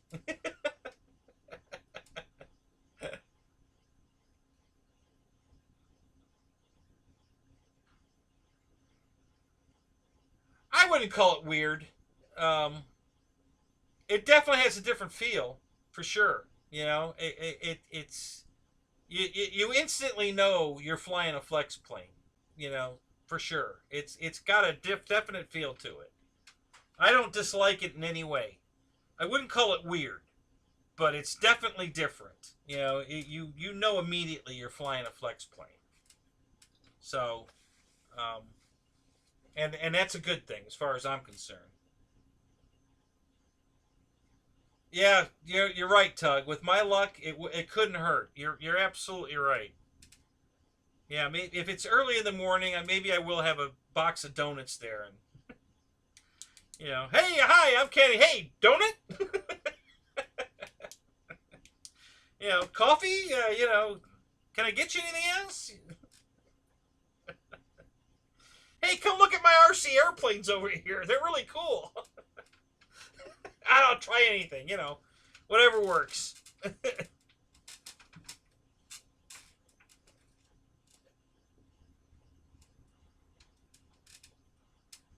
Oh yeah, what are you flying, Dads? Besides the was it the Aero Scout? What else do you fly?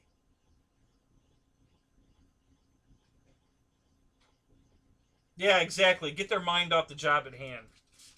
Yeah. Yeah, you don't need to look under that plastic. Trust me, it's right. You know, I paid a lot of money for this. It's all right. You don't you know you don't even need to bother looking. It's you know.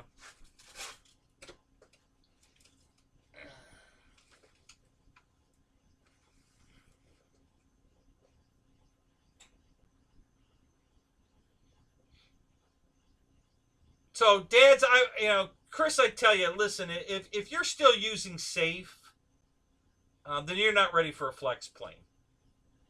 Um, they do fly amazing, but you don't have that backup of having to be able to switch it into safe. Those planes don't come with safe. So, if you're still using safe now and then to bail you out, then you're not ready for a flex plane. Um, and I try to tell my buddy Pickle that, he, after I reprogrammed his QQ and I flew it around and it flew great, he said, I want to fly it. And I just kind of looked at him. I said, it doesn't have safe in it. He goes, yeah, I know. I said, okay. So I took it up for him. We put a fresh battery in. I took it up for him, and I got it up to pretty high, so we had plenty of room. And I handed him the radio, and it wasn't on the sticks 5 seconds, and he already had it inverted in a dive. So in 5 seconds he already had it ready to crash. So I took it away from him, and I saved the plane, and then I looked at him. I said, "You want to try it again?" He goes, "No." I said, "Okay." So yeah, he wasn't ready for it, and I told him he wasn't ready for it, but he just wanted to try it. And I said, "Okay." So yeah, it's not a it's hard to explain it to people that are still learning. Not that you are. I'm just saying in general that there's a big difference between flying a plane around in safe and getting your thumb coordination with left and right and all that, and having an unsafe airplane that is capable of doing anything is a totally different world. It's the night and day difference between a safe airplane and a non-safe airplane, and that's why pretty much all of us preach that you got to wean yourself off the safe. You got to fly it more and more. Turn it off. And they used to tease me about it because I'd say flip the switch, flip the switch, flip the switch. So the buses are always running. Flip the switch. What was the other one, Ryan? There was a third one. They were mocking me about. But anyway, yeah, you got to just turn that thing off and then turn it back on. Even if you don't need to turn it back on, just turn it back on to remember where the switch is. So it's a reflex, so you can, it's just going to be a natural reflex to hit the switch when you're in trouble. But you got to keep turning it off and try to fly without it, to get used to flying without it. And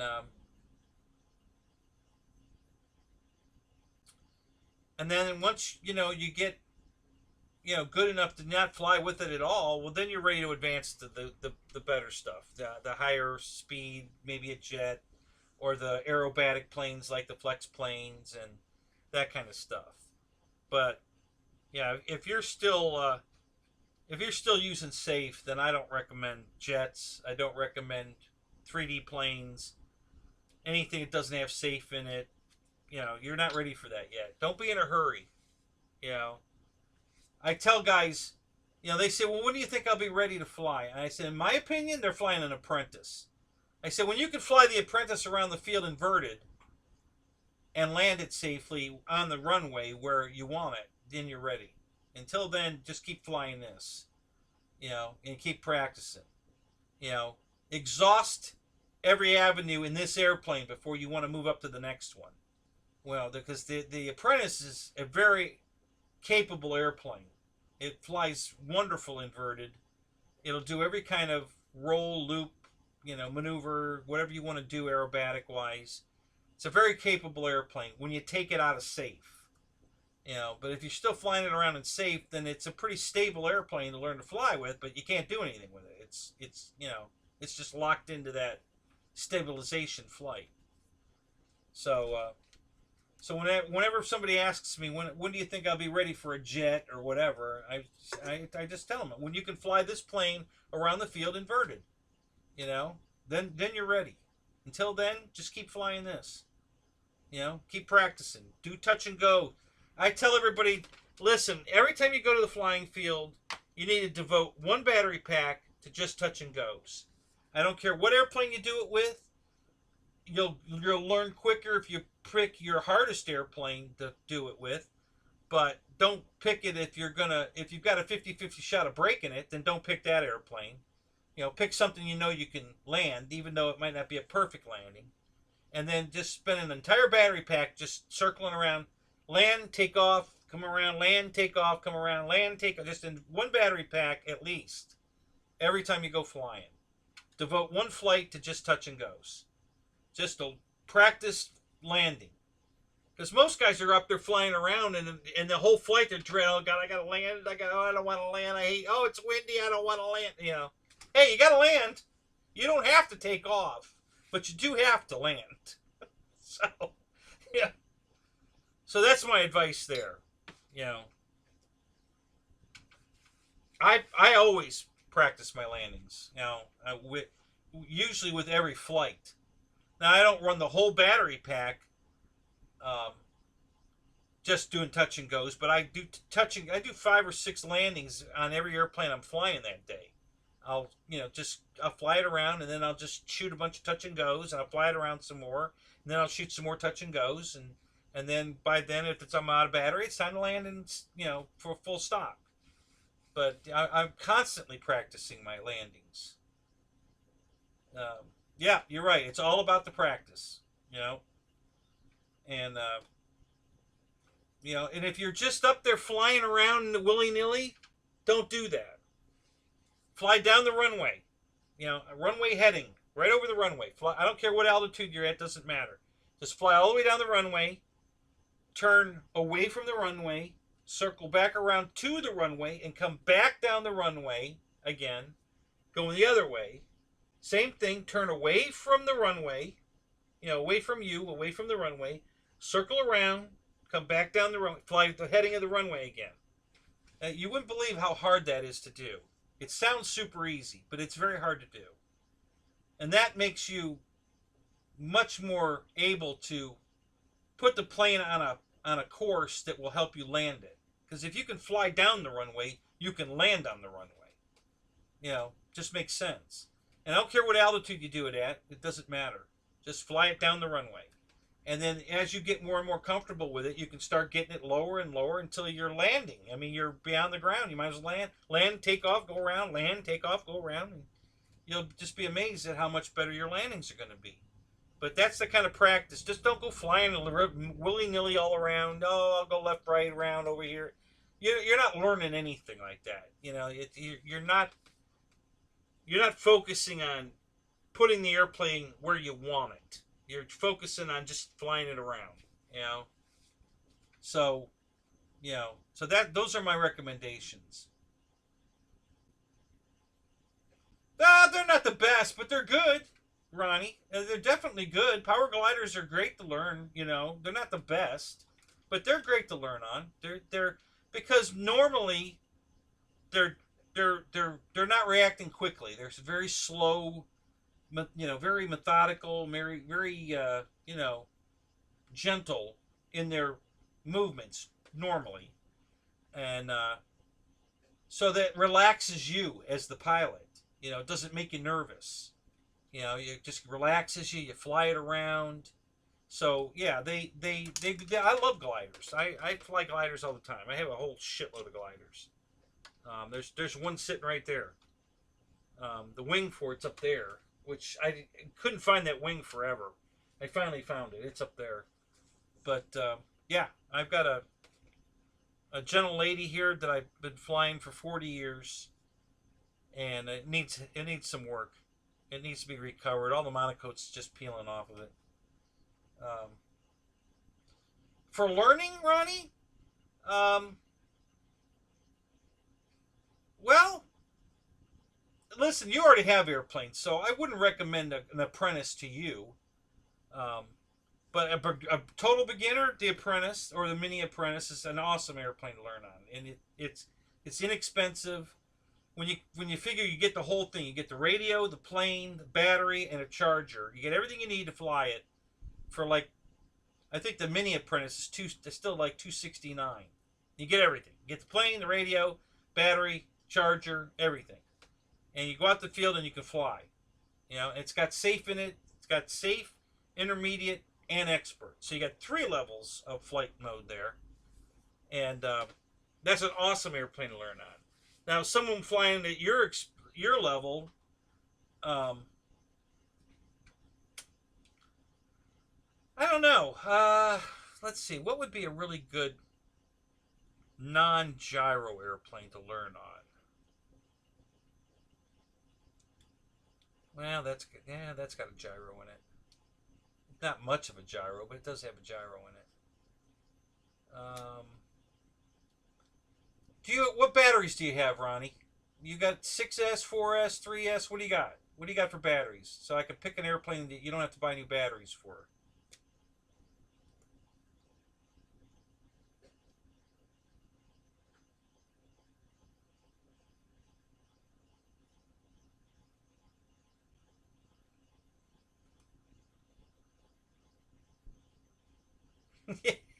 Juno. Gliders are like smack.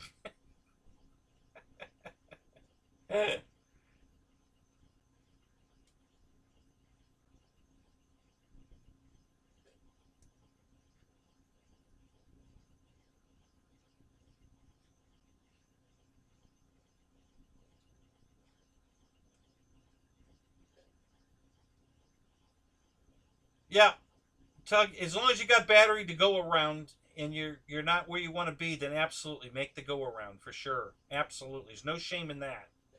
Go around. Make another approach. Try it again. But yeah, sometimes you don't have that option. If you ran it out of battery, you're landing now. So that's the other reason why I love the telemetry. You know, I never have that problem. You know, unless I'm not paying attention, which I've done. The radio's screaming at me to land. It's time for you to land. You should really think about landing. And I'm la la la la la. The next thing I know, oh crap, I'm out of battery. You know, because I'm not listening to the radio. I've done that a couple of times. It happens. But for the most part, everything I fly has telemetry in it. For the most part. There's a couple of planes I'm very, like my Carbon Z 150. You know, I've got well over 1,000 flights on it. I know exactly how long I can fly that airplane. I've been flying that thing for 6 years. And I just know how much battery I have. I don't need the telemetry in that one.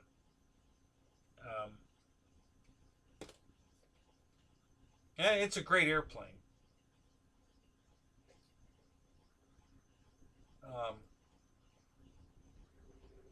One of my favorites.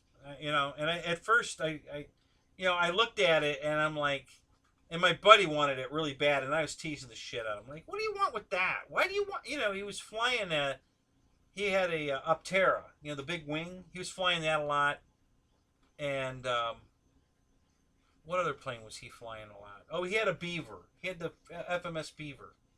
He was flying that. And I just looked at the 150 and I'm like, you've got the Beaver. What do you want with the 150? You know. And I just kept, you know, telling, well, they put the damn thing on sale, and I thought, you know what? I'm gonna get one of these. What the hell? And I got it and I fell in love with it. God, I love that airplane. It's so aerobatic. You can stunt the crap out of that thing. And the guys at the field love it too, because they crack up. If there's somebody there that hadn't been there before, like the first timer or something, and I start taxiing out with the 150, they start laughing. Oh, you got to watch this guy fly this thing, man, because he flies it like it ain't supposed to be flown, you know. And I'm up there just doing all kinds of crazy shit with it. So, yeah, it's a good airplane. I really enjoy that plane. But it's a 6S plane, Ronnie. So you know, if you have 6S batteries, I would recommend that one. It does have a gyro in it, but really, the gyro is really not doing anything. when mine came, the gyro, the receiver was screwed in it. Um, it was just jittery as crap. It wouldn't settle down. It would just kept getting radio hits and jerking everything, and it was like I'm not flying this thing like this. This is ridiculous. So I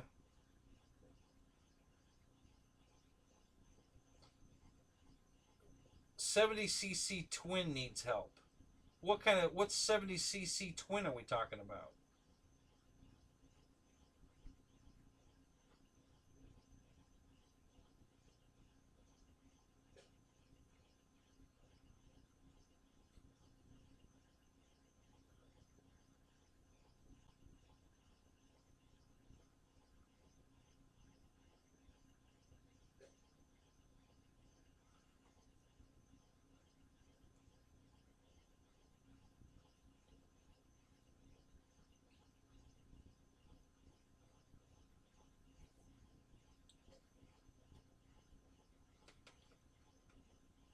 Yeah, crosswind landings can be challenging for sure. Yeah, depends, especially on how windy a crosswind is too, and what plane you're flying.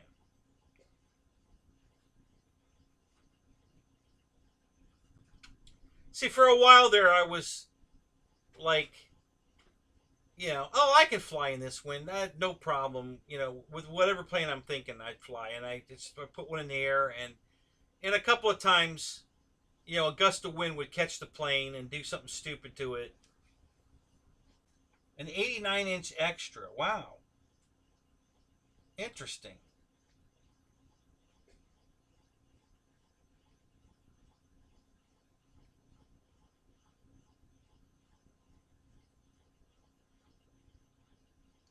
Um, So, like I said, I was flying the T-28 in 30-mile-an-hour gusts that day. We had a hurricane in the area. Me and my and the owner of the field, Bo, we're out there flying. I was flying the T-28. He was flying his Flex uh, Cessna 170, and we're in formation next to each other, hovering in the wind. Right, we're not going anywhere. We're just hanging in the wind right here, right next to each other, and we're just laughing and having a good time. And then when it was time to land, I'm like, okay, so I circled around and made an approach, and the wheels were just touching down. I mean, it was down, and a gust of wind got under the wing and just cartwheeled it. Just flipped it over in a cartwheel. I had the wheels on the ground, and it wasn't, and I still got cartwheeled, and I just decided, you know what? I'm just not going to take risks like this anymore. I'm tired of fixing airplanes. It's minor fixing, but still, I'm just tired of fixing these things. I don't want to fix them anymore. So now when there's wind like that, I don't fly. I put my RV8 up in 30-mile winds because of the aura. It will definitely stop you from cartwheeling. But yeah, I'm just being way more particular now. Um, when I fly what, because I'm just tired of fixing stupid shit. And it's always little crap, but I strip a servo and I got to replace the servo, or um, I break a hinge, and I got or like a foam hinge, for instance. Like I broke half the aileron is loose, but the other half is still a foam hinge. Okay, so do I cut it all the way off and then put hinges all the way across, or do I try to fight a hinge at the end? And I do both. Um, so um,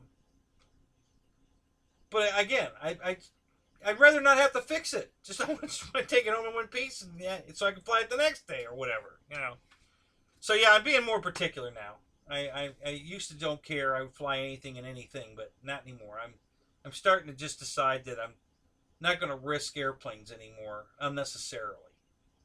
And so that's so. No, at Tug Hill, do you have a UMX turbo timber?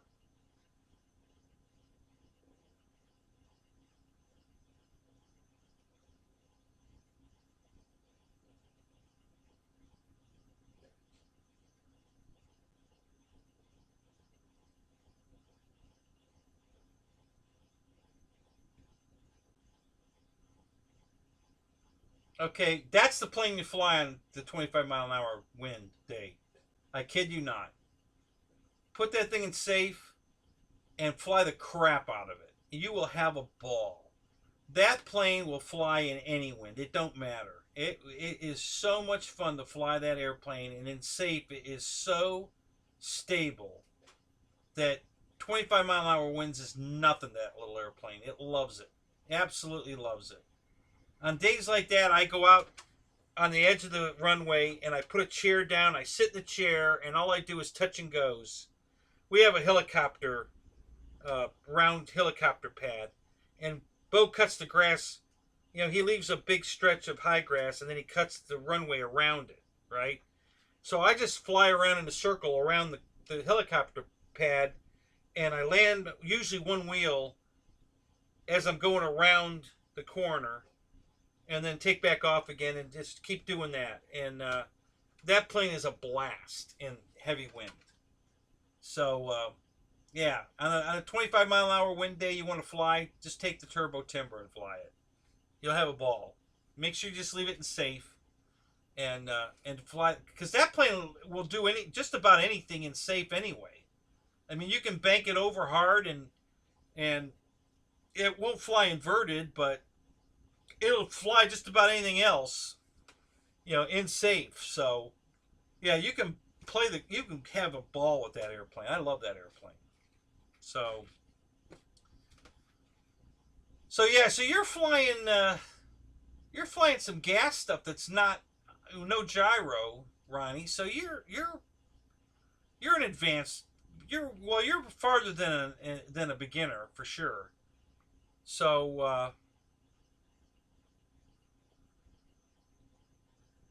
what kind of flying do you like to do, Ronnie? Are you a 3D guy? Are you an aerobatic guy? Or you just fly around in the pattern kind of, casual guy? What kind of flying do you do?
Yeah, Tuggill, I've definitely stopped being stupid. I'm just not willing to risk airplanes anymore.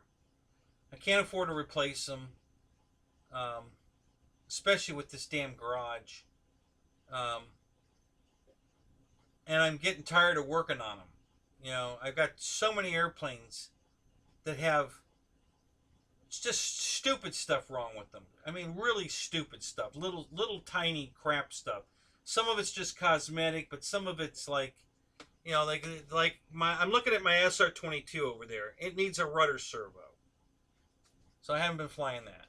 My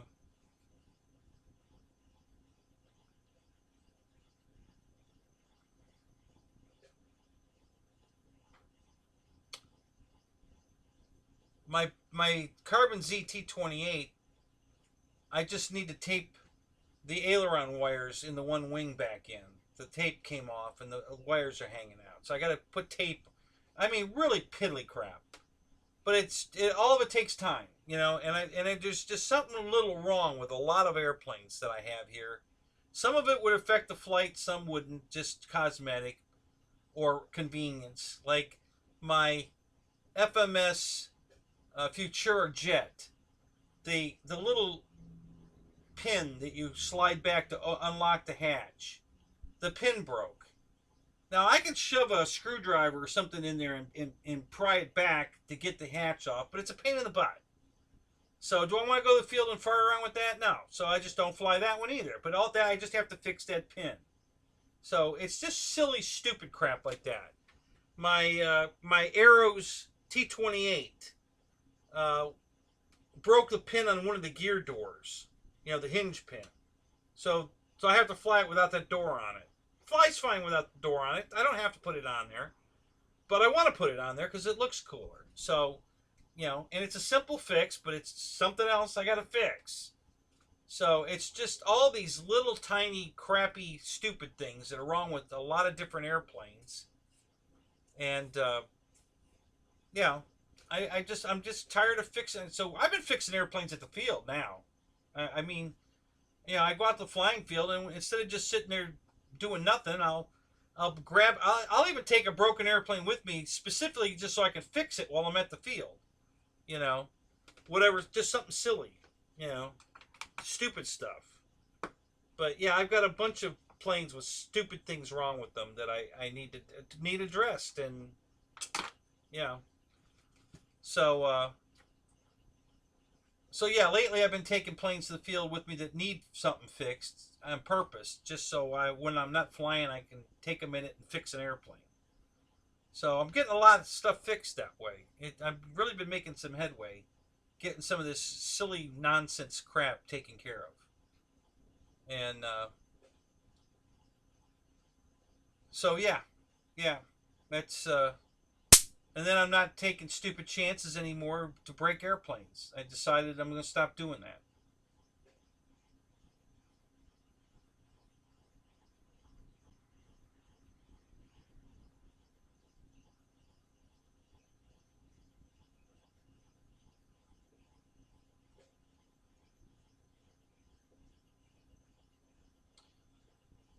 All right, JJ. So cool for you. I love the fact that the Casendo is a great glider. Love that thing.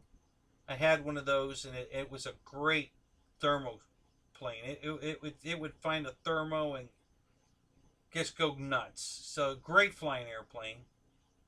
Turbo Timber, another good airplane. So good for you, man. Glad to hear that. You got 6 more to build, so that's awesome. So what's your COVID situation? You're not allowed to go flying anywhere, or at the parks where you fly, or do you have an AMA field you go to? What's your flight situation?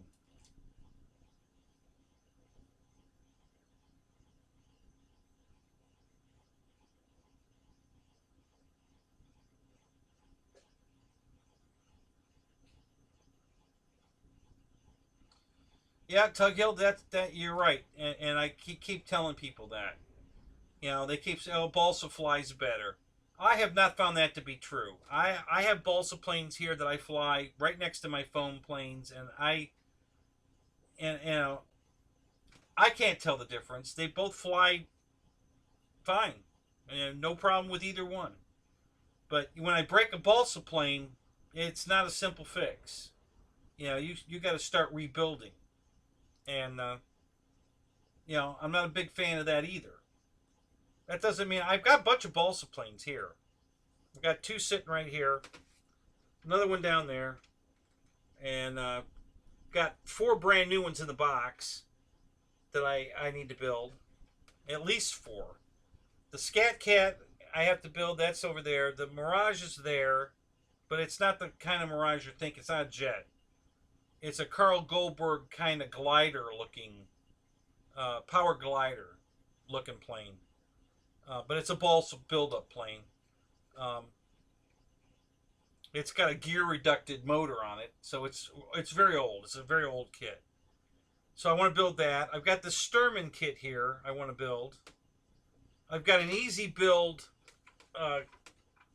Christian Eagle back here that I want to build, finish building.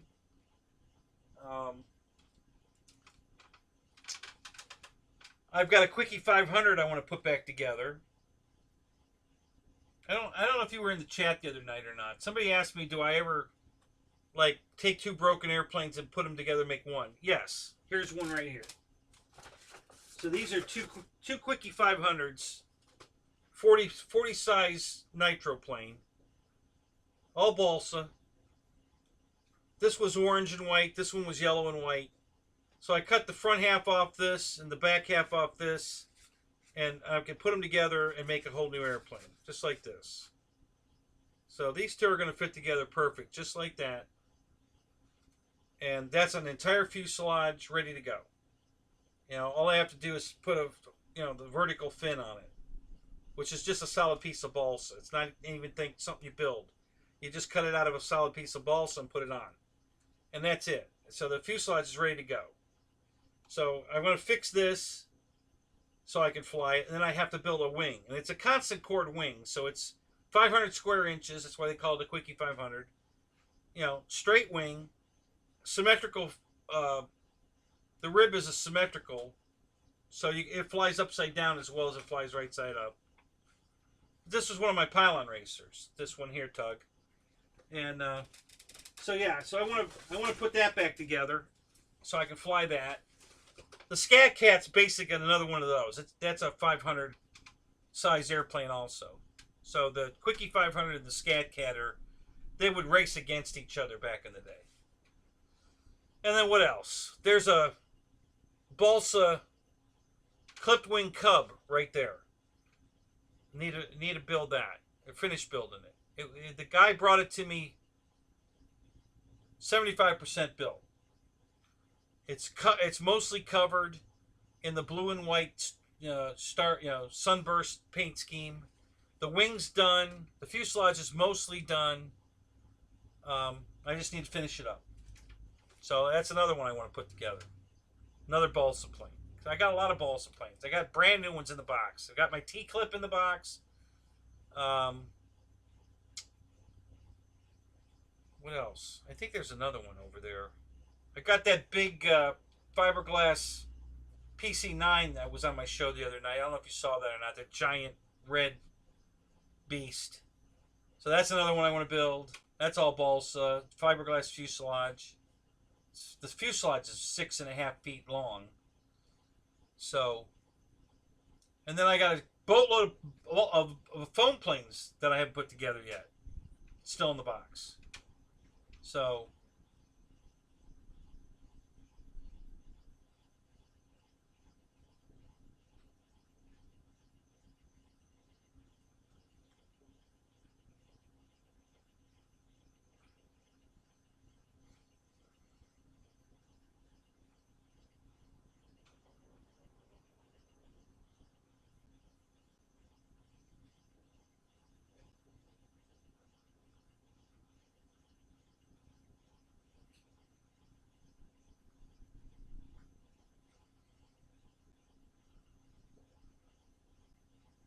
yeah, there you go.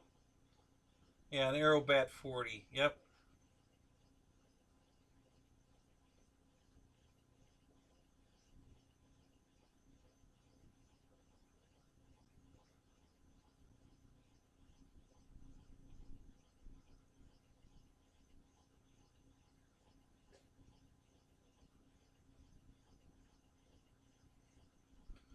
Yeah, I hear you there, JJ. We're only 50% here in the U.S.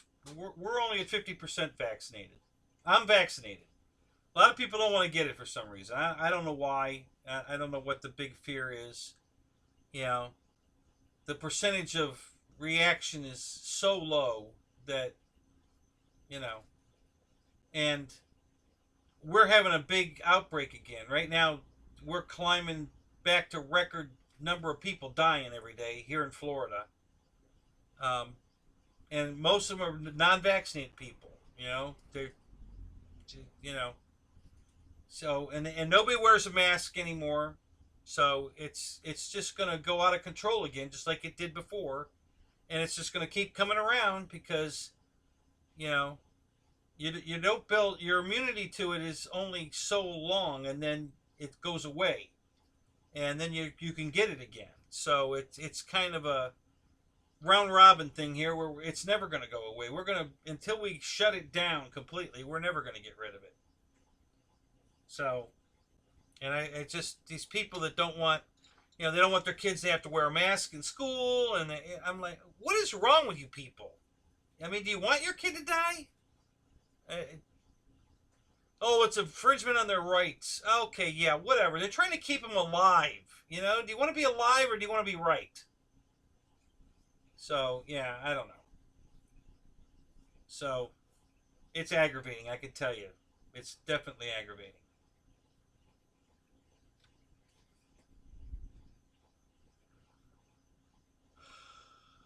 So, Ronnie, you still here?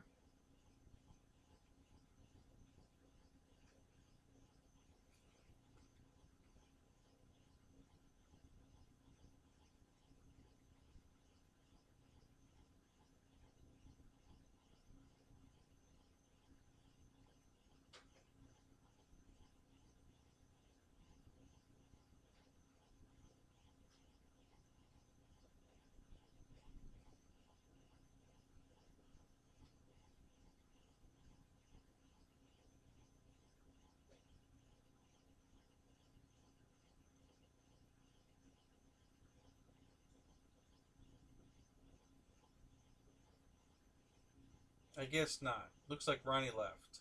Are you gone, Ronnie? Or are you here? You don't even have to type a word. Just hit the keyboard, so I know you're here. I wanted to get back to what you want recommended for airplanes. It seems like you've got some pattern airplanes. 3D and pattern type airplanes seems to be your niche. So I was going to recommend a couple planes, but if you're not here, I guess I don't have to do that.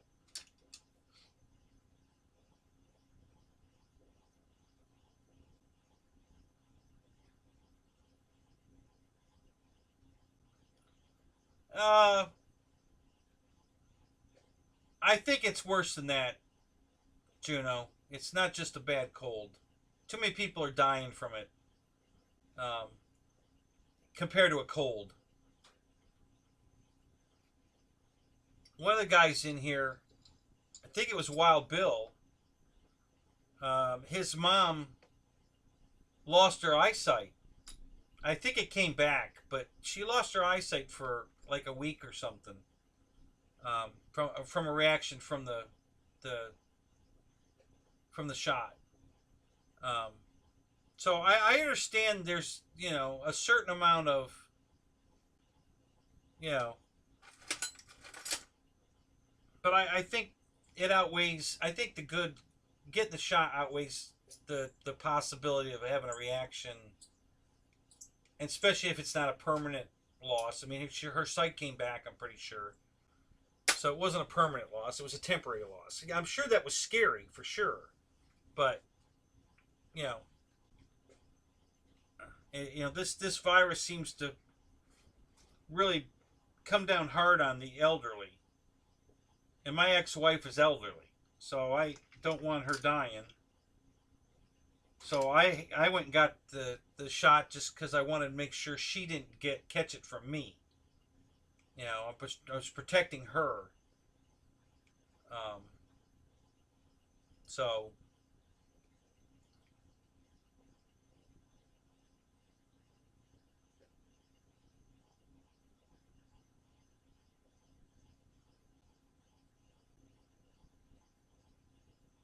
well,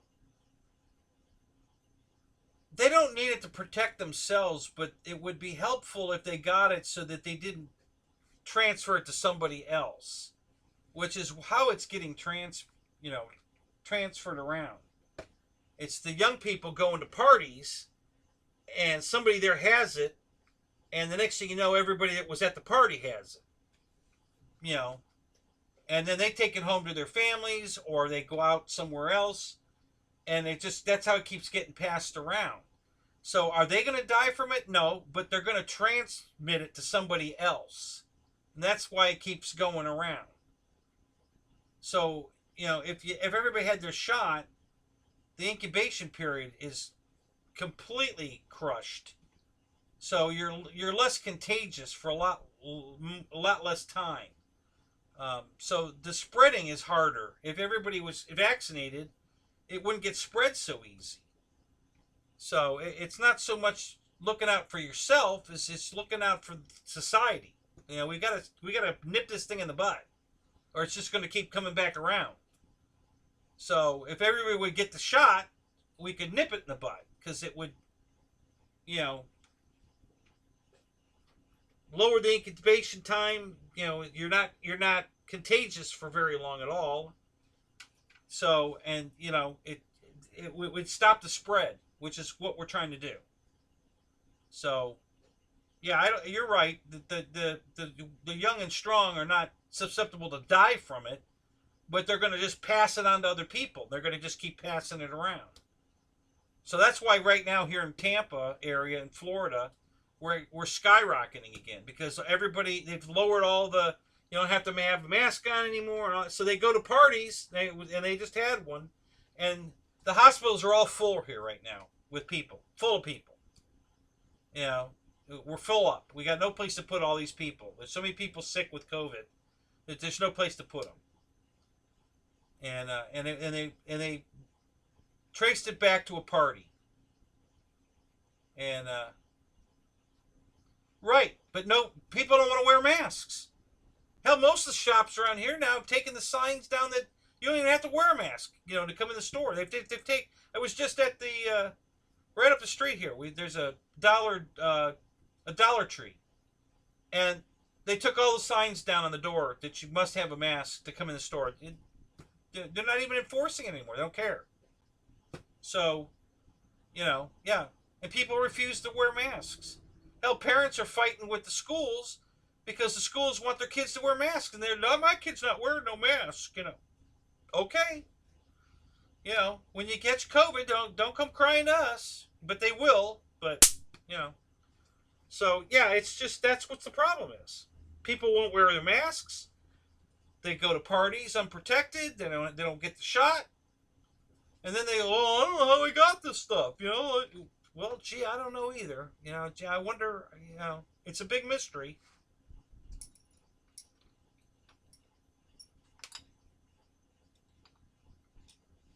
I sure hope we can get rid of this thing like polio, because man, I'm tired of living in this mask world. This sucks. See, there you go, and this is why we're in lockdown. Exactly, because people won't wear their masks, they won't get the shot, and all they do is transmit the disease around. It keeps just coming back around. And the young people, young and strong, aren't dying from it, but they're passing it on to people that do.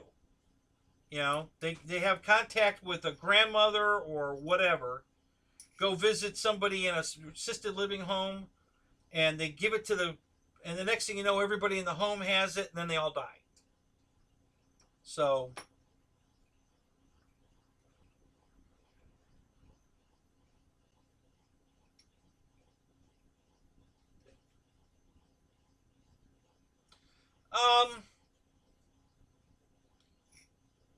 I don't know yet. All right, so they're talking about having a booster shot for us that are vaccinated.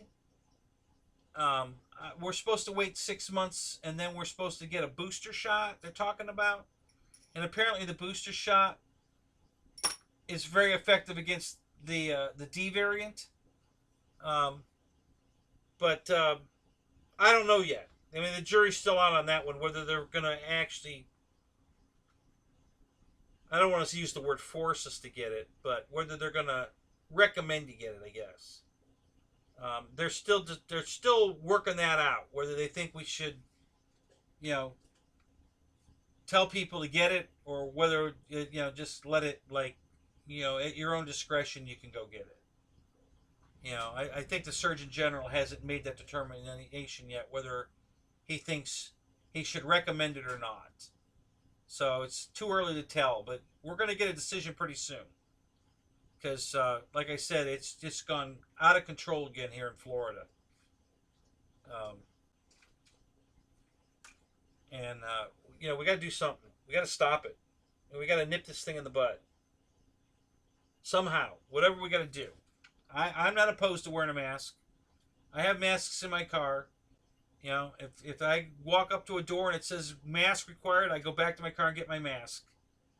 A lot of times I wear my mask anyway. Sometimes I forget. I'm still not acclimated to that. Make sure you have your mask attitude yet. I'm still working on it. It's.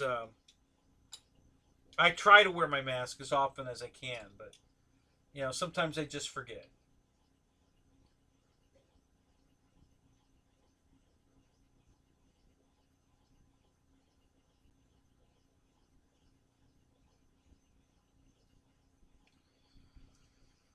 Uh, I guess it depends on where you go. I went to Walgreens to get my shot. Um, they seem a little more professional about it as far as the way the techs handle the product. I think the techs are trained. Um, so yeah, I don't know. I mean, I wouldn't go to a parking lot like they did here. They had a parking lot set up with you're in your car in a big long line and you're driving up to people that are administering the I wouldn't do that. There was no way I was going to go do that. I waited until all the Walgreens, because certain Walgreens had it at the beginning, and it was you had to make an appointment, and it was weeks out. To get an appointment, it was terrible. And now, because I just recently got my shots about a month ago for the it was right after the pilot Ryan fly-in. I waited till after the fly-in to get the shot. So right after the fly-in, I got my first shot. And then 30 days later, I got the second shot. And both times I was able to, that morning, went online at like 8 o'clock and made my appointment for like 9:15 in the morning. And was able to, and Walgreens, I can walk to Walgreens in 18 minutes. That's how close Walgreens. It's 30 seconds in the car. It's 18 minutes if I walk. So I drove over there. I made the appointment, got my car, drove over there, and got my shot. No waiting, nobody in front of me, no nothing. Just walked in, filled out the little paperwork crap, and got my shot. And then same thing the second time. Did the exact same thing. Got up that morning, the morning I was supposed to be there, and made the appointment. And when I got there, they already had all my shit printed. The paperwork with my name on it and everything was already sitting there in the basket. They were waiting on me. So it was pretty cool. I was so glad I didn't have to wait in line and shit. I was definitely not looking forward to that. So yeah, I was very happy I didn't have to wait in line and all that crap. And I purposely waited for that. I didn't want to go stand in line for this. I just wanted to go in, get it done, get out.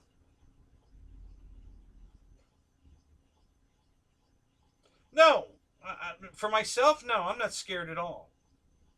Um, I am scared for my ex-wife. She's 72. I'm a little worried for her. She's healthy, but still, she's in that overage area where it seems to prey on people in that age group and on. So I'm worried for her. So I don't want to be exposed to it and then bring it home to her. Um,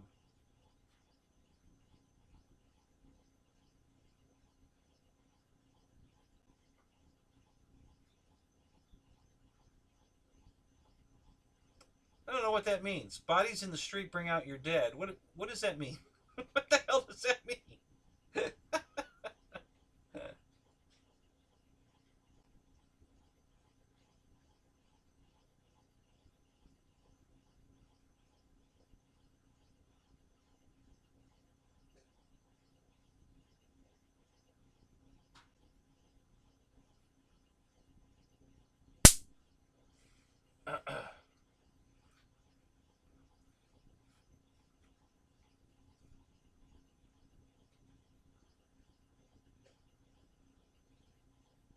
Oh yeah, for sure it's a pandemic. Yeah. Oh yeah, I have uh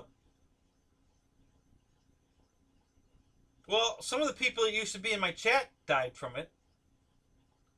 And people my wife works with, my ex-wife works with, have died from it. Um I can't say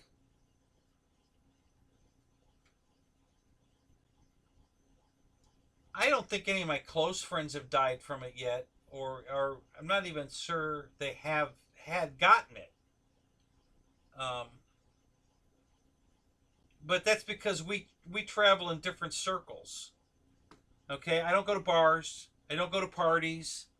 You know, I'm not in a nightclub. You know, dancing and I don't do any of that kind of socializing. You know, mostly all I do is go to the flying field. So that because I don't drink, I don't party. I'm not in that group. I don't go to that kind of stuff.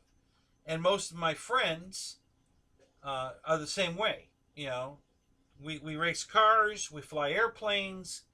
You know, we sometimes hang out with each other at our homes, but we're not going to nightclubs and big venues where there's big parties, concerts, that kind of stuff. And we don't do any of that, so we're less susceptible to it because we don't expose ourselves to it.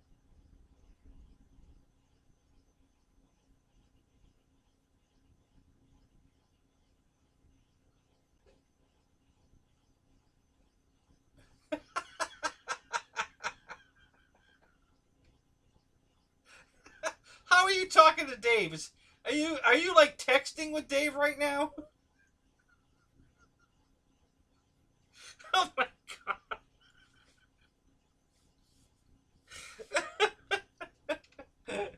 Oh my god, that's hilarious. No, I have not. I have not farted into the zapper. No, I have not.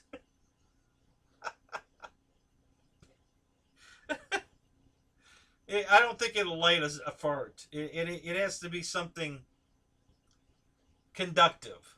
You know, I don't think a fart's conductive, so I don't think it'll set it off.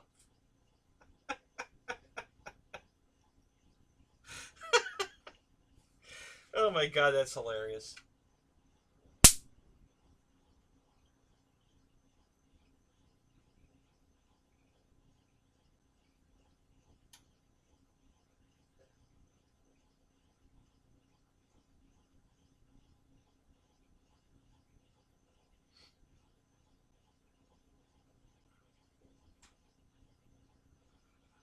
That stupid TV just turned on again.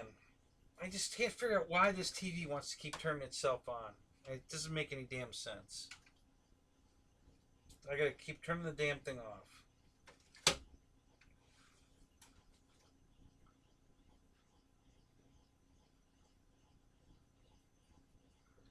You know, now there's a guy that comes in my show every morning.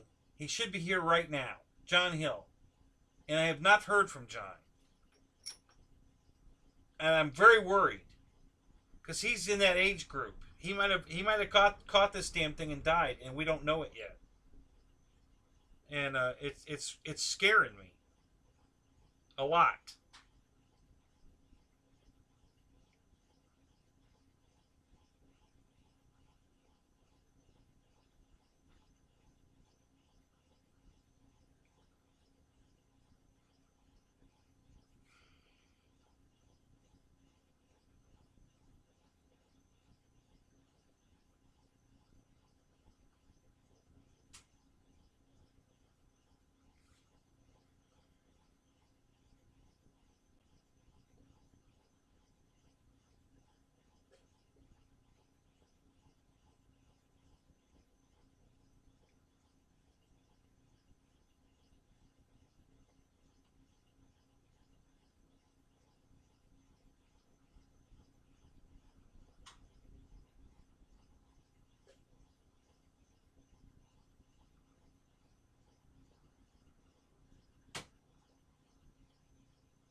I just sent him a message.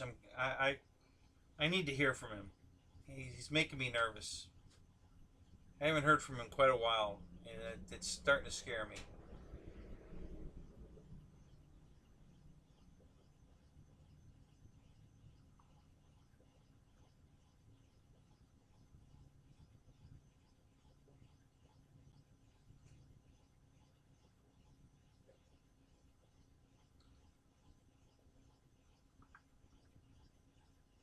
He's typing. Good, he's alive. Thank God.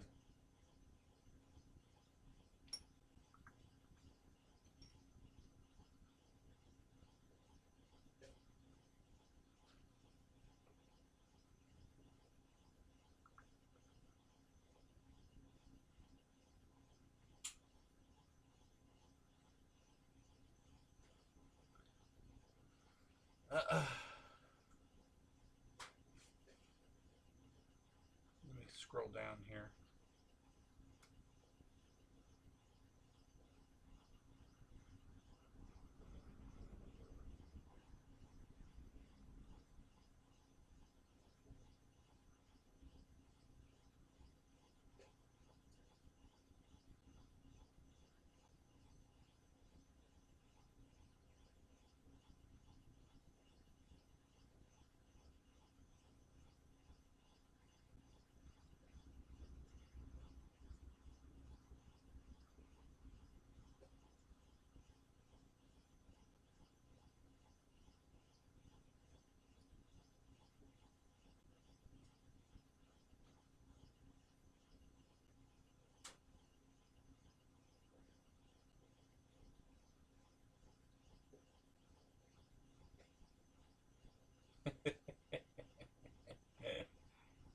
Hey, I'd be glad to do this every night, buddy. I would. I'd do it every night.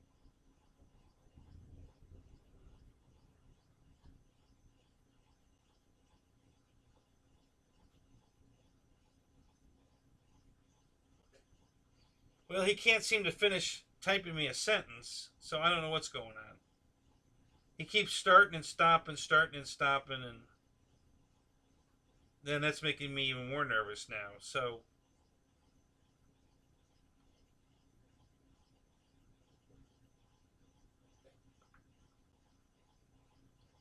he's still trying to type me a message. So somebody is. I don't know who.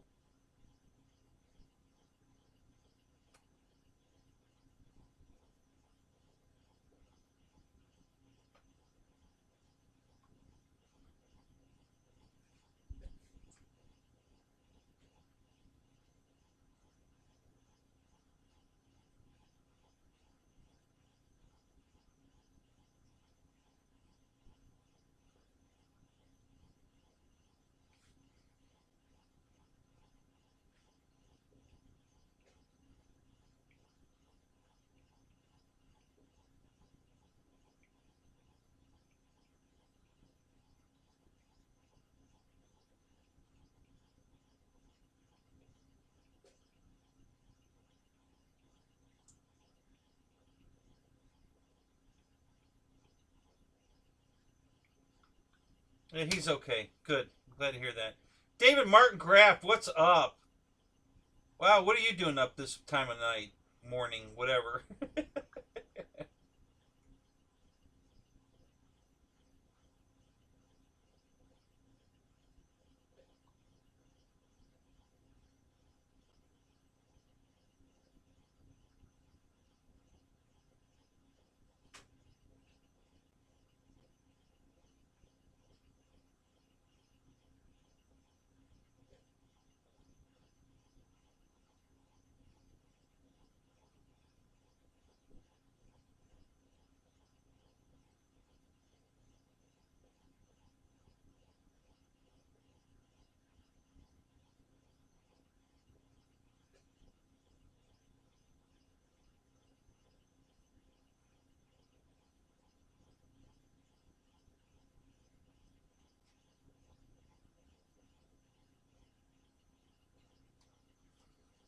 Yeah, I need to bug out here soon too, guys.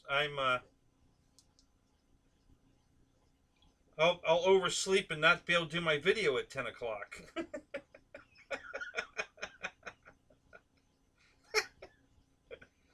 Although I'm not tired, so I don't know if I went in the house I'd get any sleep anyway. So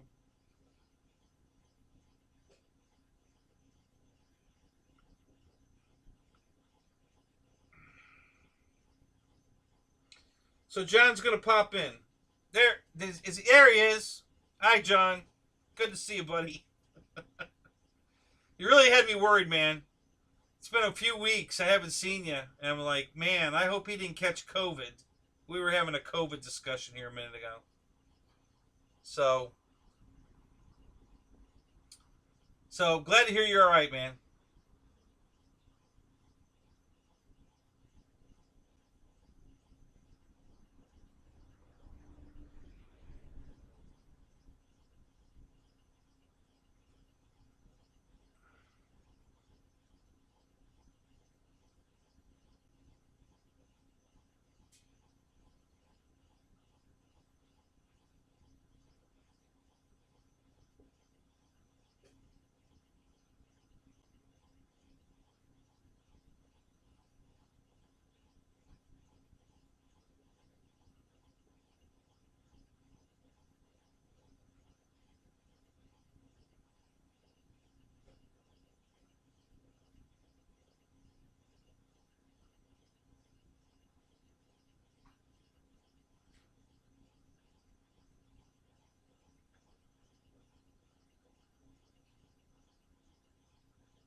Who's this young dude we all love? Is Juno? Who's that? Who's the young dude? What are we talking about? Mickey? Mickey's a young dude.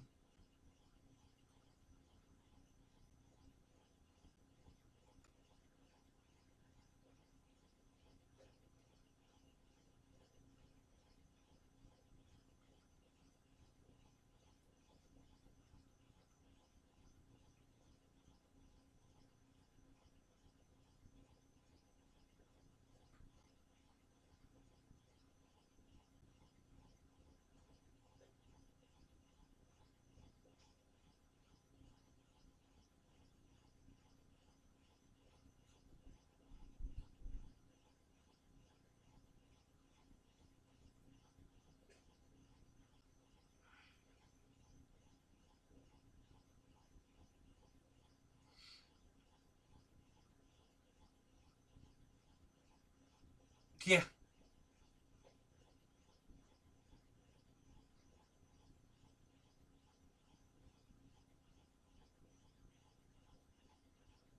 Mickey, that's young. Christ, you're half my age. Are you kidding me? it's, you're young.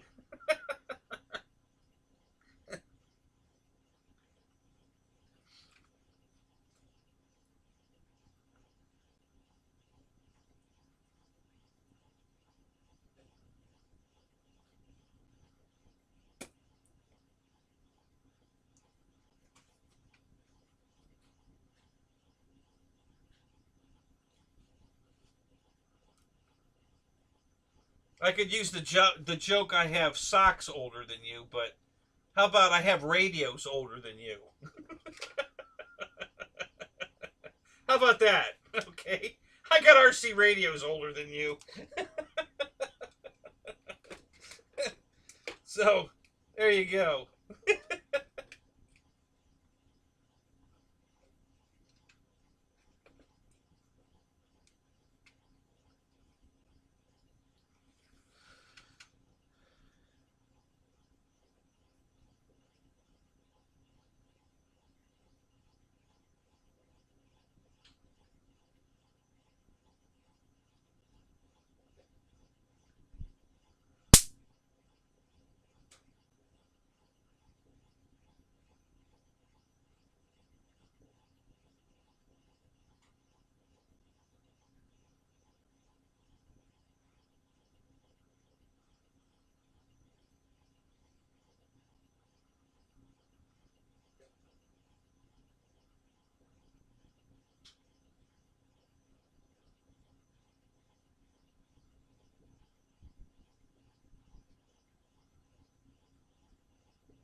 That'll be the day, Mick.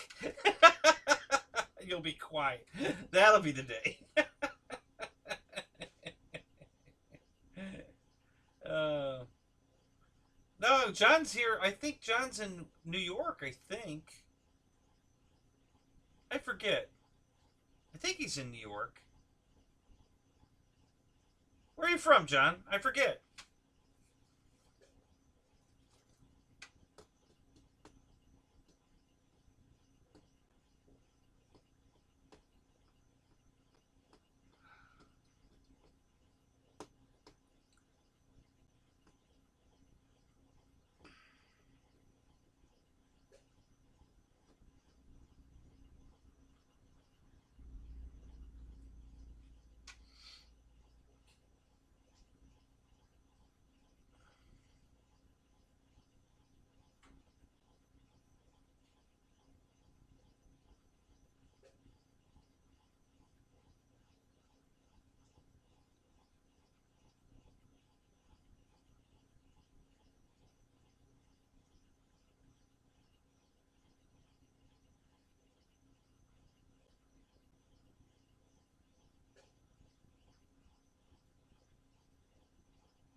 Yeah, isn't that the truth?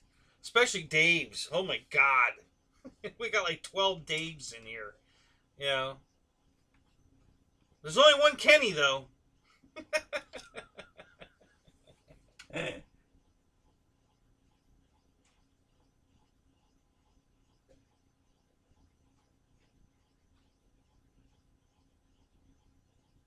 North Carolina. Okay. Yeah, I saw the bandage on your hand in that picture you sent me. So, you got some carpal tunnel going on there, huh?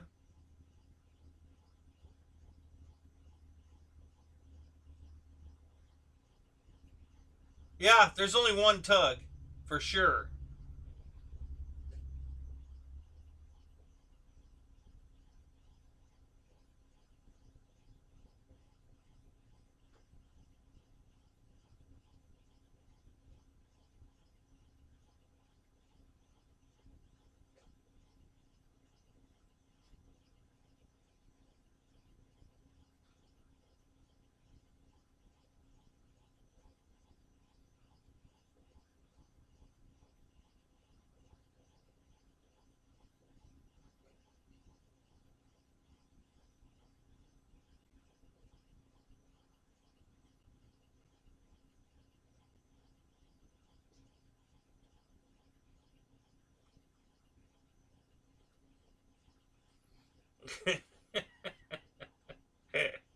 Oh my God, you guys are hilarious. Uh,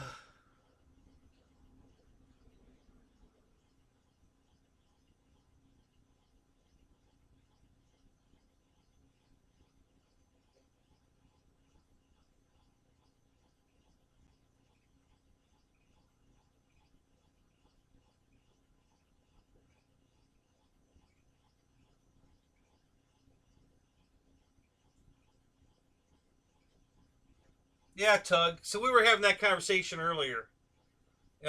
Wrights has said that that we've made all the airplanes. There's nothing new to make, so they're going to just keep remaking old stuff. I'm like, what the hell are you talking about? You know how many airplanes they haven't touched yet that we want them to make and haven't? Like your B-1, you know. And yeah, he's acting like yeah, like we've run out of airplanes to make. I don't think so. There's a boatload of airplanes I'd like to see them make.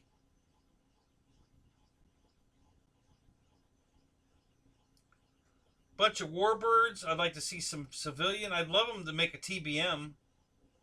You know, I would. They made the SR-22. Why don't they make a TBM? I would love to have a TBM. That'd be awesome.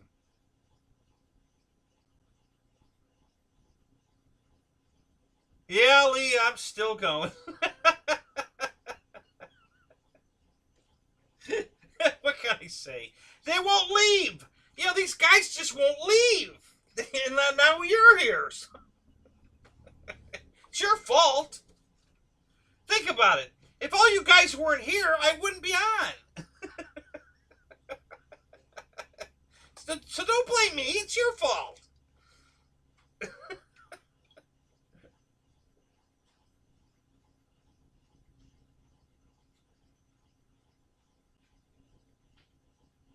Oh, nice.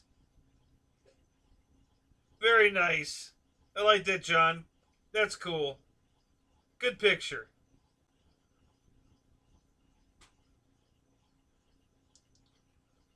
How good is he at flying it?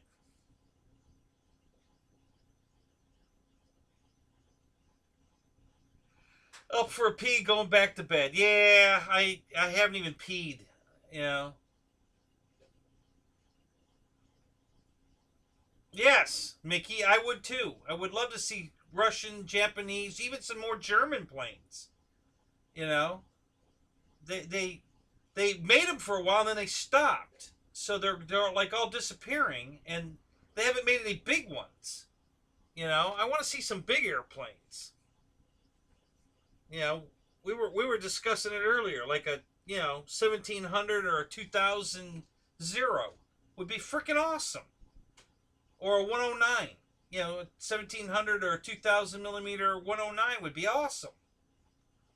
Um, they haven't made either one of those planes in forever. We're still kicking around, you know, 10-year-old designs. And the sizes are the smaller sizes, 1200 or 1400. You know, so there's a boatload of planes we'd like to see, but now we're going to come out with another generic sport jet. Yay. You know. Good night, Lee. Have a good night, buddy.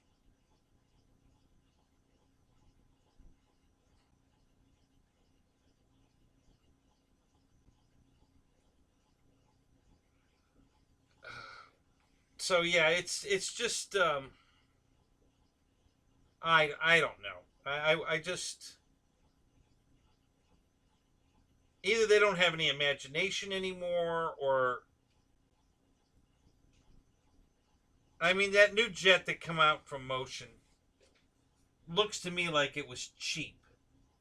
You know, like it was a afterthought, throw together kind of quick, no technology in it, just real basic stuff. Um, no gear doors, no lights, no submerged hinges, just real old school basic. Throw it together, slap some decals on it, and let's get it out there. And at least they kept it cheap. $299 is, today pretty cheap for a jet. But and because they don't have any money to work with.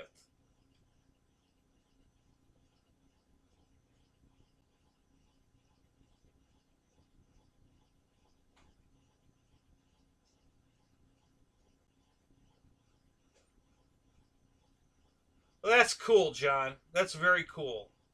We got a future pilot coming up. It's awesome. So, I just would like to see somebody put some thought into something and make a nice airplane, and instead of redoing an old plane.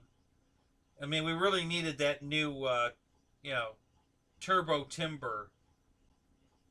What do they call that thing? The X.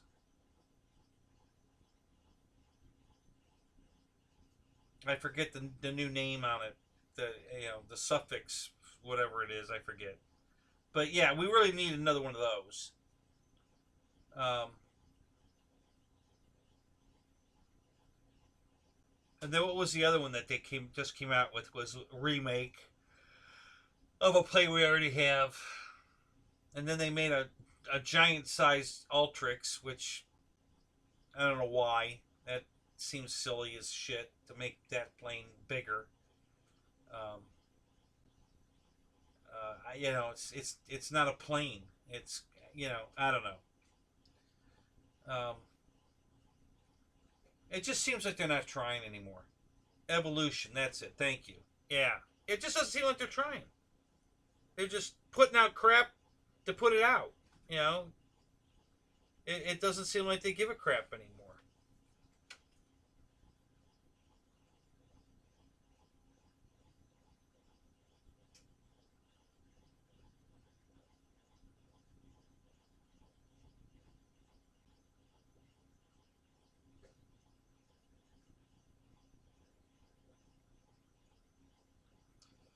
Okay, David, so that's not a very accurate statement at all.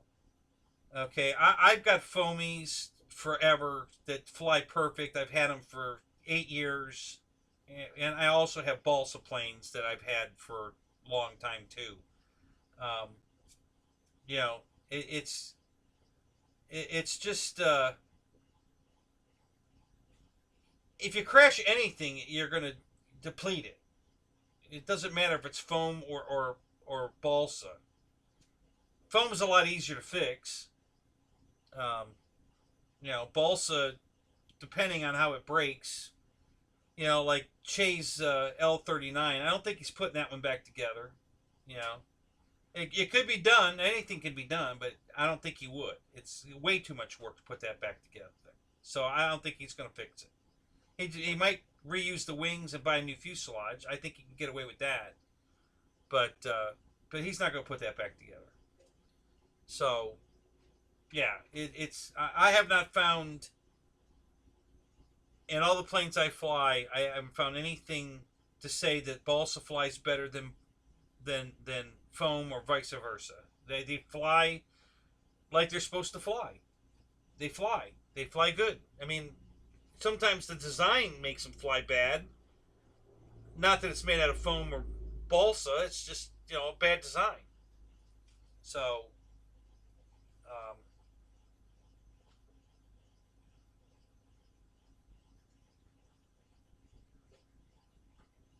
what?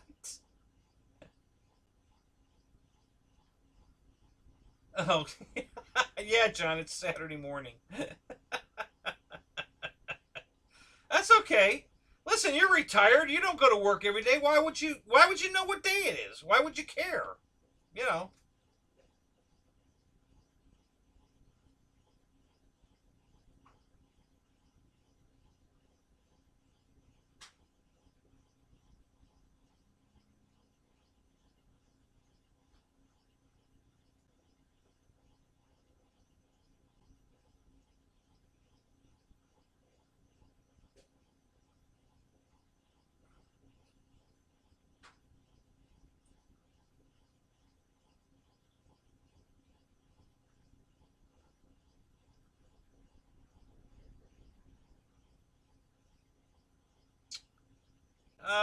Let's see. I've got.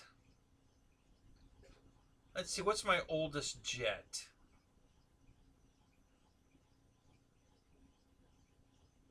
Probably. I think my Dynam 262 is 5 years old.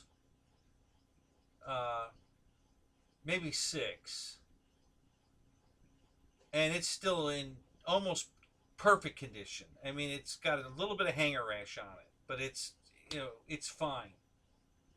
And I used to fly the crap out of it, and then I modified it to make it even better. And because of the situation here, I haven't been able to get to the airplane to finish it. But that's going to be rectified here in about another week, I think. When the garage is finished, I'll be able to finish. What I did was I upgraded the fans, I upgraded the ESCs, because it doesn't fly very long on 4S. It's a 4S bird, and I don't like it that it's only like a 2.5, 3 minute bird at 4S. So I made it 6S. So I relocated the ESCs to the nacelles to cool them because they were overheating in the fuselage. That was part of the problem. And I put 100 amp ESCs in it so I can fly it at 6S. I put the Avanti landing gear in it because Dynam back then put really crappy landing gear in airplanes. And yeah, I'm getting ready to fly the crap out of it. As soon as I get, the only thing left to do is hook up the steering servo for the nose gear. That's all I have left to do to fly it.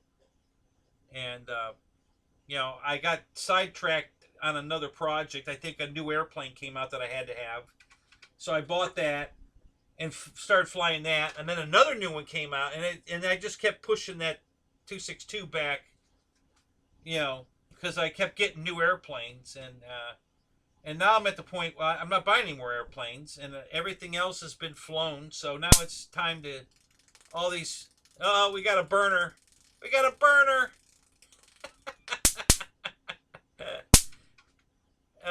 Okay, he finally blew off.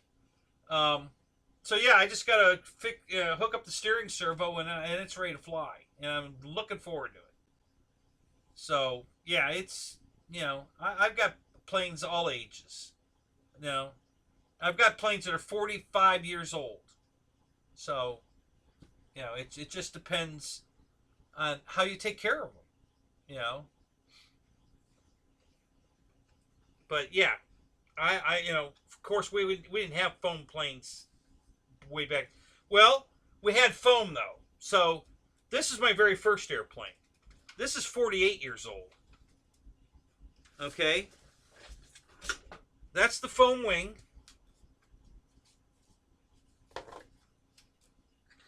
It's just foam with monocoat. Well, it's called solar film. It was a very low temperature monocoat. And this is the fuselage, balsa. So we got them combined. I got both. Here's balsa fuselage, foam wing, my very first airplane, 1973. Okay, I could put a motor on it and go fly it right now. I mean, it's, you know, there's nothing wrong with it. I could bolt a motor to it and go fly it. It's ready to fly, other than, you know, it doesn't have a motor on it. But yeah, so if you take care of your stuff, it'll last forever.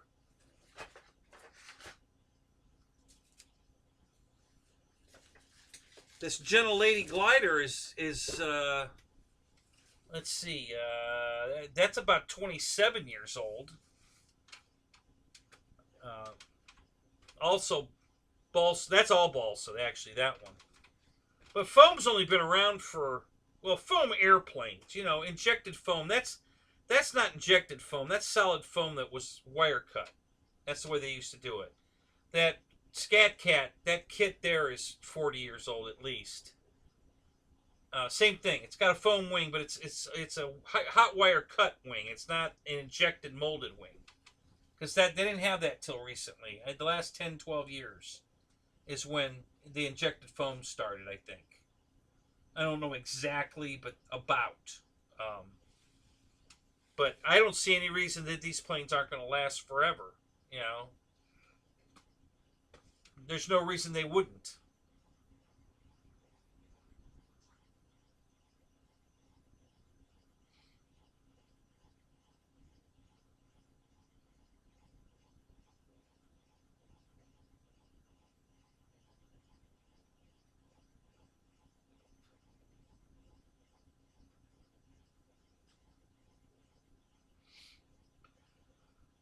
Was it an injected foam airplane, Dave, or was it just a foam cut airplane?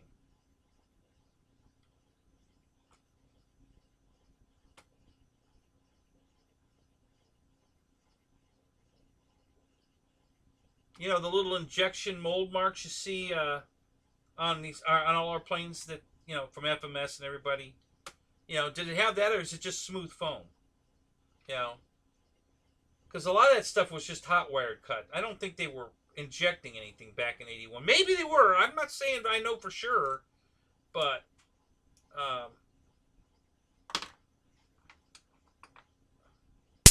styrene. Yeah, so they don't inject styrene. So it was a cut foam plane. Yeah, they had those back then. You know, you could buy foam gliders. You know, from, you know, the five and dime. You know, that were styrene foam cut, you know, gliders. You slid the wing in, and, you know, the hand toss. So yeah, that stuff's been around. But, you know, this new technology with the injected molded that makes these super detailed with panel lines and rivets and all that, you know, that's pretty new stuff here. That's 10, 10, 12 years, I think, probably is all the older that is. I don't think it goes back any farther than that. And it's awesome. God, I love this new foam stuff. The detail on it's amazing. It's just amazing. So, when I started in the hobby, there was quarter midget pylon racing and then Formula One. And the Formula One planes was a stagger start, and the quarter midget was a racehorse start. So all 4 planes took off together, and the quarter midget. The Formula One planes that were faster, they were 200 plus planes, were prejudged before the race, and they were put in order by the best looking airplane to the worst looking airplane, and that's how you took off. They stagger started you. So if you were the best looking airplane, you got to go first. So these guys were putting unbelievable detail into these airplanes, to make them beautiful so that they could get the advantage of taking off first. And as nice as those planes were, they can't hold a candle to these new foam injected airplanes. I mean, the detail on these things are unbelievable. I mean, these guys they were using straight pins with a button head for rivets. Okay, they'd cut the pin off, have a tiny little bit of shaft left, and they draw a line on the airplane, and then they push the little pin with a little bit of glue on it into the foam, into the balsa, and then they paint over it and to make it look like a rivet. And you're talking about putting thousands of those on the airplane for scale effect, just so you can take off first. And even with all that work that they used to do, they still couldn't make an airplane back then to look as good as these foam planes today that we're buying for peanuts. So, I mean, I say that, they're not peanuts anymore. These $700 airplanes now are ridiculous. That's why I can't buy any of that kind of stuff, because I can't afford that. It's just out of my price range. But you can still buy cheap airplanes that have a lot of detail on. These Aeros planes, for instance, are awesome. Very well made, very inexpensive. I love those planes. So Aeros is one of my favorite companies right now. With the quality of plane they're putting out is awesome. Priced really good, super.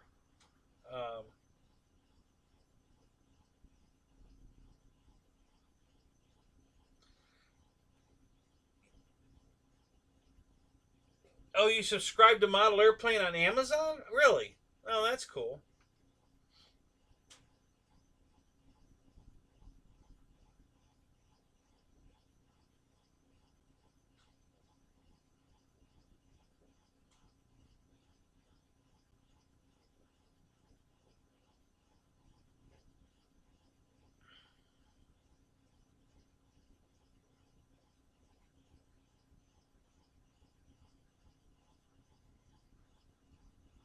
Oh, that'd be cool, man, Tug. I'd like to see your snow flying. That'd be cool.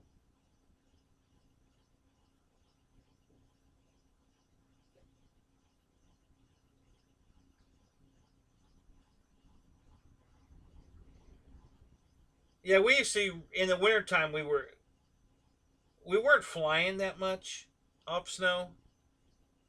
That's when I lived up in Ohio. But we made snowmobiles, air powered snowmobiles. Just a square box, square fuselage, pointed at the nose gear, tricycle gear. Mains with skis, nose gear with a ski, and a pusher prop on a nitro motor in the back. And we take off around the flying field with the skis, and that was a lot of fun. Nobody really wanted to fly in the winter. I mean, back then everything didn't work good in the winter. Servos were really sluggish in the cold. I mean, really sluggish. And so yeah, not too many people wanted to fly planes in the winter up north back in the 70s. So we made snowmobiles. It's already on the ground, so we don't have to worry about that. It's already on the ground. You know, so you just got to steer it around. And it was a lot of fun. We had a good time with that.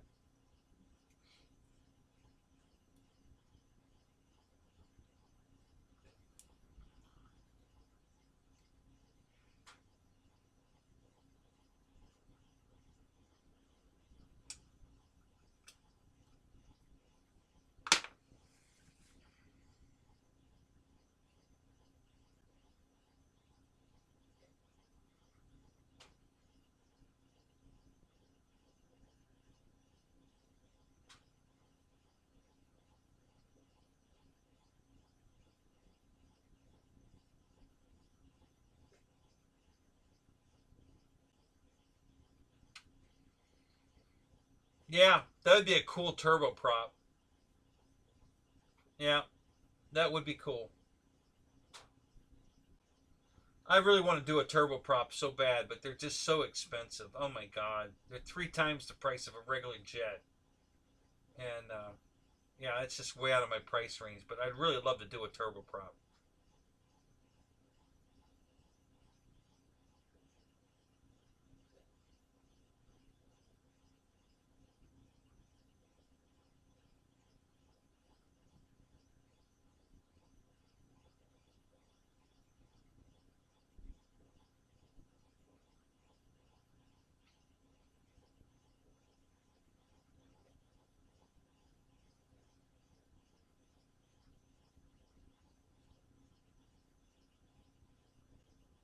Yep, I agree totally, Dave.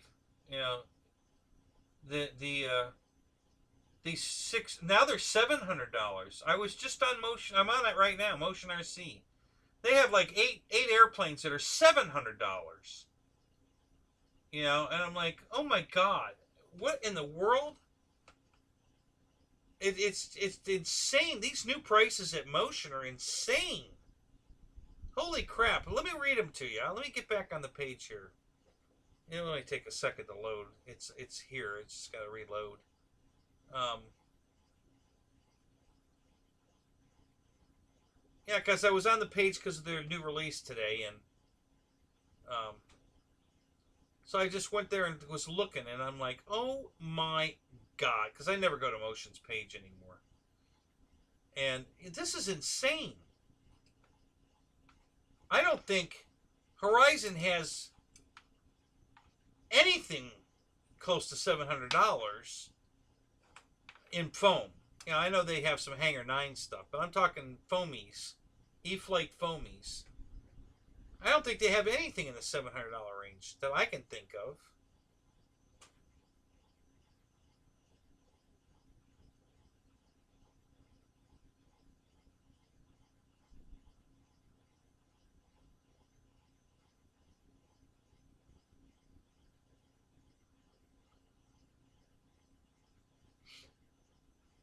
So like the what everybody refers to as the big 29, you know, the MiG 29, they call it the big 29. That's over $700 now. I'm pretty sure. I'll tell you here in a second. I gotta just use the filter to get it on highest price, and I'll read it off to you.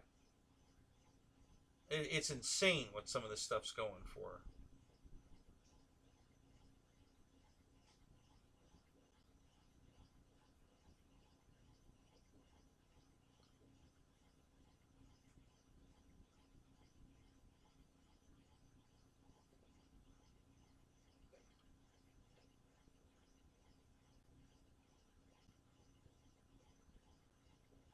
So some of the Black Horse stuff is outrageous. These are balls, maybe some uh, fiberglass, but like the Falk-Wolf 190, $1,529. Corsair, $1,279. Zero, $1,229. Oh my god! And they keep going down from there. Let's get down to the first foamy.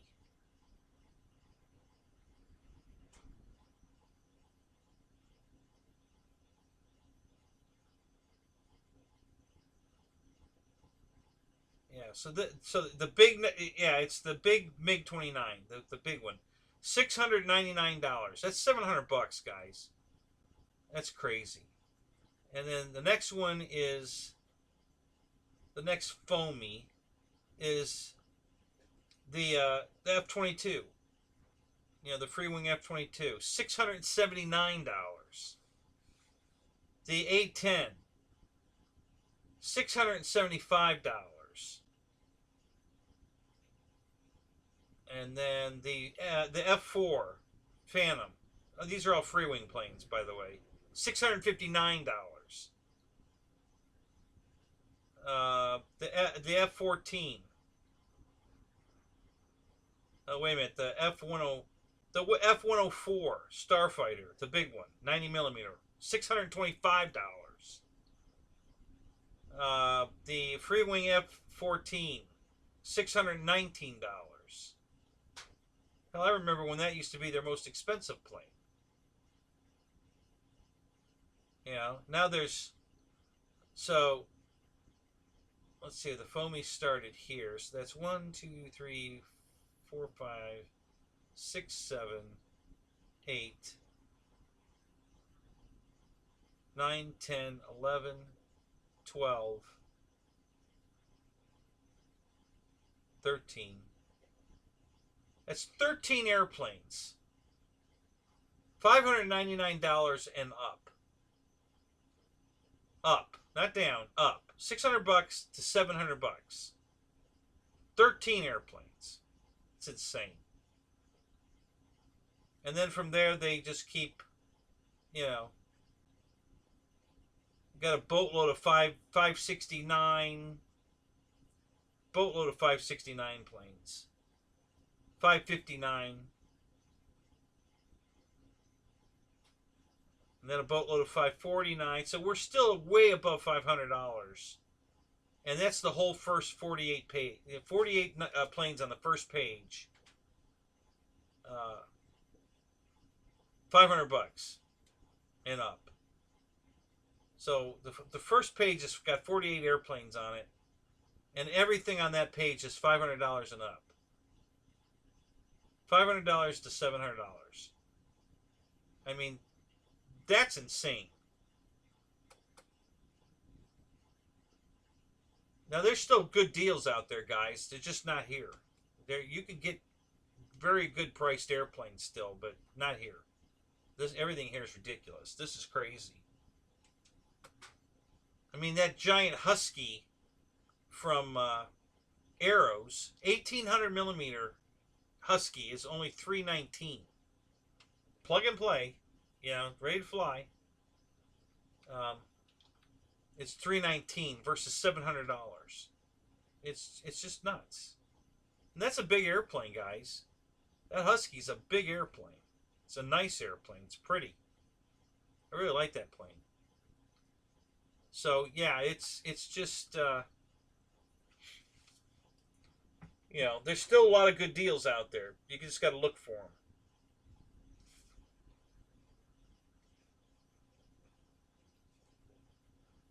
No, Tug, it doesn't cut into my beer money. I don't drink beer.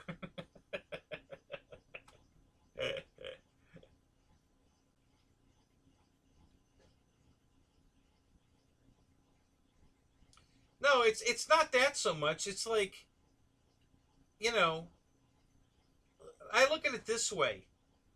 They just hike the prices on these airplanes 30%, you know, sometimes 40%. Did your paycheck go up 40%? You know how much my raise was last year and a half ago before COVID? 18 cents. Worked at AutoZone and got a great review, and I got an 18-cent raise. That was insulting. I'm sorry, but that was absolutely insulting. That I, you know, work a job for a company like that, and all I'm worth is 18 cents.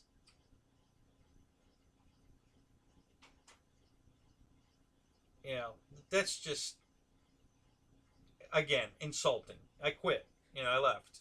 I went to work for O'Reilly's because that was just, you know, I'm not going to work for a company that thinks that little of me.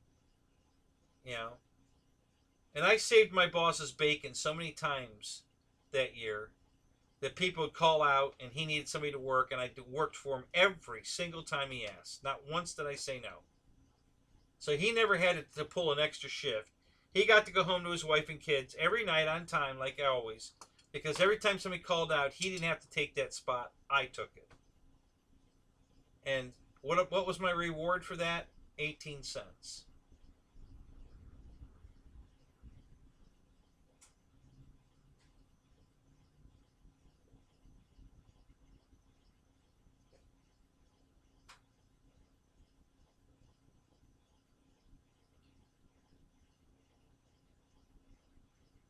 No, that's the wrong question, Tug Hill. Which one will give you more pleasure longer? The airplane. My airplanes never talk back to me. They never have a headache. They don't ask me for diamonds. They don't make me pick up my socks. Do I need to go on? They don't talk back. Right. So, yeah.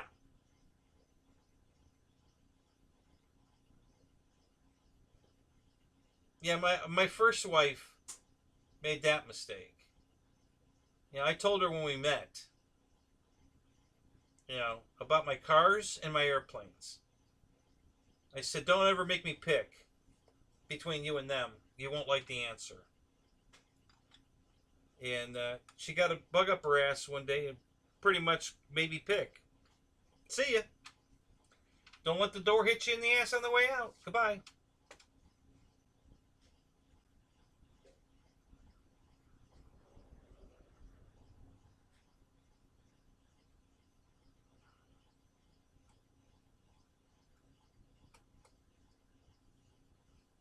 Yeah, I'd much rather spend the money on my planes than on a woman.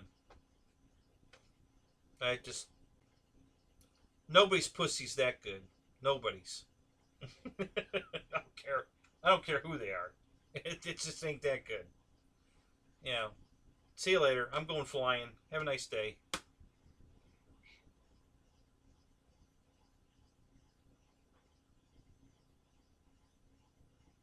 Yeah, I'm the marriage counselor. I'm the prenuptial advice board. Don't do it. Run! Run for your life!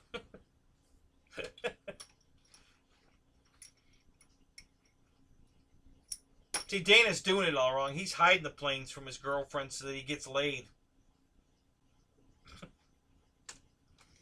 Listen, it's cheaper to just go buy a hooker for a night. I've never done that, okay?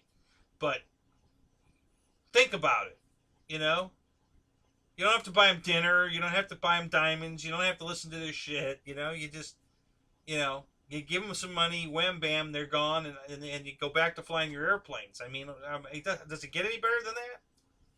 So if all you want to do is get laid, I think that's the way to do it. I don't want to get laid that bad, so I'm not going to do that. But, you know, but yeah, I think that's a lot cheaper way to go.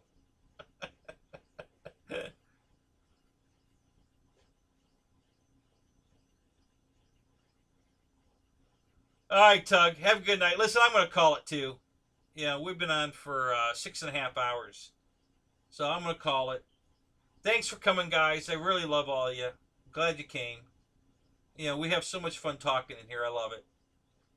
So,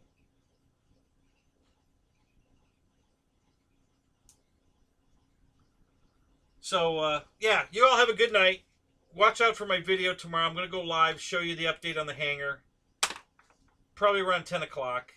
So, in about 6 hours. If I wake up.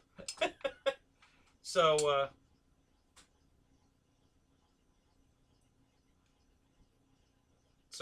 all right. So, all you guys, have a good night, and we'll see you tomorrow.